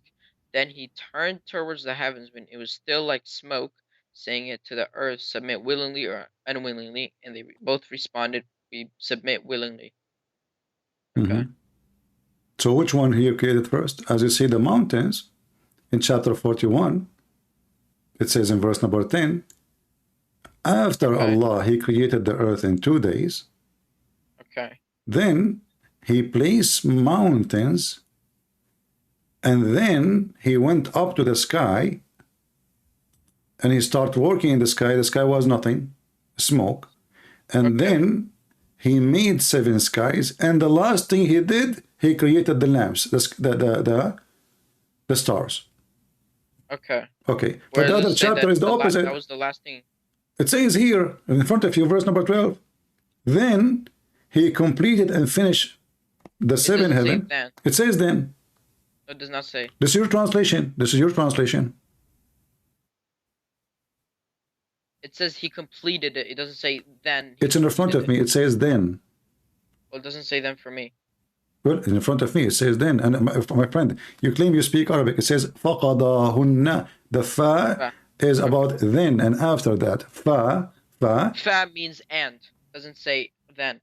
Okay, and I mean and after. And after. Fa. My friend, there's a Muslim, he make videos in YouTube. Or thumma. Look, thumma means then. Fa does not mean then. It means and. Right? Okay, so thumma mean what? Then. Thank you very much. Okay, is a thumma now here confirming that everything happened after is after? Yes. We do not even need then, but the fa is to continue is what is before it. So here you mentioned the word thumma. In fact, the word thumma mean long period of time, not right away.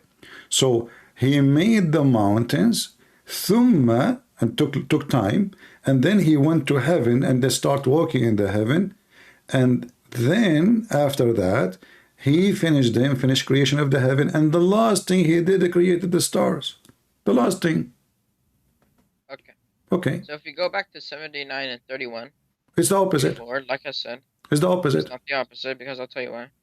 You agreed already. You told me, everybody heard you, that based on chapter 79, Allah, he placed the mountains, as you see here, after he created the stars.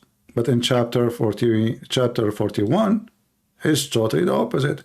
So like I said, I would have to look into explanations to that. We can read interpretation. Here we go, guys. He needs explanation. We can read interpretation. You see, you are a Quran only. So based in Quran only, it's obvious the Quran is not made by God. So what do you do now? You need explanation. So like, are they smarter than you? Are they? I mean, you are Quran only. Here we go. We have the Quran in front of you. You said to me, you need certain translation. We open certain translation. But Quran only or explanation only? Quran only, you depend on yourself. I said, Quran only. Can I finish what I'm saying? Because Quran only, I depend on myself. I didn't finish. Then you should not say Quran only. You should say Quran and explanation of some people. And I didn't finish. Mm. Okay, when I said I need an explanation, that means I was going to ask my dad, which he also is Quranist, so I'm not just getting my sources from Sunnis. Okay. Can your dad join us tomorrow, maybe, if we go live? I don't know if my dad will even talk to you, to be honest. But why he's like, he's coming from heaven and he is an angel and we are not equal to him? No, but he doesn't know how to speak English. That's why. I will speak to him in Arabic, no problem. Okay. I will ask him. Do he speak Arabic? Huh? Do he speak Arabic? Do I? Do he speak Arabic, or his Arabic is broken like you? Bro, he will be anyone in Arabic. He was, yeah. I would like that, because the Quran is full of Arabic mistakes, so maybe he can fix them. Yes. Yeah, sure, buddy. We will see. Okay, so now the Quran is messed up, and hold on, let us stop here now, as long as we are talking about Allah, he placed mountains in the top of the earth. All right. Why Allah, he placed mountains in the top of the earth, according to your knowledge? Who said he placed it on top? Where's the top? So where he placed it? He set it firm on the ground. Isn't that in the top of the earth? Well, when you say on top, well, it is on top. Well, it's kind of hard to explain, but yes, like you set, like you bring. It's like hitting on a table, right? When you hit something when you hit your hand on a table, you place it firmly. Is that what the Quran says? Is that what the Quran says, or you are making things up? No, I'm saying an explanation.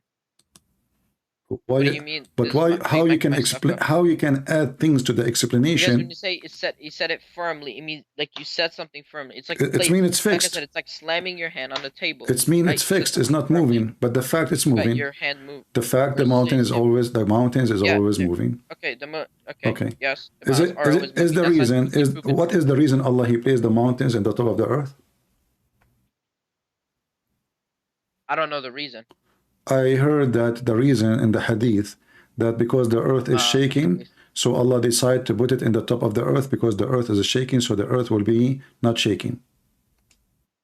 Actually, not even shaking. It's like about the earth is going like left and right, Like when you have a tray and you move it up from one side, this is what, according to the hadith. So what do you think? Do you accept that? Okay. The earth does shake. I know, but why? Do you accept the hadith saying that because the earth moved from up and down, so Allah, he placed the mountain to fix it, so the earth will not move? Because to fix it, I'm not sure about that.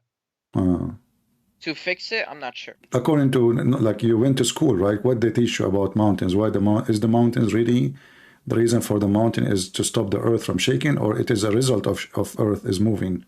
And pressures and volcanoes and... Let's search up, why do we have mountains? Oh, okay. Why we have mountains? That's a good question. I thought you are Quran only.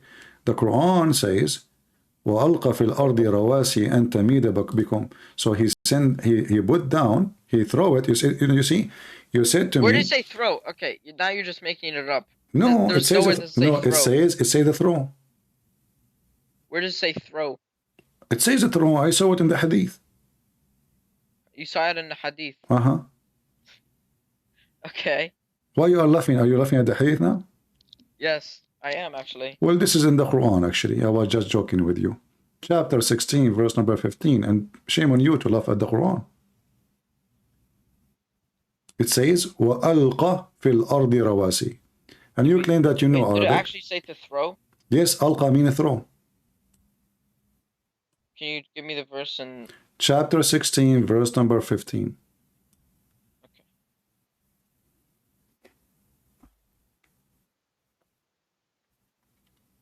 And yes, firmly set mountains, lest the shift, and made rivers and roads that you may be guided. So where is what? Okay, so where is or what is it? What did you say? It was the word. You laugh at the word alqa. You said, does it say throw? No, where it says that. So I mentioned to you before, if you remember, I mentioned to you before that Allah, he throw mountains. He said no, but he placed mountains. It says cast. It says cast. What? It says cast. What cast mean? What cast mean? Like, you know how, like, you know, they say broadcast. Right? Ah, broadcast. No. You see, first of all, in Arabic it says wa alqa, which means he throw. Well, it doesn't say that to me. It says walqa. Here we go. Walqa. Okay, well, it says to me. That Okay, what cast mean? Okay, let's just sort of, like, I can explain it, but I don't know the actual genuine definition. I thought you know Arabic. Suddenly now you need. Did I say I know full Arabic? You do not know now. Okay. What the word alqa? What the word alqa? The first thing that I came into the call and I said my Arabic. What the word alqa? What the word alqa in Arabic mean? It means, well, the genuine definition is to throw. Throw. Thank you very much. So where is no cast? No. This is this guy obviously using Google translation. I can say alqa khutbah, which means he made a speech. He did not throw it, But this is about mountains, physical thing. He did not make a speech. So alqa, I can use cast, broadcast, if I am making a speech. So I say alqa khutbah. We don't say he threw a speech. That doesn't mean what it means. He said a speech. So the stupid who made the translation obviously is using Google translation. Right. So it's okay. So I already told you the explanation is to cast. So when you say through, that's false. You cannot cast mountains. What do you mean you cannot cast? You know, cast because simply he said alqa. Alqa mean he throw. That's what alqa mean. And you Muslims, when you translate, every one of you will give different. Cast. Do you even know what cast means? My friend, does it say? You said to me, alqa. You said means to send out. You said, right? You said no. Oh, you said alqa mean throw. You agreed, correct? I didn't agree. You said that. Everybody heard you. Everybody, okay. Show me the footage. What footage? It's recorded. Alqa means throw. There's nowhere I said that. It's recorded. I laughed. It's recorded. The fact that you said throw. It's recorded. The fact that you said throw, but I didn't laugh at the fact that it's alqa because it doesn't even mean throw. I laughed at the word throw. That is okay. You said to me that the word. Okay, let's go to the dictionary, can we? Okay. Well, in the actual definition, it doesn't mean to throw. Do I agree? Yes. But can you use it in that way when you talk about my? Okay. Can we go to the interpretation? What interpretation? Any interpretation, Muslim interpretation, you scholars. If they say does not mean throw. My dad. Okay. Wake up your dad. Ask him what alqa mean. Does it mean throw? I will later after this call, and then I'll ask him. Okay. Why we don't go to the dictionary right now? What we can do? What we will lose. Okay, sure. All right. Here we go.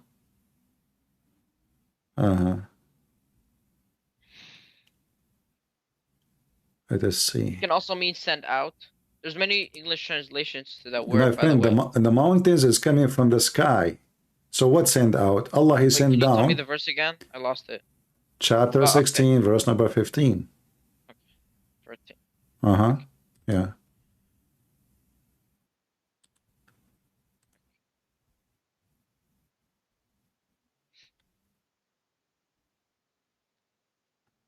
Your God, he have a fiction, imagination of how the earth is created. So the mountains. Okay. I literally used every single and I'll share. Can you share screen on Skype? Can you share what? Share screen on Skype. Tell me what translation you want me to show. I will show it to you. What do you want? Okay. Can I share screen on Skype so I can show you something before we get into that? Okay, share. Go ahead. I don't know if you can do that, but okay, share screen. Nothing coming from my side. Okay, now let's see. I literally used every single translation in English, and all of them say he placed and he cast and he has cast and he placed and he has placed and he has cast and he made and he had and he has set up and he has placed and he said. So your translation is wrong. You're just getting your translations from nowhere. I'm not getting translation. I did not even use any translation. I'm saying to Arabic. It says alqa. Alqa mean throw.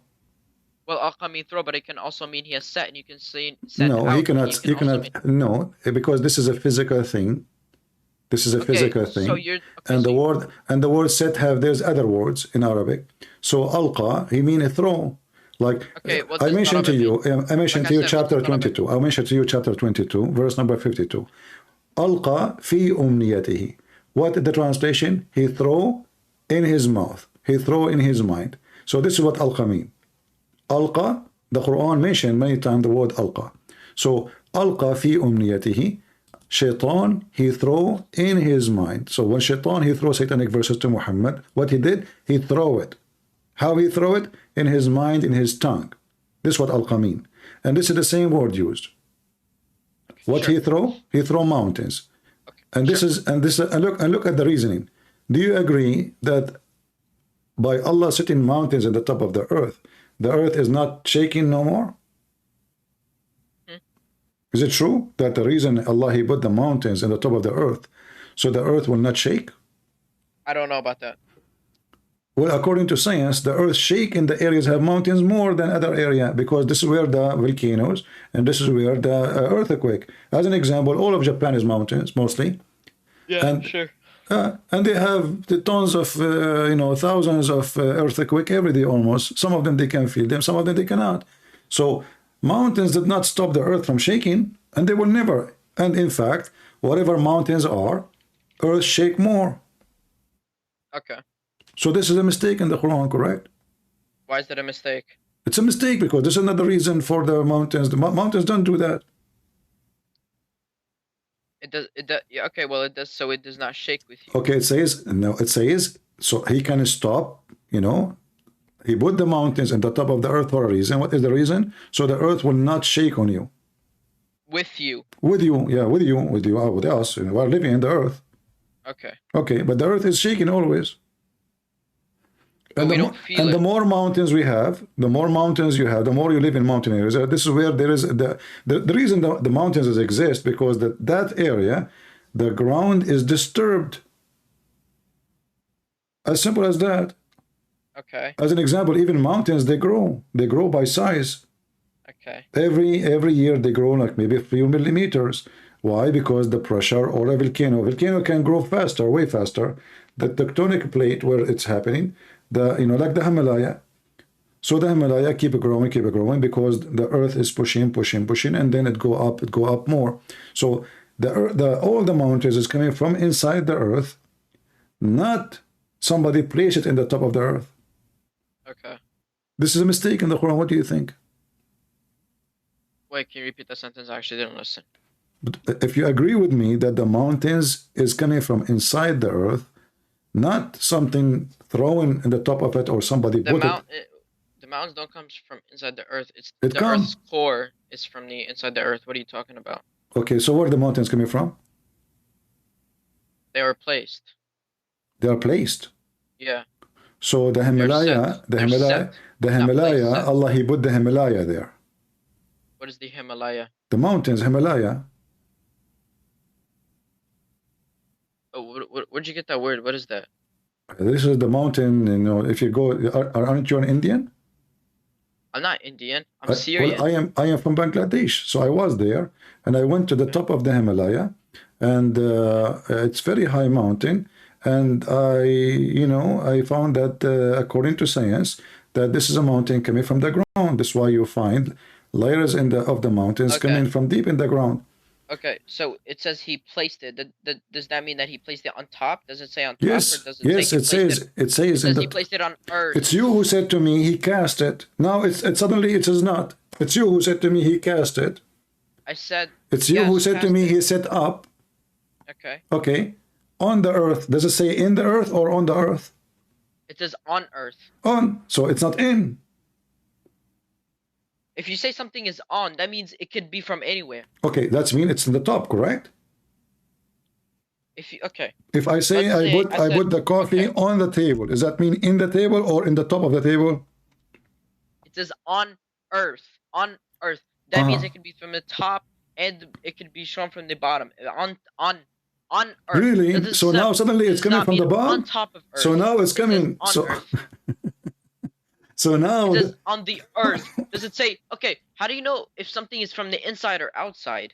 Your God, he said, you are the one who said to me, you insist you want the word cast.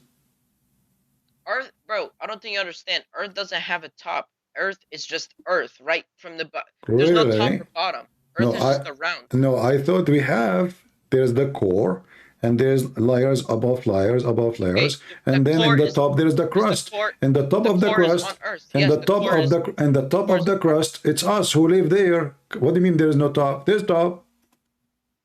But but you cannot say that there is something that's in, because the earth is just earth. It's a round place. So when you say on top, I could say that there's a core on earth. Is there a core? If the earth is round, how you can pray in the direction of the Kaaba? Because we look at the west and east and north. What else? You never had the direction of the Kaaba. Doesn't matter what. This is all fiction, because simply wherever you go, you are not hitting anywhere. The earth is not a flat. The only way for somebody to believe he can pray in the direction of a city, if he think, especially if he is millions of miles away, if he think that the earth is a flat. So your God is an earth flat God. How is he an earth flat God, bro? There is no one. I will guarantee. I'm not sure. I don't want to lie, but I guarantee you that none of these people will ever say that on this exact verse that it means that the earth is flat. Can I go to the verse? Wasn't it 79? What? You don't know what verse we are talking about? Chapter 79. Verse 10. You can read it from verse. Yeah. Okay.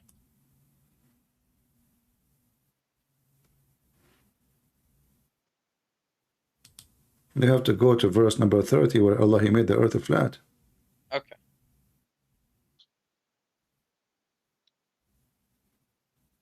Well, they also spread. So where's flat? Okay, this guy says flattened. Which guy he said flattened? This guy. Who?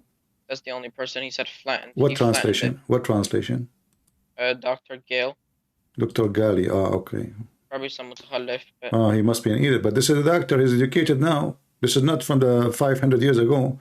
So now this guy is an idiot. Here we go. Because he don't agree with you. No, it's not that he don't agree with you, but look, spread. That's the only guy that he said. He's being more honest. He is being more honest, my friend. He's being more honest. Yes, he's being more honest, because even your interpretation, your scholars say, this is what it's mean. Your scholars. Did you even look at the thing that I sent on Skype of all the meanings of the haha? Okay, why this guy, Dr. Gali, he is saying it is a flat? What is that? Do you think somebody paid him? No, he's a mutakhallif. What mutakhallif mean? Mutakhallif, that means like you're not very educated and you are... You are describing your prophet. You didn't know how to read his name. But the prophet wasn't uneducated. How come you say somebody is not educated, he is mutakhallif, which means he is ignorant, stupid? And now the second I ask you about your prophet, you says, my prophet just was not stupid. Well, he was. Here we go. He think that the earth is flat, and he think that mountains placed on the top of the earth.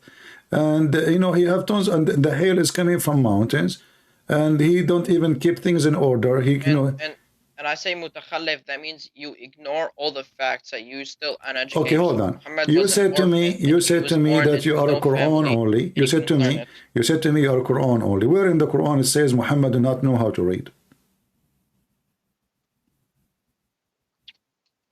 Because we can see historical evidence of it. What? Without using hadiths. What? We can see historical evidence of it without using hadiths. What is what? You want me to show you? What? I don't understand. What?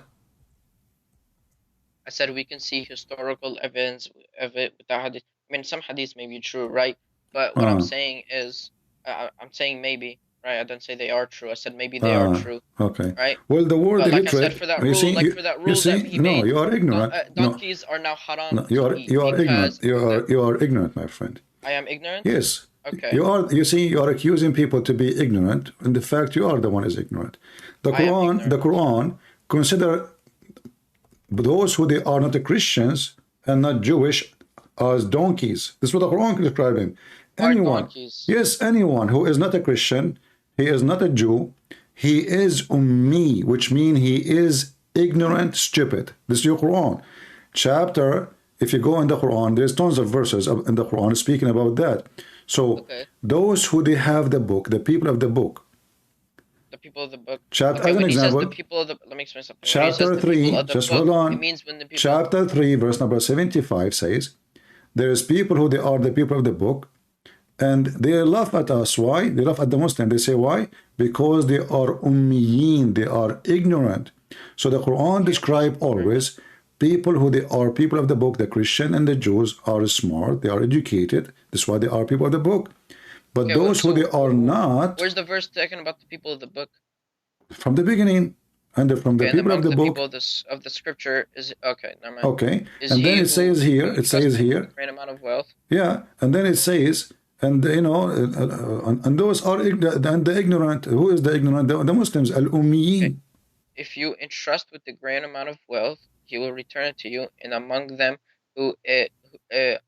is he who, if you entrust him with a single coin, will not return it to you unless you're constantly standing over him, demanding this, because they say there's no blame on us, consider the unlearned, and they speak untruth about Allah. Who is the unlearned? What is the unlearned? Ummiyin. So you Muslims are unlearned.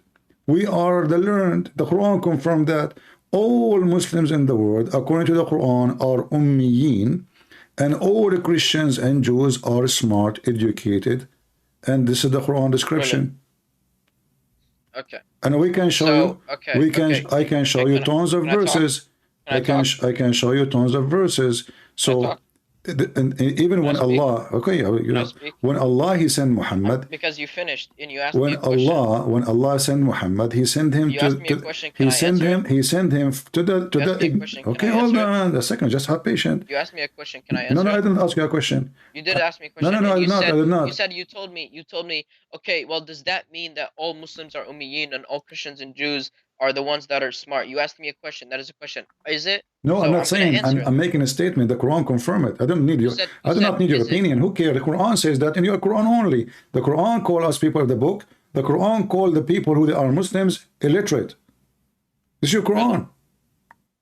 In this specific verse, that people who don't return a single coin, some people, if you entrust them and he doesn't return a coin, then yes, they are an idiot. Yes. They are. No, my friend, the Quran confirmed that. Okay, hold on. Read it. Where does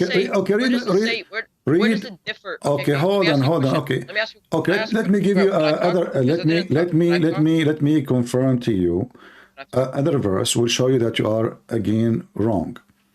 Chapter 62 says, "It is He, Allah, Allah He sent from the ignorant to the ignorant a messenger." Talking about who?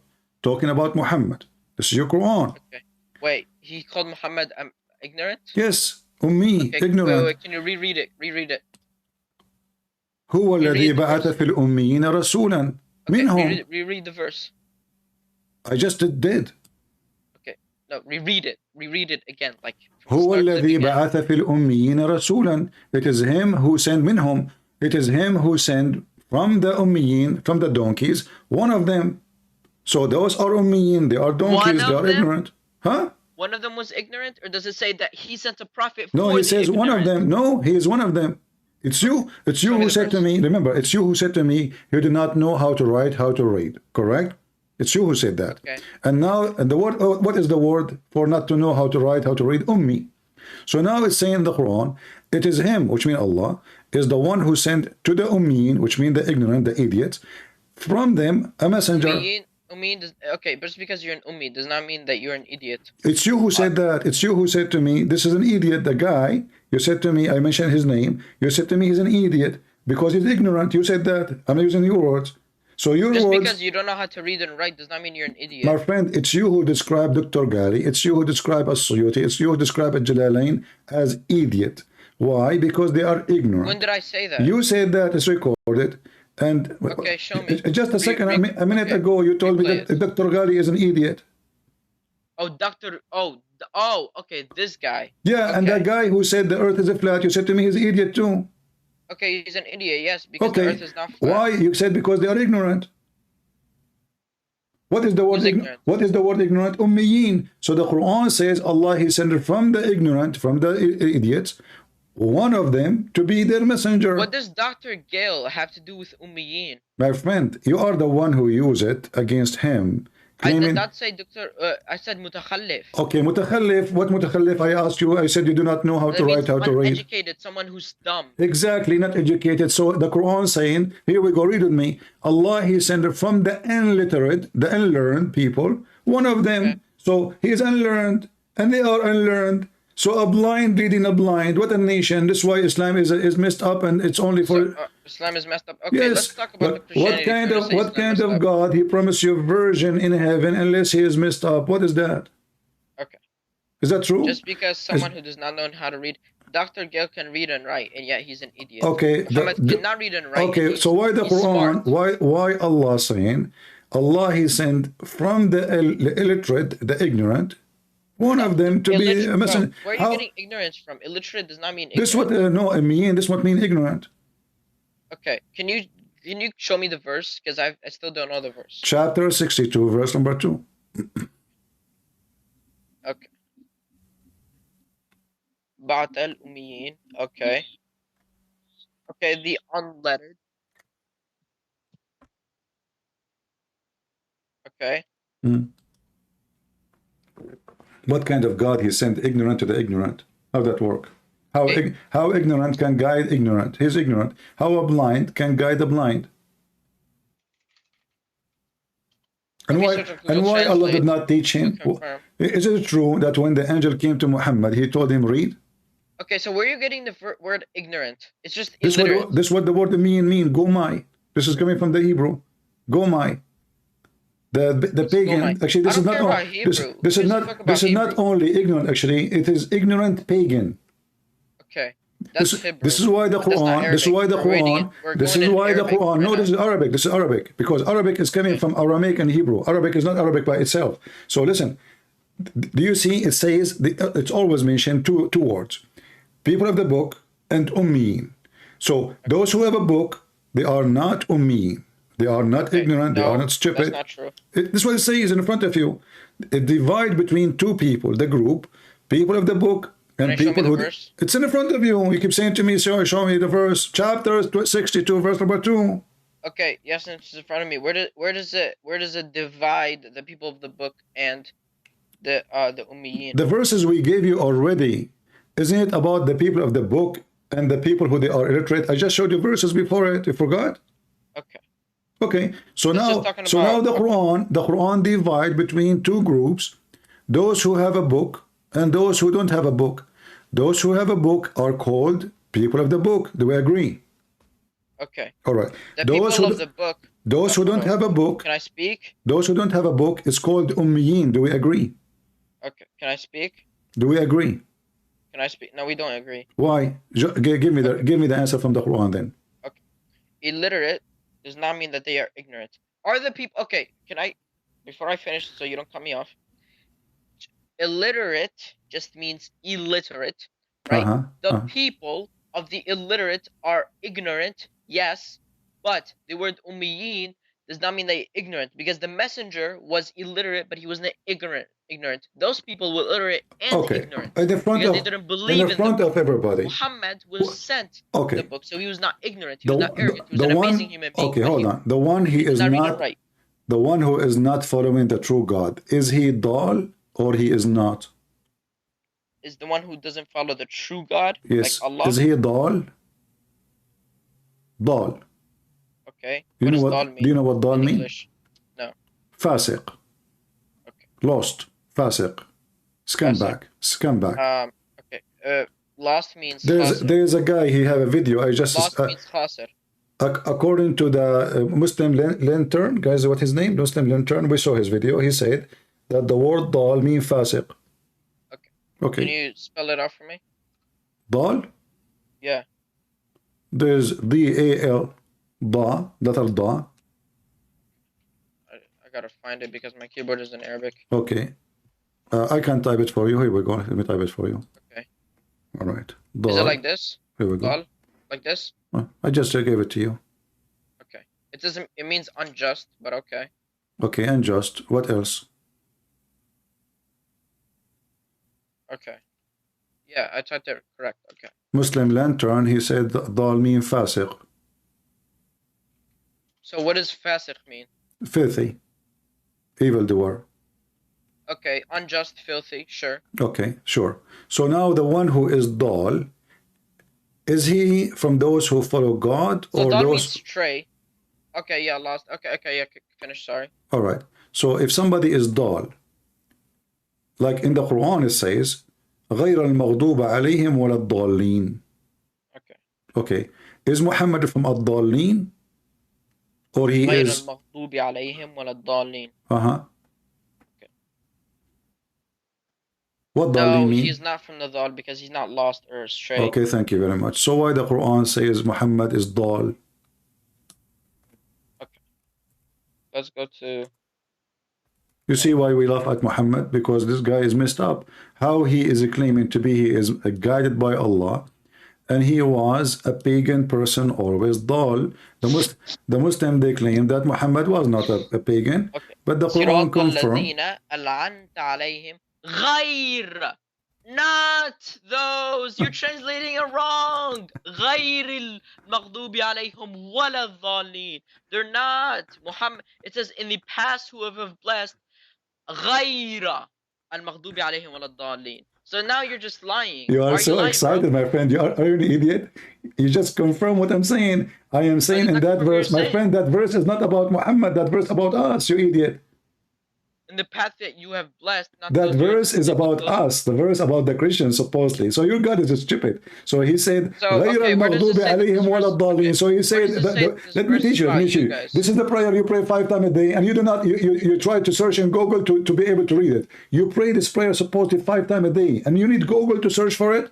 غير المغضوب عليهم ولا الضالين. So don't make us the same as those who they are cursed and those who they are lost. Who are the lost? You ask the Muslims, they say to you the Christians. But you're a prophet. Hold on. They are the Christian according to your religion. So according, you can search it. Search Google. You are an ignorant. You are just an idiot like the rest of them. Okay, listen. I'm being. According to the Quran, yes. So here we go. What does it say? Show me right now. Show me where this You're a prophet. He is a dal. Is that correct or not? Show me where it says Salabin. What? Show me where it says the people of Christ who believe in like Jesus is God and stuff. Show me where it says. Well, you are a Quran only. Then tell me what is this? What is what? What does it mean then? Mr. Quran only. In the name of Allah, most compassion. I'm asking you. Okay, listen. Quran only. You see how you expose yourself? You see how you expose yourself and you expose your dad? Quran only. How you are Quran only and you do not know this is about me? About who? What do you mean about? Okay, show me. Who is the one? Who is the one? The Daleen. Who is the Daleen? Tell me. You are a Quran the ones only. Who are astray, like the atheistics, the satanic. No, right? This is about the cursed one is the Jews and the Dal one is the Christians. You are ignorant. Okay, show me. Please show me where it says about Christians. All Muslims agree. Don't tell me this is show me. Open any interpretation. Show me. You want me to open interpretation? Like tafsir? Uh-huh. Okay, well, let's open it up. Okay. Let us open that up. I mean, this is a prayer. You pray 5 minutes, and your father, he speak Arabic very well, and wow, man, but he did not tell you what this is mean. Here we go. This is Tafsir al-Jalani. We can open Ibn Kathir. We can open the whatever you want. All of them speaking about the Jew and the Christians. Okay. The Jews don't make us the same like the Jews or the Christians. Do you see it? صراط الذين أنعمت عليهم غير المغضوب عليهم ولا الضالين. Do you see it? So are Christians and Jews who are astray, or according are to they the Quran. misguided? But I just remember I showed you, and you are the one who, when you call me, listen, when you call me first 2 minutes, you said to me the Christians are believers, and now you are a Quran only, and you learn the Quran from your dad, who is super scholar, and yet everything you know about religion is absolutely wrong. So look what happened now. You thought all your life that the Christians are believers. You thought all your life that the word Dalin does not mean a Christian and Jews, and it turned to be everything you learned is upside down, and it turned to be that you pray 5 times a day and you repeat a verse and you don't understand talking about who. This is what happened to you when you are a Muslim. Now let us go. So as long as we agree that Dalin mean the lost one, the misguided, the bad one, the evildoer. Now, isn't this what the Quran says about your prophet? You guys believe in, have different beliefs about the God. But Listen, no, we don't. No, we don't. No, we don't. Don't change topic. Don't change topic. Is it true? Is it true the Quran? Is it true? I'm gonna leave this call if you don't let me talk. Isn't it true? You can leave. It's up to you. You want to run? It's up to you. No, because I want to talk. So the Quran and the Quran confirm. I would have to leave the talk if you keep. No, the Quran confirm that all of us, we have one belief. The Quran confirm. You are a Quran only. The Quran say, the Quran call us Nasara. So we have one belief. Otherwise, the Quran is wrong. Okay, so this is what happens when I'm trying to make a point. You Christians just talk over me because you don't want me to. You are trying to change topic, and now you cannot refute it. I'm not trying to change topic. You said we have. You said we don't agree about God. This is not true. The Quran says all of us we are Nasara, and all of us we believe in Trinity. This is what your Quran saying. I believe in the Trinity. No. The Quran says that all of us we have one belief. That's why he called us Nasara. And not only that, the Quran says all of us believe in the Trinity. So you said to me you don't agree about God. This is a lie. It's against the Quran. Okay. I said we don't believe how God is up because you didn't let me finish. The moment that I said we don't believe in the same God, you just talked over me. I said, no, we don't. We agree with you. Absolutely. Okay, no, we don't because I didn't finish my sentence. That's why you let me finish my sentence. Okay, go ahead. So you don't take things out of context. I was going to say this is why we don't believe of how God, right, on God, how he operates. I was about to say that, but then you just talked over me for some reason, right? Because you're disrespectful. You don't know how to handle. But we don't have the same God. I said how God operates is different. No. We don't believe in the same God. Not operate. We don't believe in the same God. We are not disagreeing about how God operates. That's false. No. You cannot finish because you are making false statement. We don't believe. Okay, are you saying to me that Christians believe in the same God of the Muslims? Yes, we believe in the same God, but we don't believe. No, we don't. God operates. No, my God is a spirit. Is your God is a spirit? Is your God is a spirit? That's why I said. That's why we don't believe in how God operates. No, we're not talking about operation. We're not talking about operation. We're talking about nature. Is your God is your God is a spirit? And you do not know how to handle conversation. Is your God is a spirit? You want to hang up and run? You're talking over me. You want to hang up and run? I'm being patient with you for the last 2 hours. So I'm asking you. No, we are talking at the same time. No problem. Why you are being upset? Is your God Allah? Is a spirit? He's not. My God is a spirit. No, there's a huge difference between saying operation, how God operate. I'm not talking about how I do action. I'm saying if he is or he's not. Your God is not a spirit. My God is a spirit. So if your God is the same God of Abraham, then he should be a spirit. But your God is a demon. Actually, he's not a demon. He's just a pagan. Yeah, he's a status. Sorry, I take that word back because demon is a spirit. Your God is just a status because he have no spirit. Okay, how your God is alive and he is not a spirit? Explain to me. Okay, did you say he's a statue? Yes. He's a statue. Yeah, because in the Quran it says that Quraysh worship statues, and that's the whole reason that he brought the revelation upon Muhammad, so he can teach those Quraysh people, those mukhalifin, not to believe in statues because they can break easily and they're not gods, but to believe in the one God above. But then you say that we believe in Allah is a statue. You're an idiot. But I thought, so are you saying to me, are the you, whole reason that okay, Quran was okay, brought okay, from Muhammad was so to are teach you those saying to Quraysh me, people all right, that all you right, cannot worship idols and you cannot worship statues. are you saying to Let me me, talk because so, I'm so, talking no, right now. hold on, Like, I'm talking. did your God command you to make statues or not? What do you mean make statues? You are the one who said the pagan who make statues and they are idiot and Yeah, you they call me worship idiot. Okay, so do you Muslims have statues? Not of God or not of the prophets. We So don't. your God never command the Muslims to build the statues in their mosque? No, that's disrespectful. Okay, so why the Quran say so? Where does it say to build a statue of Allah? Show me. So your God, your dad is a scholar, but he did not tell you that Allah, he commanded his prophet to build the statues in their mosque. Chapter 34, verse number 13. 34, verse number what? 13. Oh, 13. Okay. Uh-huh. They made him for him whatever he desired of sanctuary statues, bases as large as riviers, pots fixed Did to you the say ground, statues? girded work gratefully, O family of David. Did you say statues? Okay. What Where kind does of it say God? Muhammad? Is he talking about Muhammad? This is about the prophet of Allah. This is Sulaiman. Allah, he commanded Sulaiman to build a mosque full of statues. And you are the one who said to me, of course they are idiot because they have statues. This is against Allah. I said to you, are you sure that Allah is against the statues? You said, sure. You are an idiot. Yes, here we go. Your God is commanding his great messenger. You just put words into my mouth. You said that it's recorded. People will watch it later. You can. By the way, I invite you to because you just put words into. By the way, I invite you to download the video and post it in your channel if you have one. You know, you have my permission. All right, and please give it to everybody. So, do you see that your God Allah is commanding His great prophet to put statues in the middle of the mosque? Okay, you just put words into my mouth. Is it true? What kind of God your God is? What? I said you just put words into my mouth. Your God is, no, it's recorded. Okay. You called the pagan, you called them idiot because they are...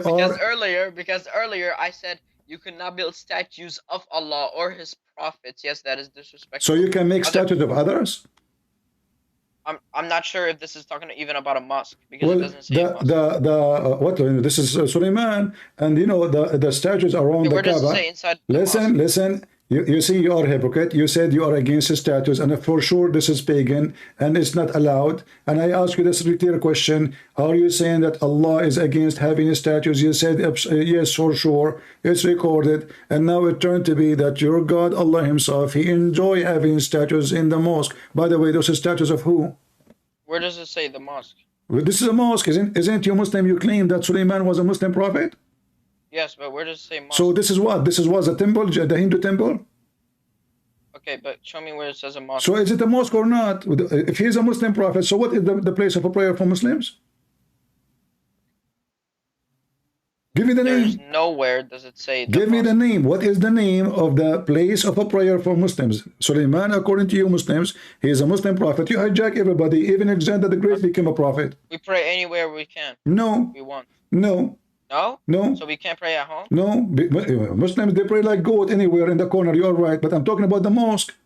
Is that a mosque or not? Can you show me where it says mosque? It says here, you know, it's this is about what? It's about building for a temple of prayer.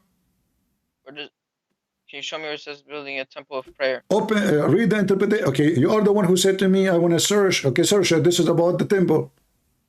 Okay. So you're just bringing up interpretation from other people, which I don't even... You are the one who said to me, I need to ask my dad. Isn't he other people too?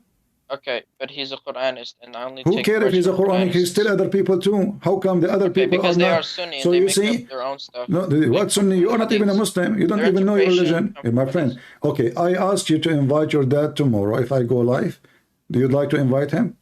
Okay, I will tell him. I don't know if he'll accept. I tell him. I challenge him. Not only I invite him. I will tell him. All right. Thank you very much for calling. Thank you. Now let's talk about because you're saying mosque when it says nowhere does it say the mosque. Okay, we can open the interpretation. We can open the interpretation. This is I'm not about gonna open interpretation because they believe in Sunni and I don't even can believe we? in Hadith. Okay, So my that's friend. first of all. My Second friend. of all. What Sunni mean? What Sunni You're mean? saying, What Sunni mean? You said they believe in Sunni. What Sunni mean? Sunni means that you believe in the Sunnah of the Prophet. What does that mean? Like the Sunnah, like to follow him, Okay. to follow how he lived. When you do ablution, you learn that from where? What's ablution? Ablution, like, you know, you put water in your nose and your ears and those stuff. Like wudu? Yeah? That's in the Quran. In the Quran, it says you put water in your nose? Well, it doesn't say, but it says how to do wudu, yes. It says how to do. Okay, can you show me the verse? It's about. Yes. Okay, I good. got you. Okay. Do you think that we can't do wudu based on the Quran? I don't think so. Go ahead, show me. No. You have to Say do. yes or no. You have to do the whole wudu with nothing is missing, all in the Quran. Yes. Okay, go ahead. You're gonna get caught, so. All right. I feel bad for you. Oh, okay. Yeah. Can you tell me the steps of the wudu? Well, let me show you the Quranic verse. Yeah, but tell me the steps of the wudu before you show me. Okay. So, first you put water into your wushak, which is like your face, and then you go around the arm, right, until the elbows, both arms, and then you do the head, and then lastly the feet to the ankle. Okay. Okay. You're gonna get caught. So there's no nose? Huh? There's no nose? Doesn't say it. But this is what the Muslims do. Well, they could do that if they want. You said to me, everything in the wudu is there. Yes. Okay, where? Okay, but the nose, they made that up. Oh, they made They it just up. made that up. Okay, Yeah, what? they made it up because it's not in the Quran. So what about ears? If it says in the Quran, it says to do your face and then your arms to the elbow and then your head and then your feet to the ankle. Why do we need to add nose and ears? Why do we need to do all that if it already says clearly? So are you saying to me that the Muslims, they are not... Okay, let me tell you something. Is nose part of your head, your face? Is the nose part of your face? It's not? It is. Okay. So yes, you do your nose, but you don't need to specifically nose and ears and what? What does it say next? How to do shatafe? How to clean your ass? Is that what it's? Okay. Okay. Like, you don't need. I have in front of me all what it says that you do like when you wash your face, correct? Yes. Okay, and your hands. All right, your hands to your elbows. Okay, How many times? Let's go to 5, 6. How many times? I know Sunnis do 3 times. Yes, I know that, but that's made up also because it's in the Sunni. Everything is made up in Islam, my friend. Everything is made up if it's See, so everything you are not adding. everything, but sometimes things can be true. But okay, right. I see. Oh, believers. Okay, can I read? Oh, believers, when you raise up to prayer, wash your faces and your hands up to the elbows, wipe your heads, and wash your feet to the ankles. That's all you need. So what if your private part is dirty? What you do? Is it okay? What do you mean private part is dirty? Your penis. Well, you have to do ghusl. But you mentioned to me here, it says here, وَإِن كُنْتُمْ جُنُبًا. What does that mean? Read for me. What you do? Hold up, let me find the Arabic word. It says here, if you have masturbation or you had sex. Okay. It says purify yourself. What does that mean? How you purify yourself? You take a full bath. That's it? What do you mean that's it? Well, yeah, you do ghusl. So if you take a full bath, then why you need to do your face? You don't. If you take a full bath, you could take a full bath and it will count as wudu. Yeah. According to all Muslims, this is false. If you take a full bath, this is not accepted. Okay, no. Actually, even the Sunnis believe half of them, right? Around half of them. Yeah, half of them believe. Which half? Which half? Well, you can ask most Sunnis. If you talk to 10 Sunnis, can we, according to the Quran, you are a Quran only. Can we take this shower with dead dogs and women blood from period and garbage? If the water have those things? No, because this is not a bath. Because it's not water. You just said to me you take a shower. Yes, take a shower. Okay, and you said if you take a shower, you do not need to do the rest. Yeah, you don't need to. All right. So if I take a shower, if I take a shower with dead dogs and women blood from period and garbage, am I accepted to be praying for Allah because now I'm very filthy? So it says when you're in a state of impurity, what does impurity mean? I don't know. I'm asking you. If I take a shower with dead dogs, I will tell you. It's not allowed because if you're in a state of impurity, that means you are dirty, and then you take a full bath. So obviously it has to be water. You don't need a scientific astronomist to know that. So if there is dead dogs and women blood from period and garbage, it's not accepted? Of course it's not, because this is Well, impurity. this is what your prophet and all the Sunni you mentioned to me, they believe that your prophet, when he do ablution, he do wash his hands and his face and his testicles and his nose, and he put water in his nose and his ears from water have dead dogs and women blood from period and garbage. Okay, this is well, what you're telling me is garbage. That's what I'm going to say. No, I'm not saying it's this what they say. It says garbage. Okay, that's what they say. That's what I'm saying. It's garbage. It is garbage what they're saying. Oh, it's garbage what they're saying, but this is what your prophet he did. There are witnesses. I don't believe in it. Well, there's witnesses. Who? The companion. And do you know that the companions actually have eyewitnesses over that? Well, the Quran itself is coming. The Quran itself. The Quran itself. The Quran itself. The Quran itself is coming to you from the companion. So if you don't accept what the companion witnessed, you don't accept the Quran. No, I accept what the companions have witnessed over Muhammad, obviously. Okay, so here it says it was said. I'm talking about this hadith. I'm talking about this hadith. Why are you going off topic? I'm not. This is what the companion witnessed. Because I'm talking about this specific. Okay, can I ask my question? Are you again? Are you claiming that all Muslim Sunni in the world? Can I ask my question? No, I want you to tell me something. But you can ask as many you want. No problem. We have a conversation. Okay. So, are you saying to me all the Muslims in the world who believe in those hadith are a bunch of donkeys? I'm not saying they're a bunch of donkeys. So what are they? Misguided. They've been misguided. Misguided yes. by whom? Misguided by their fathers. Misguided by those sheikhs. Okay. Yes. How many Muslims they follow Quran only in the world? Is it like 1%? Probably very little. Very little. Maybe less than 1 by million? Sure. Okay. That's mean all the Muslims are going to go to hell and only a few thousand Muslims they will go to heaven. No, Sunnis are not disbelievers. That's why you don't realize. You just say they are misguided and they will go to hell. I asked you. I said they're not disbelievers. No, I said, are you saying to me that Muslims are... I said, yeah, they're... Okay. They're misguided in a way of how you think of the Prophet. So are they going to go to heaven if you are misguided? You don't go to... Wait. Do you... Okay. Are you going against the Quran? Because I'll tell you, most Sunnis... Why you don't answer? Is the one who is misguided, is the Muslims who they are Sunni misguided, are they going to go to heaven or not? Okay. They are misguided on how the Prophet lived. That is not the question. Are they going to go to heaven or not? Are they breaking the Quran rules? This is not a question. Those you describe him as misguided. Are they going to go to heaven or not? I don't know. I'm not Allah. So how you a second ago you called them misguided. How you know that this hadith is wrong? So you're telling me the companions watched Muhammad do wudu with everything? Yeah, they are watching him. They learn from him. How you Muslims learn? How you Muslims? No false. You go to the mosque, you see the Muslims showing their testicles, washing. Even they are teaching kids how to wash their testicles. Yes, in the mosque. Yeah, you lift up your skirt. I can show you videos right now. All of you Muslim men go inside the mosque. There's no privacy. Everybody lift up his pajama, his jalabiya, showing his testicles, and he opened his legs and he started throwing water at his balls, and everybody seeing everybody. Okay. I grew up in a Muslim country, my friend. I used to go to the mosque every day to piss. Okay. This is what you use the mosque for in the Middle East, not to pray actually. You see, it's so busy during the daytime because everybody want to go to piss. There's no public place to piss in the Middle East. So the mosque is a perfect place. Where do you live? In the Middle East. Yeah, where? Bangladesh. Oh. Yeah. Bangladesh is in the Middle East. Hey, by the way, is it true that Adam he came down? Listen. You are a Quran only.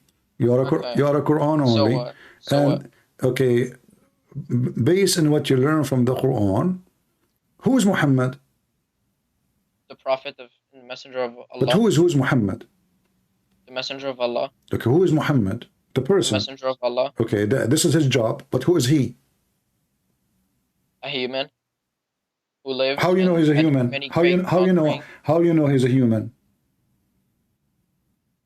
Because it says in the Quran that he's a human and he's prophet. And It says he's a human? yeah, it does say he's a human, yeah. It says he's ignorant from the ignorant. Where does it say ignorance? Oh, are you going to bring up the... Yeah, I just showed you. Okay, there's a human who is, his name is Muhammad. Shouldn't we know who? How come the Quran says Isa ibn Maryam? How he can say the Quran says Maryam, the daughter of Imran? How come the Quran don't say Muhammad is the son of who? Why do you think, what is the reason the Quran ignore who is Muhammad? Not important. Why is it important? Because Nobody knows it's Muhammad. There's no such a person. Even according to the hadith and the history of Muslims, the hadith, your prophet was born 4 years after his father's death. There's nobody, his name is Muhammad. This is fake name. This is a fake name. Okay. Your prophet name is Ahmed or Muhammad? It can be used as both because he's How you can be both? Muhammad. You cannot be both. You have a name. What is your name? Okay. So this means... I agree. So it's a meaning. It's not a name. So Ahmed or Muhammad is. Can I give you an example? Yeah. See, or Mustafa. Mustafa, is it Mustafa's name too? Can I give you an example before I continue? Give me an example. Okay. So my brother's name is Muhammad. Like, that's literally his name. And we call him Hamuda. So what is his name? But this is a nickname. This doesn't mean this is a different name. Okay. Exactly. Are you saying your prophet have a nickname? Okay, which one? Okay, which one is which one of them? What is that stuff gonna do? Like, okay. Which one is the name of your prophet? Mustafa or Ahmad or Muhammad? Which one? So why are you saying Mustafa? Because supposedly he is a Mustafa, isn't it? This is one his name. According to you Muslims, Muhammad have 99 names as Allah. Muhammad had 99 names. Yeah. Is that a hadith? Well, this is they get it supposedly from the Quran. This is from the Quran? Supposedly. Supposedly. You're saying supposedly, so you don't know. You are telling me. I laugh at it. I laugh at everything you Muslims believe. I believe. You see, actually, if how many names Allah have? 99. You said you are Quran only. Yes. But we cannot find those 90 names in the Quran. There's nowhere to find them. No, they are not in the Quran. All is a fabrication. We cannot even find 70. So you are a Quran only, but you are ignorant. Now, listen, those are the names of your prophet. Let us laugh together. Here we go. You Muslims fabricated stories. You worship him. His name is Muhammad. You don't even know who is he. All those are the names of Muhammad, and you made him equal to your God. Read 99 names of Muhammad, P-P-U-H. So what is Jesus' name? Yeshua. So what is his name? Jesus or Yeshua? Jesus, because in the language they don't have equal letters, so they're the same as Muslim. They say Muhammad. They don't have in English, so the ha became H. So what is your prophet name, and how Yeshua become Isa? You answer that. So look at your prophet. He have 99 names. 99 names. Just like, okay, can I talk? Because you've been talking a lot. Can I talk? Okay.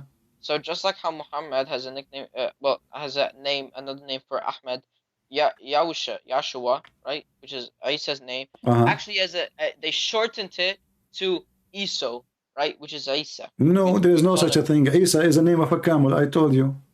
Isa is not a name of a camel. It's a camel. You're just getting this stuff from your ass. Okay, we don't talk about us. We talk about us. We talk about us. Here we go.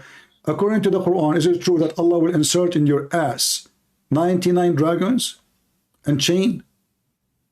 What? What? Why you are laughing? Are you laughing at the Quran now? Can you show me the verse?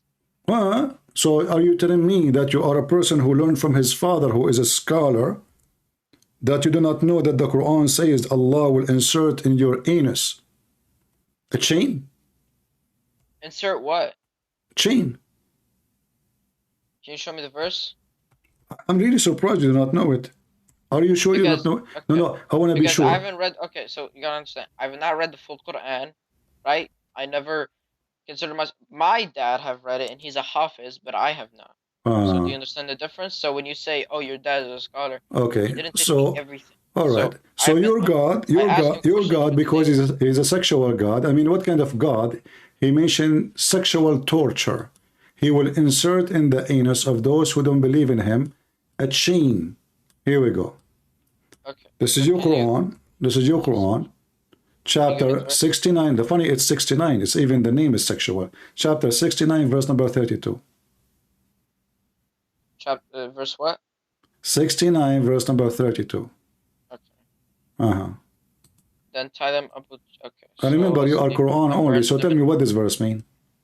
Okay, then tie them up. Okay, so where does it say the word anus? I want to know that. It says in your translation, the translation you like, insert him. Then tie them up with chains, 70 arms long. Okay. Then what? Then into a chain whose length is... did you change the translator? Then tie them up with chains, 70 Where is arms long. where is tie them? Where is the word tie them? Okay. Well... Are you reading verse number 30? You are reading verse number 30, right? Yeah. Okay, and 32. Okay, go to 32. It says, and this chain you insert it in him, correct? Okay. Where do you insert it? Insert him. Okay. Where you insert the chain, Quran only? On probably on. Well, I'm not sure, but like where the human being have holes, like how you insert something in a human being. Give me ideas. I'm not sure. What do you mean? Suddenly you don't know? Like, the human being have two holes. Of course I don't know. He have his mouth and he have his anus. So now you have to insert a chain in him. Where you insert it? You tell me. So where are you getting anus from? You're just getting that. You're just getting that from out of nowhere. Like you're not even. No, all the Muslim scholars I can show you. Even it says in Ibn Kathir, Al-Qurtubi, At-Tabari, Al-Jalalain, all Muslim scholars agree that Allah will insert in your anus and the chain will come out from your mouth and even from your nose and every. Okay, that is extending it, and yani that is like. That is exaggerating it. That's probably some hadith. Right? Well, aren't you a Quran only? Explain it to me. Go ahead. Then tie them up. How do you tie someone up to chains? You just tie them up around their body. I don't know. And they says insert in him. How you tie it up and you insert him. You see, the Quran is messed up. Stupid book. How you tie him up. Okay, how you tie him up and then you insert it in him. How does that work? Well, in this translation, it says then tie. Okay, listen. You are reading verse number 30, it says tie him up, right? Okay. Then in verse number 32, it says and insert it in him. Okay. But you could insert it through his body, yeah, sure. Insert it. So where the body? But why? But the thing is, hadiths make this stuff up. Oh, from the anus and then from the. So where you tell me your Quran only? Tell me Allah will insert. In him. Oh, okay. Allah will insert it in him. Where? Your Quran in his only. Body, where else? Where in his body? How you insert it? Where? Okay. When you say insert it in him. Where? Right? Where? Okay, where? Insert it. Not like doesn't say make a hole. Body. Doesn't say make a hole. It says insert it. Push it inside him. Okay. Actually, in Arabic it says فَأَسْلِكُوا, which mean like silk. You know, like you put something to open something. Like, you know, they have a blocked hole, like, you know, that's why we say silk, like wire. So you push it inside him and you keep going until it come out from the other direction. Asliku. No, we're just saying come out from the other direction. This is what asliku mean. That is not what does that mean. This is what asliku mean. Okay, so why the scholars, they are saying this is what it's mean? Because they don't know what they are explaining. Because they got that from hadith. They probably got that from hadith. Oh, so your prophet, he got it wrong too. So got it from hadith, make it more horrible because this is your prophet. I don't believe that the hadiths were from the prophet. So why are you putting words into my mouth? So the scholars, they don't know Arabic too? I said they're getting it from hadith. It's not that they don't know Arabic. They obviously know Arabic. Well, next time, okay. Thank you for calling. It was nice talking to you. Okay, let's talk about the Bible. Why are you running away? We are talking for the last. It's for me. It's getting so late. You know, I'm getting so late for me. I'm here for many hours, my friend. Yeah, because you want to run away. Same time. Okay, tell me about the. I will give you a chance to hit me in the Bible. Go ahead. Go ahead. Got you. Okay. Go ahead. Okay. Yeah, I'm speaking. So let me speak. Okay. Go ahead. Did God kill his own son, or the father kill his own son? Well, this is a very stupid question because who said that the Christian believe that God, he killed his son? Who is the donkey he said that to you? I will tell you, Muhammad, correct? Because according to the Quran, okay, hold on. You asked me the question. Let me answer you. We as hold on, shut up. Let me answer you. You asked the question. It's my turn to answer now. Excuse me, you see, you get upset because I interrupt you. Now you don't want me to answer. Find me one Christian believe that God, he killed his son. Isn't it the Quran itself says that the Jews, they said we killed the Messiah? So did God told the Jew to kill the Messiah? No. God did not tell the Jews to kill the Messiah. So this is a false claim from a false ignorant, from a false believer, and he is even going against his book. Secondly, hold on, I did not finish yet. Secondly, Jesus the Messiah, he says, nobody can take myself. I put down myself, which means they want to kill me, yes, but I will let them do it. And there is a reason for that. He want to show us first that he loves us. Secondly, that he can overcome death, because human being, you kill him, he die, he never come back. The Messiah, he overcome death. They killed him, yes, but who can kill God? Nobody. The Messiah, they killed the flesh. He said, you can destroy this temple and I will rebuild it in 3 days. So the Quran confirmed that nobody can kill God, which is Jesus.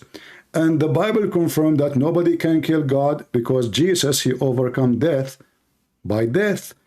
They killed the flesh. Jesus, you overcome death by death? Absolutely, because you shoot me, okay. I come back to life. That's mean you cannot kill me. So Jesus, he overcome death by death. So when they killed Jesus as the flesh, Jesus exists without the flesh. Jesus, he said, before Abraham I am, which means my existence have nothing to do with the flesh. Okay, before you just Abraham, went into a whole another topic. No, I'm answering you. I'm answering you about the flesh, about killing the flesh. So before Abraham, the Messiah was.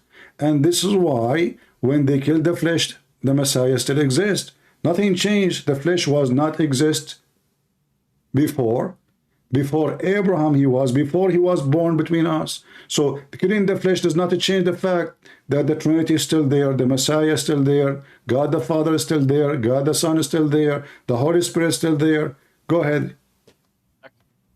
So you're telling me the Father created a creation, and then he brought him down on earth, right? Give me the name of the donkey. Give me the name of the donkey who said to you that the Father, he created the creation, he sent him down to earth. All right, I'm back. Can you ask that a question again? Give me the name of the donkey who said to you that God, he created the creation, he sent him down to earth. So, who created Isa's body? Nobody created Jesus. Jesus, he said, before Abraham, he said, I was with you before the world exists. Go to John chapter 17. So the Messiah exists. Hold on, you see, you are ignorant like Muhammad. You do not. You're a prophet. He think that God the Father, he marry a woman. Her name is Mary, and they have a son. That's why he think that the Trinity include Mary, which is no Christian believe in it. So your prophet is ignorant like you. Secondly, Christians don't believe. Hold on. Christians don't believe that somebody created Jesus. Jesus is born of the Father, not created by the Father. So you have a very false understanding of everything the Christian believe. But this is not strange. So who came before the Son of the Father? You see, born of the Father, and the Muslim, he says to you, who came before? Born of the Father. That's why the Father is called the Father. So the Messiah called the Son because he's born of the Father. It's not about before and after. It's about he is with the Father always as a unity. And when he is born, he came to us. This is when he come in appearance as a flesh. So the Bible says, he humbled himself and he took the flesh of a human being and he come to us so we can see him, because nobody can see God and live. But your God now, look what happened. You mentioned to me the Bible. How you can explain to me that your God do not know that the Christian Trinity have nothing to do with Mary?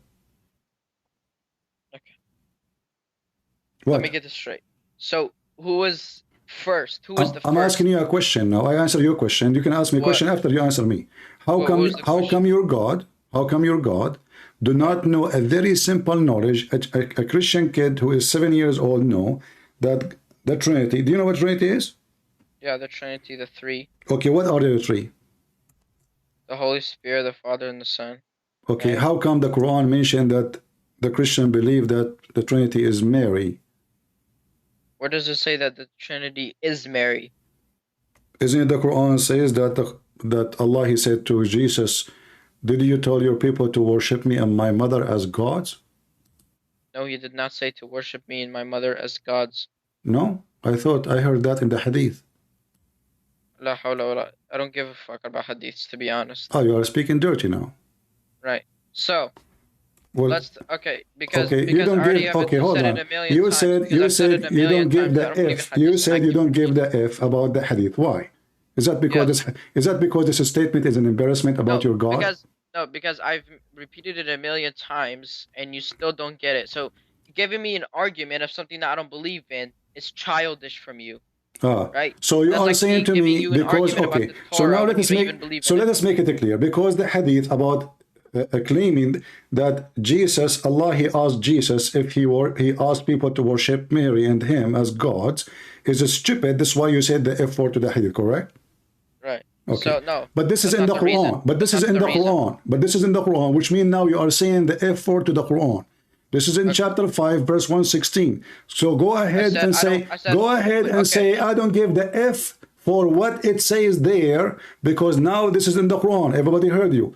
This is in the Quran. I don't give a fuck about the hadiths. Just shut up. You are filthy. Your mouth is dirty. Don't call me again.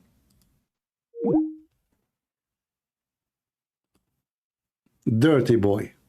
It's in front of you. And you said you don't give the F. And you laugh at it. So it was laughable because I said to you it's in the hadith. Now you bite your penis, not your tongue. Your prophet, he says, "A'idduhu bihinni abi." Tell him to go and bite the penis of his father. Go do that if you want. It is in the Quran. And I told you from the beginning, don't use the F word, you filthy. So you call me, you speak about you believe in God, and you are a person who follow God, and you keep saying the F word. How many times you use the F word since you called me? I will call you one more time. Don't use the F word. And now you apologize for your God being stupid and ignorant. Apologize for using the F word. Apologize for using the F word. Did I use the F word with you? No. Why you are using the F word? Why you are using the F word talking to me? Because I said I don't care about the hadiths. No, why you are using the F word? What is the purpose of it? Because you kept saying. But you said you don't give the F about what it says, and you laugh at it. I said to you, is it true that your God in the hadith says that the Trinity is Mary and Jesus, and Allah, he said to Isa, did you tell the people to worship me and my mother? You laugh at it.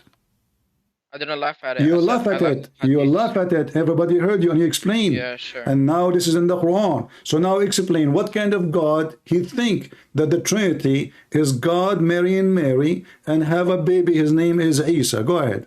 Okay, so can you give me the verse? Chapter 5, verse 116.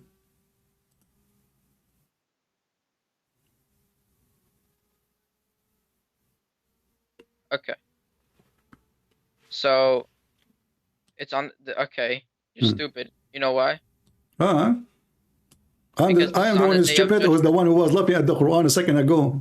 I wasn't laughing at the Quran. I was laughing at the. You did. You did. Everybody heard you. You said this is on the day of judgment. What in the day? Who care? Your God, he is saying that Jesus, he is questioning Jesus about the Trinity. Did you tell your people to worship me and my mother?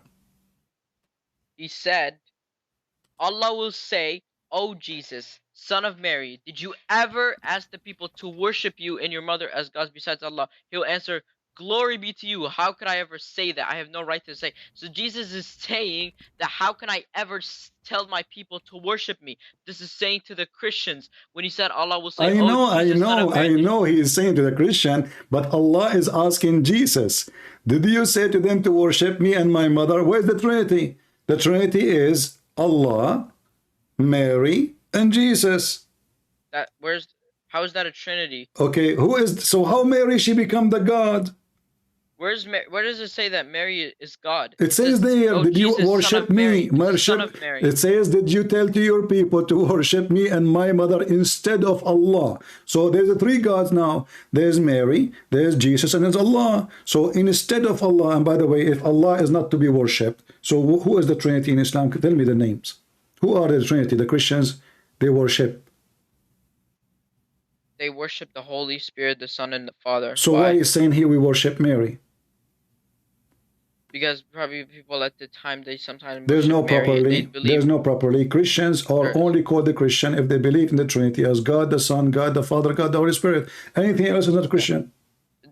Okay. Do the Jewish say that Isra is the son of God? Not a single Jew. He said that. This is a lie. You cannot find it anywhere. Any book, any book of history, any rabbi book, even the stupid Talmud, anywhere. You cannot find anything like this. This is But they did. No, But never, they did. never. They did. Never. That's false. Don't change the topic now. So now your God do not know if Mary is part of the Trinity or not, and he think that we Christian, we think the Trinity is Mary and God, and he married from Mary, have a son. Is it true that your God think that God have sex with Mary and they have a son? Wait, can you repeat that question? Is it true that your God he think that the Christian think that God he have sex with his girlfriend? What are you stuttering at?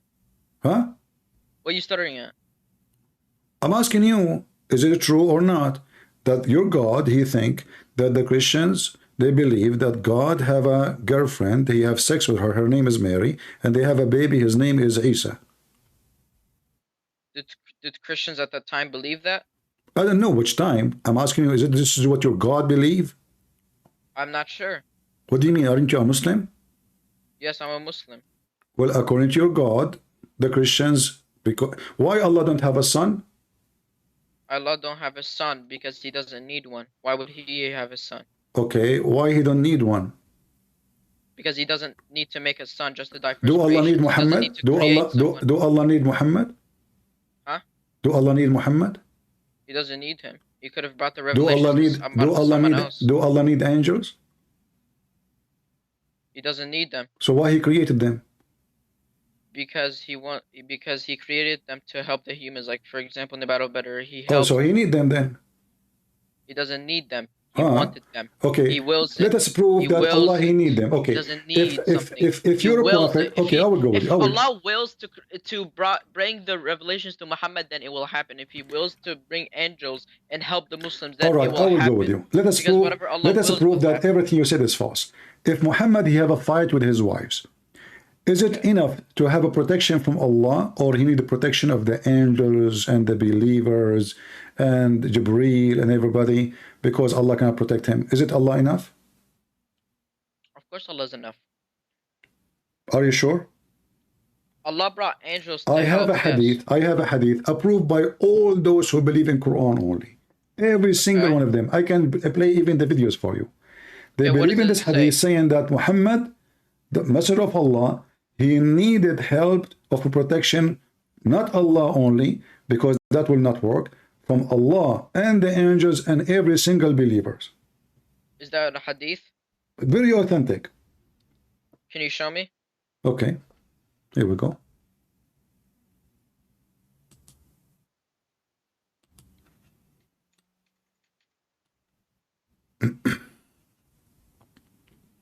Give me a second.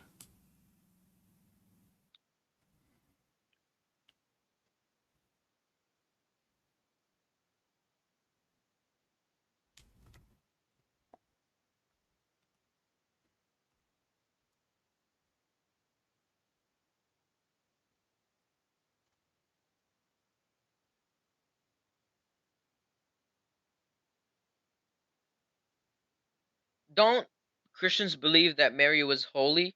Yeah, we believe, but your God believe in something else. No, it's not. It's Okay. something else. This is exactly what Two this of the says, wives, is here that we go. she's holy. Read this hadith. Two of the wives of Allah Messenger, they have fight with Muhammad, and they have a strike, and they throw like tomato and potato at him, and they strike. So then those two women, given warning by Allah, according to the hadith, if they don't repent, Allah, indeed, Allah is a protector, and Gabriel, and the righteous, and furthermore all the angels. You said to me, What hadith is that? What's the number? this is Al-Bukhari, hadith number 012020. Okay, Bukhari 0. This is Quran, my friend. This is not hadith. I'm just making fun of you. You're an idiot. This is Quran. You claim that you know your book, and your dad is a scholar. What's wrong with you? This is a chapter 66, verse number 4. Okay. If your God can protect Muhammad and he is enough as you claim. And you said he do not need anyone. Well, here we go. Allah is his protector. Okay. And Jibreel. Okay. And all the believers. And furthermore, the angels. All of this to what? To protect Muhammad from two women. They are not even 5 foot tall. Okay. So how Muhammad need all of those to protect him if Allah is enough? Does it say need? It says that because Allah and... It said that, yes, they are on his My friend, side, but listen, that does not mean that Allah no, this is not in his all of side. them. No, not in his side. Don't lie. Don't lie. Not in his So side. Allah No, isn't on his not side? his side. Protectors. All of them, they are his protector. If Allah alone is enough, then there is no need for the rest. It says assistant. What assistant? What is the word assistant? The translation. What translation? You claim that you know Arabic. Dahir is assistant or supporter. Listen. What assistant? What assistant mean? Assistant in what? The guy is fighting. The guy. Okay, I will go. You guys. So Allah assist Muhammad is not enough. I will go with you. Here we go. Let us go follow the lie. Why is it not enough? Because it says, and Jibreel and the believers and furthermore all the angels. No, all of them. It's the saying that they are his supporters. Doesn't mean that he doesn't. No. It says if you don't, it's a threat. If you don't repent, then you should know that Allah indeed is a protector, and Jibreel protector, and the righteous protector, and every angel is his protector. Yeah, because all his creations are the Muhammad's protectors. So what's wrong with that? But I thought Allah alone is enough. It turned to be no, because if Allah is, you see in the Bible it says, if the Lord is with me, who could be against me? I do not need the angels. If the Lord is with me, that's it. I'm done. No, we are not done. We're not done. So now we go. Your God cannot have a son. Is it true? Because he don't have a girlfriend? God cannot. What do you mean he cannot? He can create one. Okay. But it's in his nature. Can I say? But I didn't. Okay, so why are you moving on to another topic? We are not. We are on the same topic. We are on the same topic. We're not. We are proving. We are proving that Allah do not know what He is talking about, and He cannot, and He need. This is all is about His needs, and Allah cannot have a son because He have needs. He has needs? Yes, he has needs because I can have a son. I have a need. I am a man. I'm single. So God doesn't need a son. Okay, hold on. Okay. So are you sure? Okay, so let me ask you a question. Why would God create his son and then kill him? You see, you asked me the question. I answered you already. Are you an idiot? No, I didn't ask you the question again, but you didn't answer it. I did. You didn't. You're laughing because that's only a statement. I spent 5 minutes answering you, and you said to me enough, and now you are asking me the same question. You go back to zero. Same time, are you saying to me that if Allah He wanted to take a son, He cannot do that? He could, but it's not in his nature. Why? Because God is God, and I don't believe that God can come down as a human being. I don't think God would go to the bathroom. Okay, hold on. First of all, nowhere it says that Jesus went to the bathroom. That's your fabrication. Secondly, but he was a human. So he did. Okay, eat food, well, your God Allah is your God Allah have a body? Isn't it the Quran says Allah He will show Allah have hands? Your Quran only. Allah have hands. So when He says He has hands to create, when He says He has hands, it's part of Him. That doesn't mean it's physical thing. How you know? Your Quran only, right? Yes. So if He say He have hands, that means they are hands. He did not say they are not physical. What do you mean they are not physical? Well, can you see God's hands? If I can see or not, He said I have hands. Okay, isn't it? Okay, okay. So so in the hadith it says that Allah. So stop lying, because every time you say hadith, you're saying the Quran. So stop lying. Okay, we will see if it's in the Quran or not. You see, you are scared now. So in the hadith it says that when Allah He come down to earth, He will show His shin. Is that a physical shin or metaphorical shin? Okay, someone asked me that before. Okay, what is the answer? Okay. What was the verse? I thought somebody asked you this before. I'm I'm not gonna remember every verse on top of my head, so give me the verse. Give me the answer without knowing the verse. As long as somebody asked you before, that means you gave the answer. I didn't give them the answer. How come? Because I didn't study the answer. Now you will study it. Okay, chapter 68. Chapter 68, verse number 42. Okay. So what about it? Is the shin of Allah is physical or metaphorical? Allah will show his shin. Is that a real shin or it's a fake shin?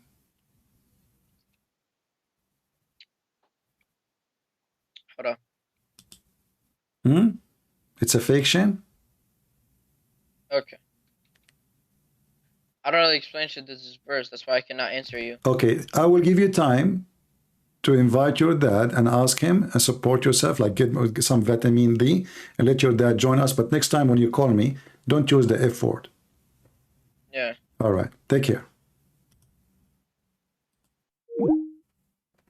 You do not know. Allah's hand is a fake hand. It's a metaphorical hand. Metaphorical for what? Okay, the shin of Allah, it's a metaphorical shin. Oh boy.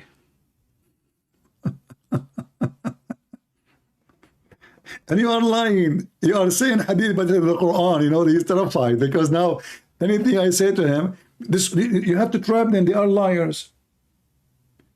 If you tell him it's Quran, he will not laugh at it.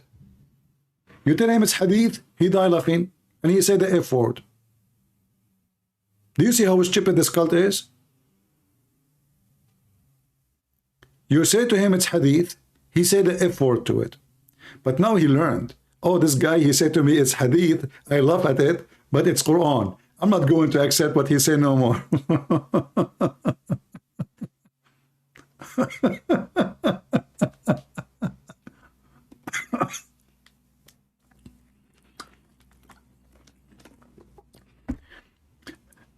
Even your Quran describe you Muslims as idiots. And the Quran describe us as educated people of the book. This is your book. We are people of the book. You have none. You don't even have a book. You don't. Even the Quran, they call it Mus'haf. You know what Mus'haf means? Pages. Collection. This is what Mus'haf means. It's not even a book. Pages. Who made it? Who wrote it? Nobody knows.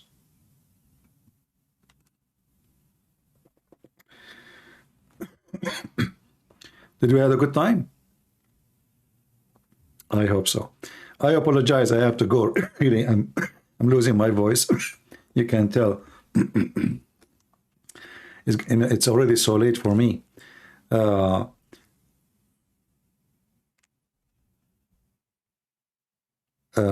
He will ask his dad.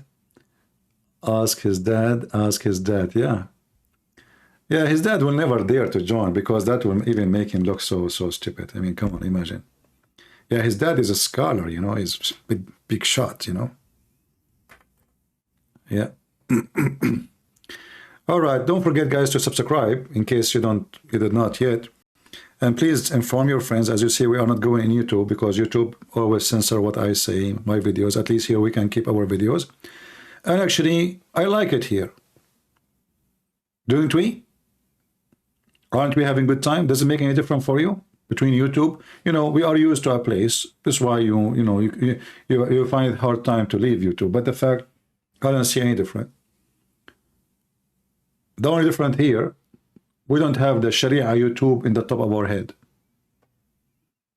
Right? So you will use to it. Like when you came first time, we don't know how to go enter the chat, where it says when we are going to go live, how it work, you know. But now you learn it. It's easy. And you know, if you invite somebody, teach him how Rumble works, so they will not be confused too, you know. Sorry, my voice is getting tired. Everything we are doing here is just to show you how easy to debunk. Do you even imagine he asked me the same question again? This is how he is so much in pain. how God, he sent his son, he created his son and he won't kill him. You know, look how silly, how stupid they are. Who said that to you? God want to kill his son? They fabricate lies about our belief. They do not know what we believe. Their God is ignorant himself. Muhammad himself is a fake man. He's a con man. He's a horny sexual predator. All what he wants is your money, your women, and power.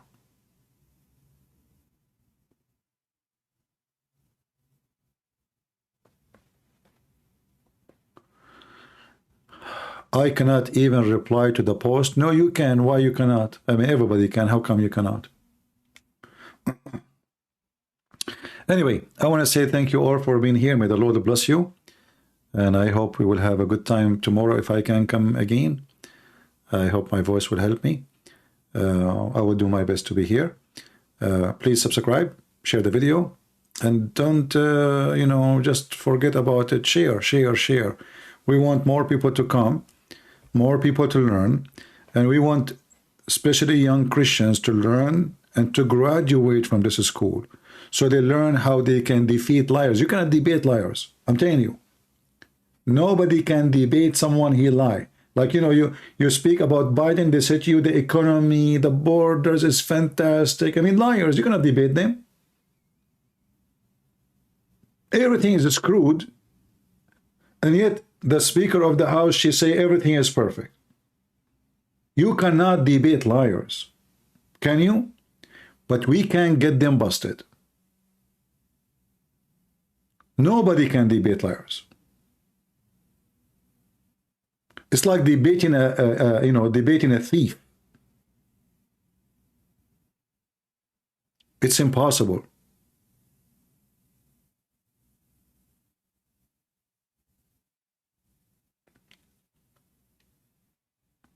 So you need to learn how you corner them. It's like chasing a mice. You go to the corner here, the mice go to the other corner. She go under the couch. So what do? You have to trick the mice. And this religion teach people how to be mice. In order to catch the mice, you have to be smarter than the mice. But we don't want to be mice like them. We want to keep our dignity. We want to be always truthful. We will trick them just to get them busted, but not to lie and not to deceive. Thank you all for being here. May the Lord bless you. And until we see you soon again. God is good. So is Jesus. I mean to that. See you soon again. Bye-bye.